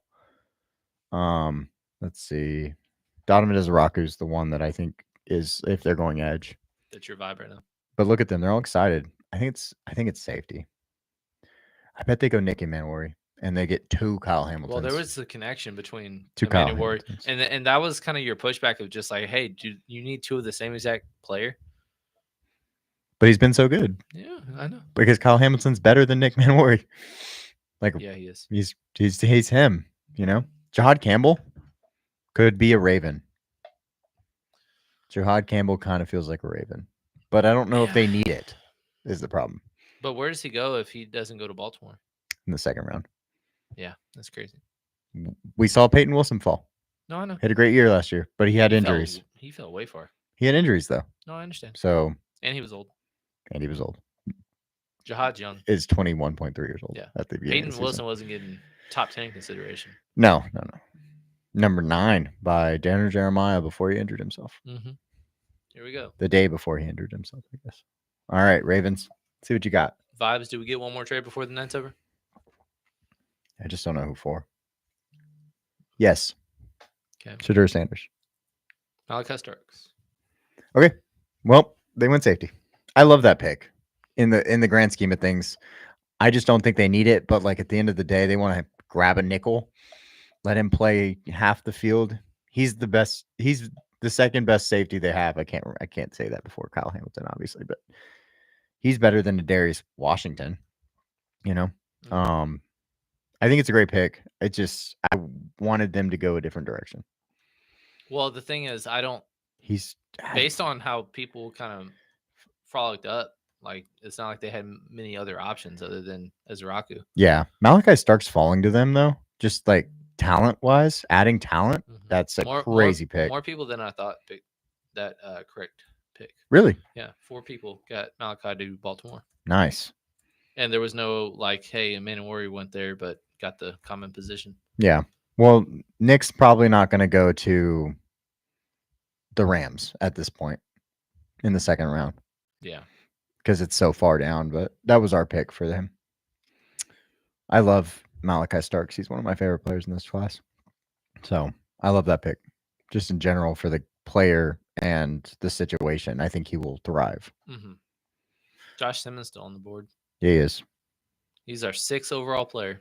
And he is now off the board at 28. Well, injuries is pushing him down, but hopefully someone decides this is a guy. Right. Like we did. Kansas City Chiefs are going to get Josh Simmons. And we're all just going to be like, of course. That's what Nick Wright wants. Is that what he said? Mm-hmm. He just tweeted that as I refreshed it. Oh, look at that.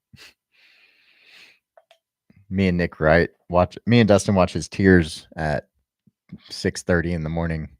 Oh, no. Is that in the afternoon, Dustin? You tell me. But we watch his tiers for basketball while we're working out every time.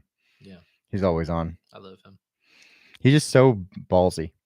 He's ballsy and he's very conversational. He's not like I'm talking down to you or talking at you. I'm talking with you, but this is like he does his research. Fair. Like, you can say, I don't know what you're talking about and stuff like that. Bro, like watch he did a couple years ago, a top 100 modern NBA players of all time, and how he does like 12 pages of notes per person and goes through his peak, his like big games, every single playoff run and importance for each one. And he just nails it. And you just can't watch those and just be like, oh yeah, you suck at what you do. Right. No, I get you. He's just he's a sports nerd that just never played. And I think people feel a type of way of certain analysts that are like that, but yeah, no, I get it. I mean, like I have a soft spot because I'm the unathletic guy that's the sports nerd, And so, plus he's a professional poker player too. That's another smart guy. side hustle. That's cool. I didn't know that. Yeah, he plays with all the big names. Oh, I really didn't know that. That's cool. Yeah. Oh yeah. Johnson is going to fall to Philly. That would be some shit that would happen. They don't need him though. They need corner. They need corner. What are they gonna do? Trent McDuffie plays nickel. Trent McDuffie? That's not his name. Am I tripping balls? We're talking about Philly, right? No, No, it's David. He's talking about Kansas City. Yeah, I swear you said Philly. No. They actually do need a corner, but it's not their first need, technically. Yeah. Because Darius Slay's gone. Yeah, but no, yeah, Christian Fulton is their starting outside corner. I think that if you put Will Johnson on that team, it's just an absolute steal.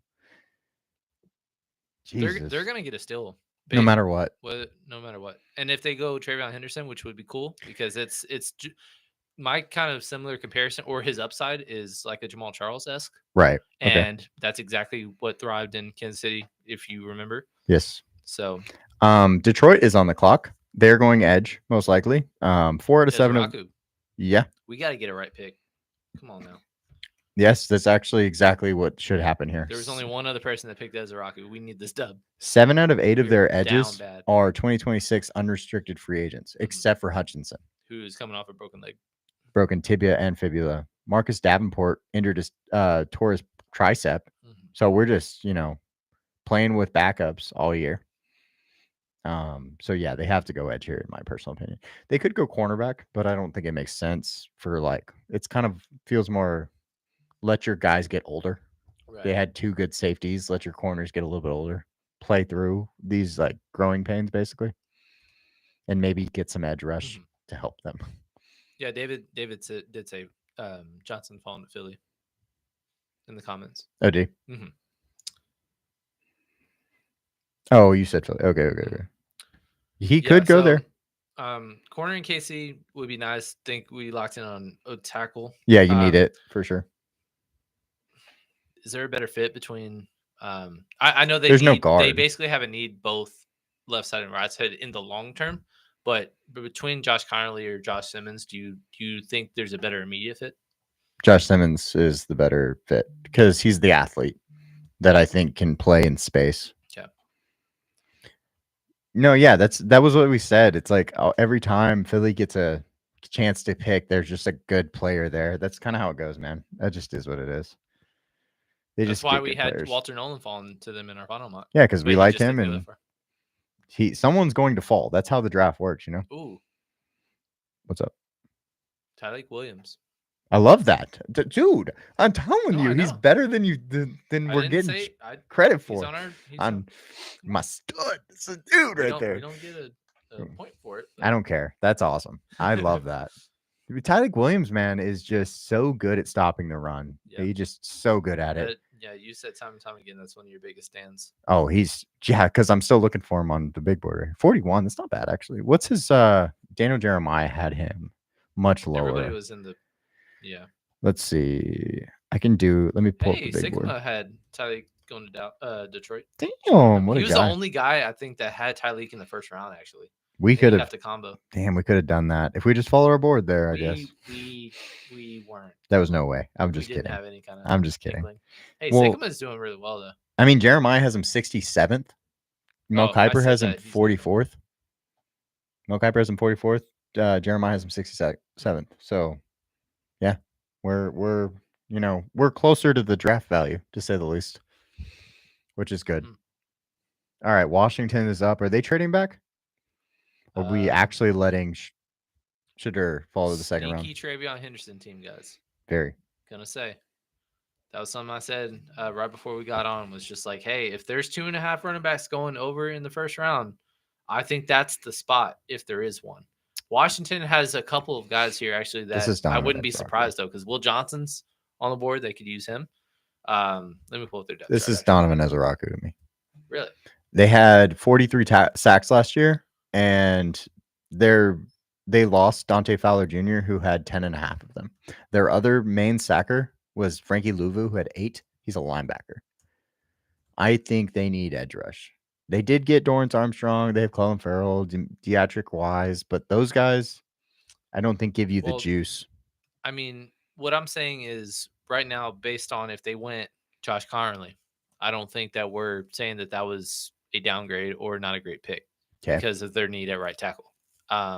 If they went right tackle, Brendan Coleman. Oh, I mean, he's young. Give up 9 sacks last year. Yeah, he's young, but yes, okay, yeah. Yeah, I mean, I'm saying that it wouldn't be a questionable pick, right? If they went corner, because obviously the trade for Marshawn Lattimore has not panned out so far, and they can still use some cornerback work. Safety, sure, same thing. Linebacker, Jahad Campbell's still on the board. Yeah, true. I mean, I know I don't think that they run a. They run a 4 down. Okay, so linebacker's probably not because they got Luvu and they re-signed Bobby Wagner. Yeah. So, but I don't know. I think that they could go in a couple different directions here. Yeah, I think my favorite is between Ezeraku. Yeah, a couple people had Ezeraku going. Yeah, here. I think my Maxwell favorite. Hairston was a name. But I also think a couple trade downs. We had them trading out. Travion's not a bad pick, though. I think that's a fair pick. Yeah, I really do. I don't know that it's a top 4 need. I think the only one that I questioned of any of the mockers was Bleacher Report's consensus that they had a wide receiver going there, which I was like, they're not going wide receiver. I think it's a later pick. Yeah, I think it's a later pick because both Terry McLaurin and Debo were 2026 unrestricted, but at the same time, they're bringing Terry McLaurin back. Mm-hmm. But also, Luther Burden's not awful. Not Luther Burden. What's it called? Luke McCaffrey is not awful.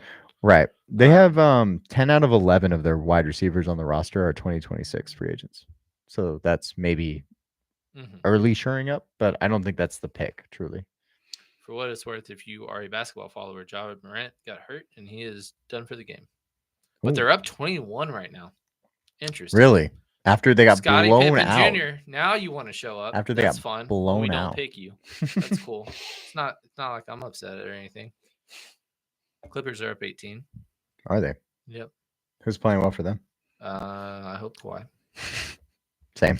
No, it's James Harden. Of course it is. Yep, it's okay. KC needs to replace that jumpy right tackle. Well, they can't replace him. They have to wait because they overpaid him. They get to get rid of him next year. Yeah, they overpaid him. They have to keep him right now. The money was the problem. Yes. So bad. I didn't even realize because you like I remember you texting me like, oh, they signed Jawan Taylor. I was like, that's not a bad signing. And then you told me the price, and I was like, oh god, 20 mil for 4 years. Yeah, that's too much. And I believe like 80% of it was guaranteed or something ridiculous. Yeah, that's why but there is an out next year. That's why they get to not don't have to. Yeah, get to. Yeah, get rid of him, huh? What do you think? Yeah, David. He said facts. Exactly, dude. Left tackle, y'all brought in Jalen Moore. He bad. Swing tackle, but he got overpaid too.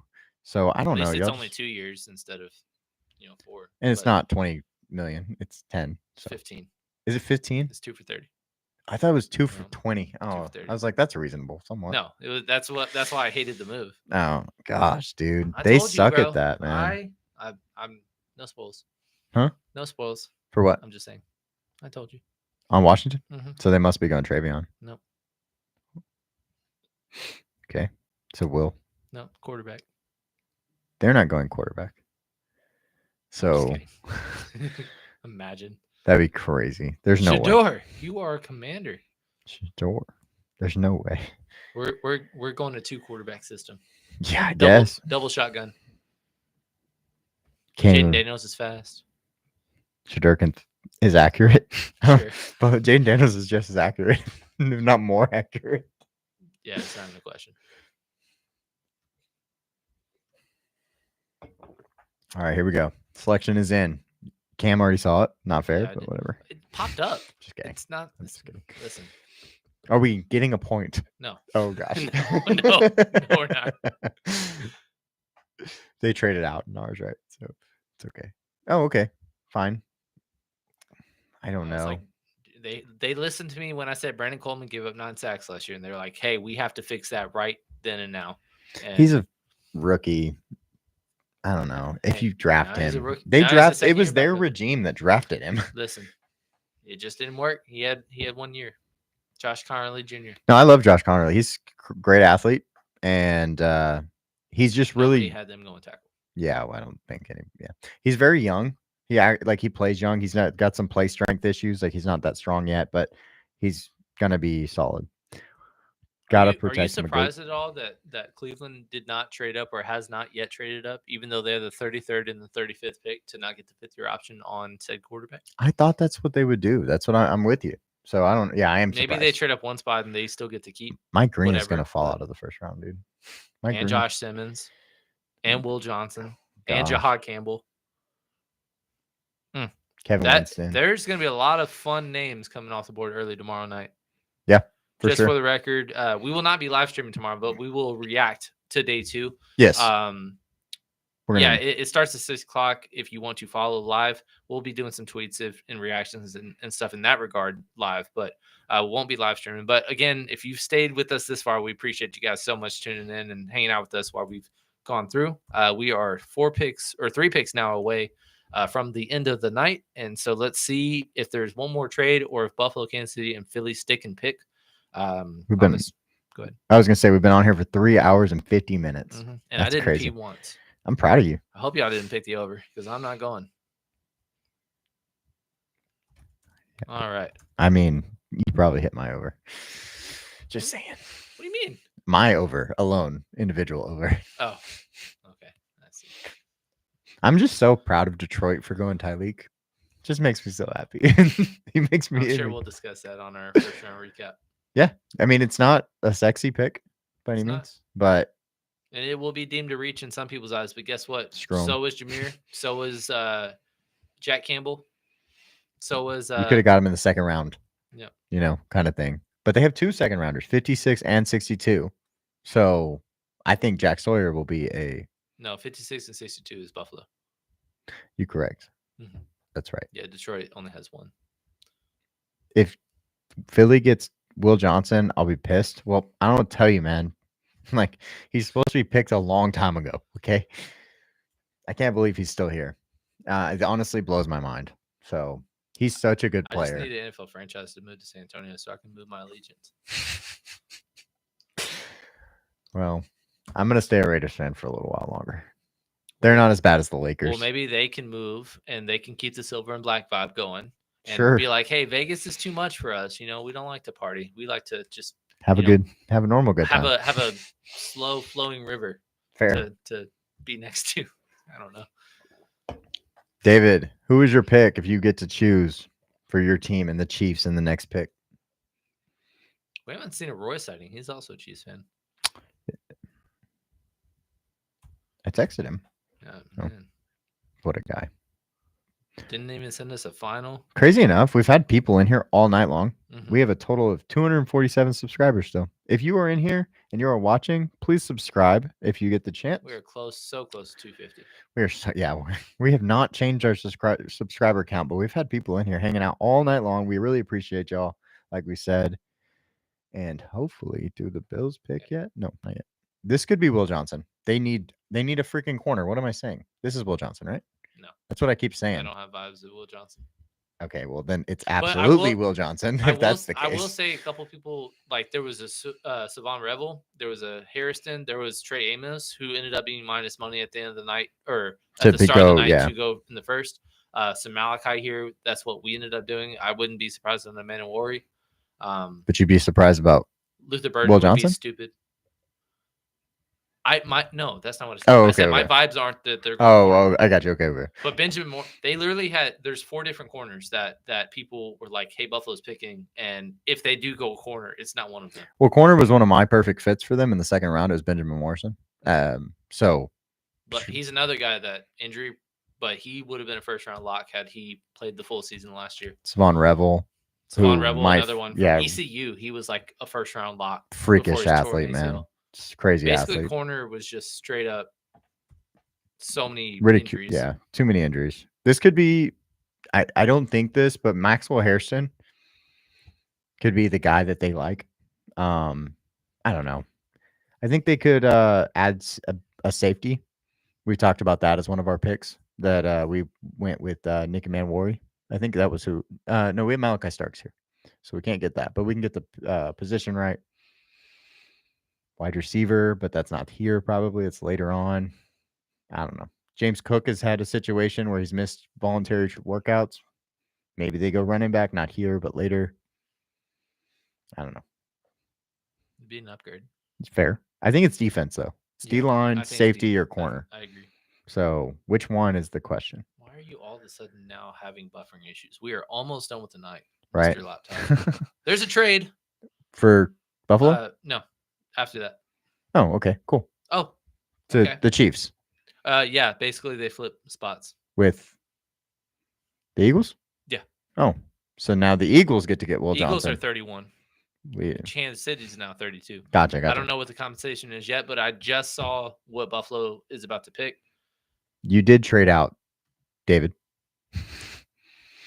David, my favorite. So you said you could use a defensive lineman. My favorite defensive lineman was Mr. Alfred Collins from Texas. He was my perfect pick for the Kansas City Chiefs because the Twin Towers would be such a cool pickup for y'all. And yes, y'all need guard and y'all also need tackle. So those are all options for sure. Maxwell Hairston, man, dude, overpicked. But I mean, that's what happens when you run a 4.2 40. Yep. I was right in my breakdown. wrong pick. But a lot of people had corner here though. So they're going to get a point, but we're not. Mm-hmm. Our mock is not going to be very favorable, but it's okay. Twin Towers, not two towers. Is Twin Towers not okay with you? Let's see. Oh, okay. I see. From the movie.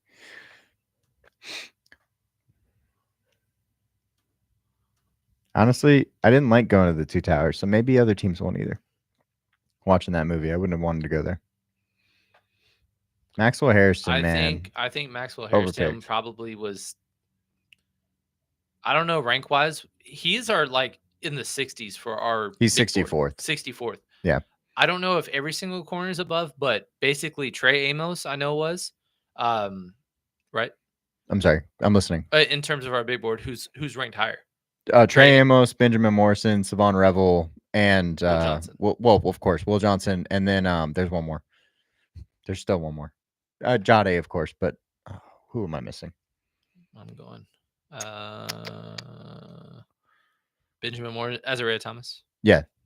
Trey Amos, AZ Thomas, Trey Amos, Savon Revel. Savon. Yeah, all of those. And then guys. It was Maxwell. So basically, we had 5 corners that were on the board that were ahead of Maxwell, and so we don't love this pick. And Buffalo has tried to solve corner, and they have failed.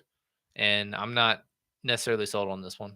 Yeah, I think they might have done the same thing as they did before. There's Maxwell right there. Okay, this pick has been traded. Yep. So did we end up getting to 5 trades? No, we got to 4. 4? Yeah, because at the end, but those 2 at the end. Okay. But 3 teams traded out entirely. Mm-hmm. Or no, I'm sorry. Kansas City still is on the board, so maybe they pick. What's the reason behind? Yeah, what did they want? The details, just for the record, is a 5th rounder, 164th overall is what it took to move up 1 spot. David, basically your team wanted to feel like they won the Super Bowl, picking last in the first round. That's what happened here. Facts. After getting blown out. He just put a ... Well, yeah, if you're Kansas City, you know that probably Philly is targeting something that you're not needing. So I don't mind it. I guess like Kansas City was so heavily favored to go O-line, and I'm not surprised if they still go Josh Simmons. Yeah. But D-line was the next best, and I don't think if they were going D-line, they would trade back with Philly, because I think Philly is very much on the board to do a D-line, if that is still the case. So because Ezraku's still there, right? Could this be Shedeur? I'm just kidding. Ezraku's still on the board, right? Yeah. Okay. We're talking about Philly. That was somebody that we had in our what would we do? Yeah. Was him. I had Ezraku picked it in the last one, yeah. Yeah. That's true because they lost Bryce Huff, Josh Sweat. They added Josh Uche and Azeez Ojulari, but they still need more. They need juice. But they also, that's what they do is they pick defensive line and edge rushers and they get after it and they piss everybody off. This could be safety because I'm not sold on Sidney Brown. Like we're just going to just expect him to take over the safety spot. He only played 87 total snaps to safety. This could be corner if they're. Hey, also, I just want to point out multiple mock drafters had Mason Taylor going here. Oh, Mason Taylor's an option because of the trade rumors. Dallas Goedert is a trade candidate, as is, just for the record, Mark Andrews. But that's besides the point for now. But Mason Taylor, yeah, a couple of people. Yeah, I wouldn't hate that. Had them going Mason Taylor, Todd McShay being one of them. But mostly it was D-line, cornerback. Jahad Campbell fell, so that's, I guess, available. I think truly this is a secondary player. I think you go Nick Emmanwori or you go Will Johnson because right now Keely Ringo is your starter with Adoree Jackson backing him up at corner, or you have Sidney Brown and Lewis Sign. So those two are options. And then if you wanted to go edge, Ezeraku is obviously an option. Philly does, they are very aggressive in moving up, but I'm kind of surprised that they would give up a fit just to move up one spot to secure. Like, who is somebody that's just like, hey, I can't let this guy just give a minuscule chance that Kansas City would take him? Will Johnson, I guess, because maybe that would be my only guess, truly. So if that's why, I'm not mad at them. But I just didn't think Kansas City was going corner, though. But they have an issue at corner, so they could have gone corner. But, like, I don't think they were. I wouldn't have gambled. You know what I mean? I wouldn't have gambled. But they have 20 picks in the next 2 years. So what does it matter? It's kind of the idea. It matters a lot. Well, they have good players. They can get rid of those picks and not have. Things can change. And they're all young. Month to month. Okay. You just never know. They have 20 picks. Okay. I think it's okay. I know Maxwell Hairston we had at some point to Buffalo too. Yeah, we did. We had so many, like, we had him at one point. We pulled that. We had him at one point. Well, I thought they were going to go safety. Yeah, I really did. I felt it. This ranking is not going to be pretty. Well, let's go look. There's a lot of red. Well, us though. No, but we're going to be towards the bottom though, because basically the only picks that we've gotten correct were chalk. I see. So we didn't get one like, hey, we're taking a stand on. Did anybody get 8 right? Because 8 is literally the magic number, and to be a great. Yeah, to be a great, like a good draft, and I think it's gonna be hard. He's got 7. Okay, 7, but he only has 1 yellow. Meaning correct position. We have 4 green and we've got 4 yellow. Well, Mike Green is also an option here that as Raku, in my opinion. Mike Green to Philly Green. Yeah, sure. Marshall, where's Marshall? That's East Coast. Marshall's in. I thought it was in Mississippi. Oh, I don't know. I thought it was like Carolina or something. No, right? Let me see. Marshall. Oh no, West Virginia.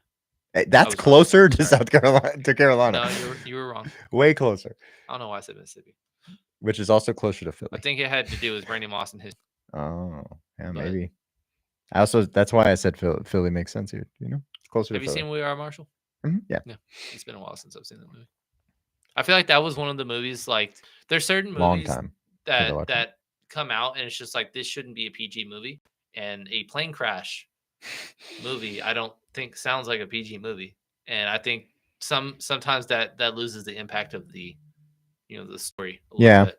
Sports, right? That was kind of the idea of the movie. It's like Glory Road. Like, you can't have a racism story be PG, like, or G. It was G. It was G, yeah. Like, you can't do that. All right, pick is in. Let's see it, Eagles. Right. It's Will Johnson. It's Mike Green. It's Nick Emmanwori. Oh. Okay. Now I'm confused. Hold on. Well, Nakobe Dean was out for the year. Or yeah, he ended the year out.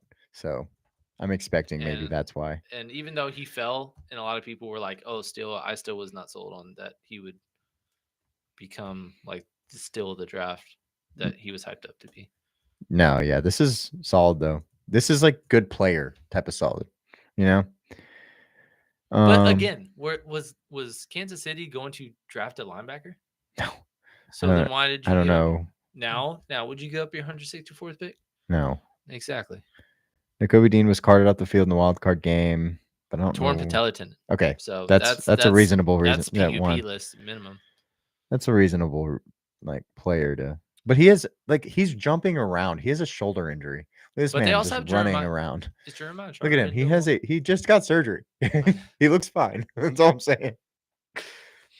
What was it? Jeremiah Trotter. What about him? Has he been doing? He was fine. Because I liked him as a 5th rounder. Yeah. But I don't think he was. He wasn't special by any means. Are you 8th out of 189 linebackers isn't special? That's pretty good. Second out of 189 in coverage isn't special. I guess so. Well, apparently it's not enough. How many snaps did he have? That's the real question. That's what I care about. If we're gonna go into total that, snaps 128. That's it. I mean, they don't play. They play 2 linebacker sets, right? So he didn't have a lot of playing time. No, yeah. I'm just saying that. No, that's solid numbers. He just didn't play enough. He probably played special teams more than anything. Mm-hmm. He had 104 total snaps last year. Okay. So not a lot. No, yeah. But he played. But he played well. Yeah. Fair. Where does it say 8th? In his overall. He had 111. Yeah, I see. He had 111. Yeah, 111 total. So my problem is, why does PFF's own numbers contradict themselves sometimes? What do you have over there? What kind of snaps did he run? Because I got 50 rush defensive snaps, run defense snaps. Snap counts total season grades 104, 46 run, 6 pass 50. Rush, 52 in coverage. Okay, it's 56 and 52 or 55. So I don't know. Don't ask me. No wonder PFF is trying to hire data collectors because they don't do it correctly. I'm just not doing it for freaking $10 an hour. Fair. I mean, messed up. Fair. We'll okay. I don't think anybody got that one right. Yes, they did. Shut up. Yes. Somebody got that right? Yeah. What the hell? Down Jeremiah, man. The one that we hated. Of course. Jahad Campbell. All right, Dave. Let's see it. What's your pick? Nope, they're going punter. Sports. Yeah, exactly. It's like this is Rocket League. I don't know if you'll play that, but what's up? Tell me. They tried to trade up to 22 to get Jahad Campbell. Philly did, and the pick was picked, and they were like, "Oh, I guess we can't." And then they were like, "We'll wait." And because he's so good at football, and he's our top. Basically, they loved him so much that they were willing to trade up to 22 for him, which probably would have cost more, at minimum a 4th. Well, and another. The Texans trading back was expensive. Remember? That was 9 spots, yeah, but that was also for a quarterback, so kind of a little different. Yeah, I guess if you know it's a quarterback. Well, I mean, because you don't think the Eagles are going to trade up for a quarterback, so you just okay, you get a pass. I think it's still the same, right? Retrospectively. Okay. Well, when you're so infatuated with the player and you're like, hey, at minimum it's probably 4th and like a 6th, but maybe even a 3rd rounder. Sure. To get up to 22, 10 spots. I think I'm okay taking okay, I'll give you a 5th then. Yeah. But that was price wise. I'm surprised they didn't try to trade again to somebody. For example, Minnesota. Minnesota, why didn't you be like, hey, we'll trade? I think Donovan Jackson would have been there. That's absolutely fair. That was my biggest problem with it was no trade, and the guy probably is falling. Yeah, just like Dallas. Well, but it's okay. Jahad Campbell adds to. Me and Nick get to both bond about our guards that we overdrafted and that are still kind of okay. He got a better one. I know he did.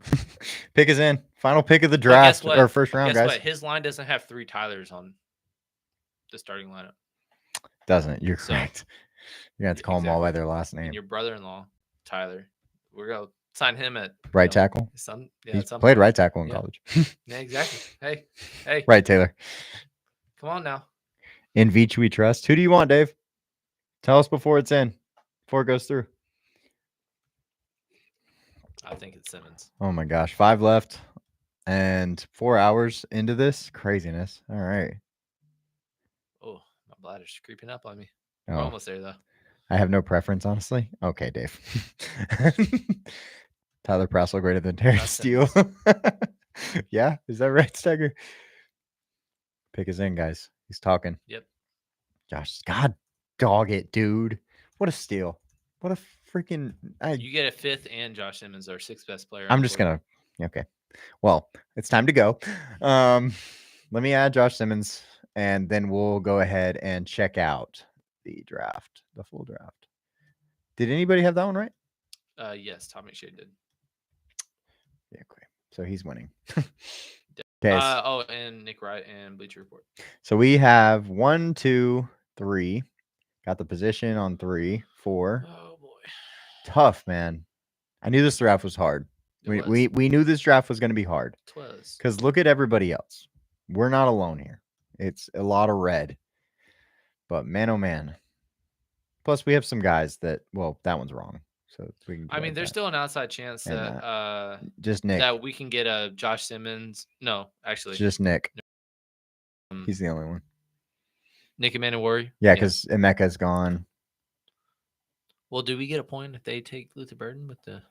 Yeah, sure. The second rounder. That's what I'm saying. Yeah, okay. You better take that color off. Okay. Relax. Houston didn't pick yet, like you have here. Mm-hmm. So, all right, guys. Yep, that's it, man. Holy crud! Appreciate you guys hanging out, running through that. I don't know. Let me see. There we go. We appreciate y'all hanging out. Good stuff. Thanks, man. We appreciate that, Dave. We'll see y'all on the next one. We're going to be recapping this day and tomorrow. It's going to be a lot of fun. It's a great day. Yep. Yeah, we appreciate you guys tuning in. Can't thank you enough. Be on the lookout for day 1 recap. We'll be recapping day 2 and all that good stuff. We will see you guys next time. There you go.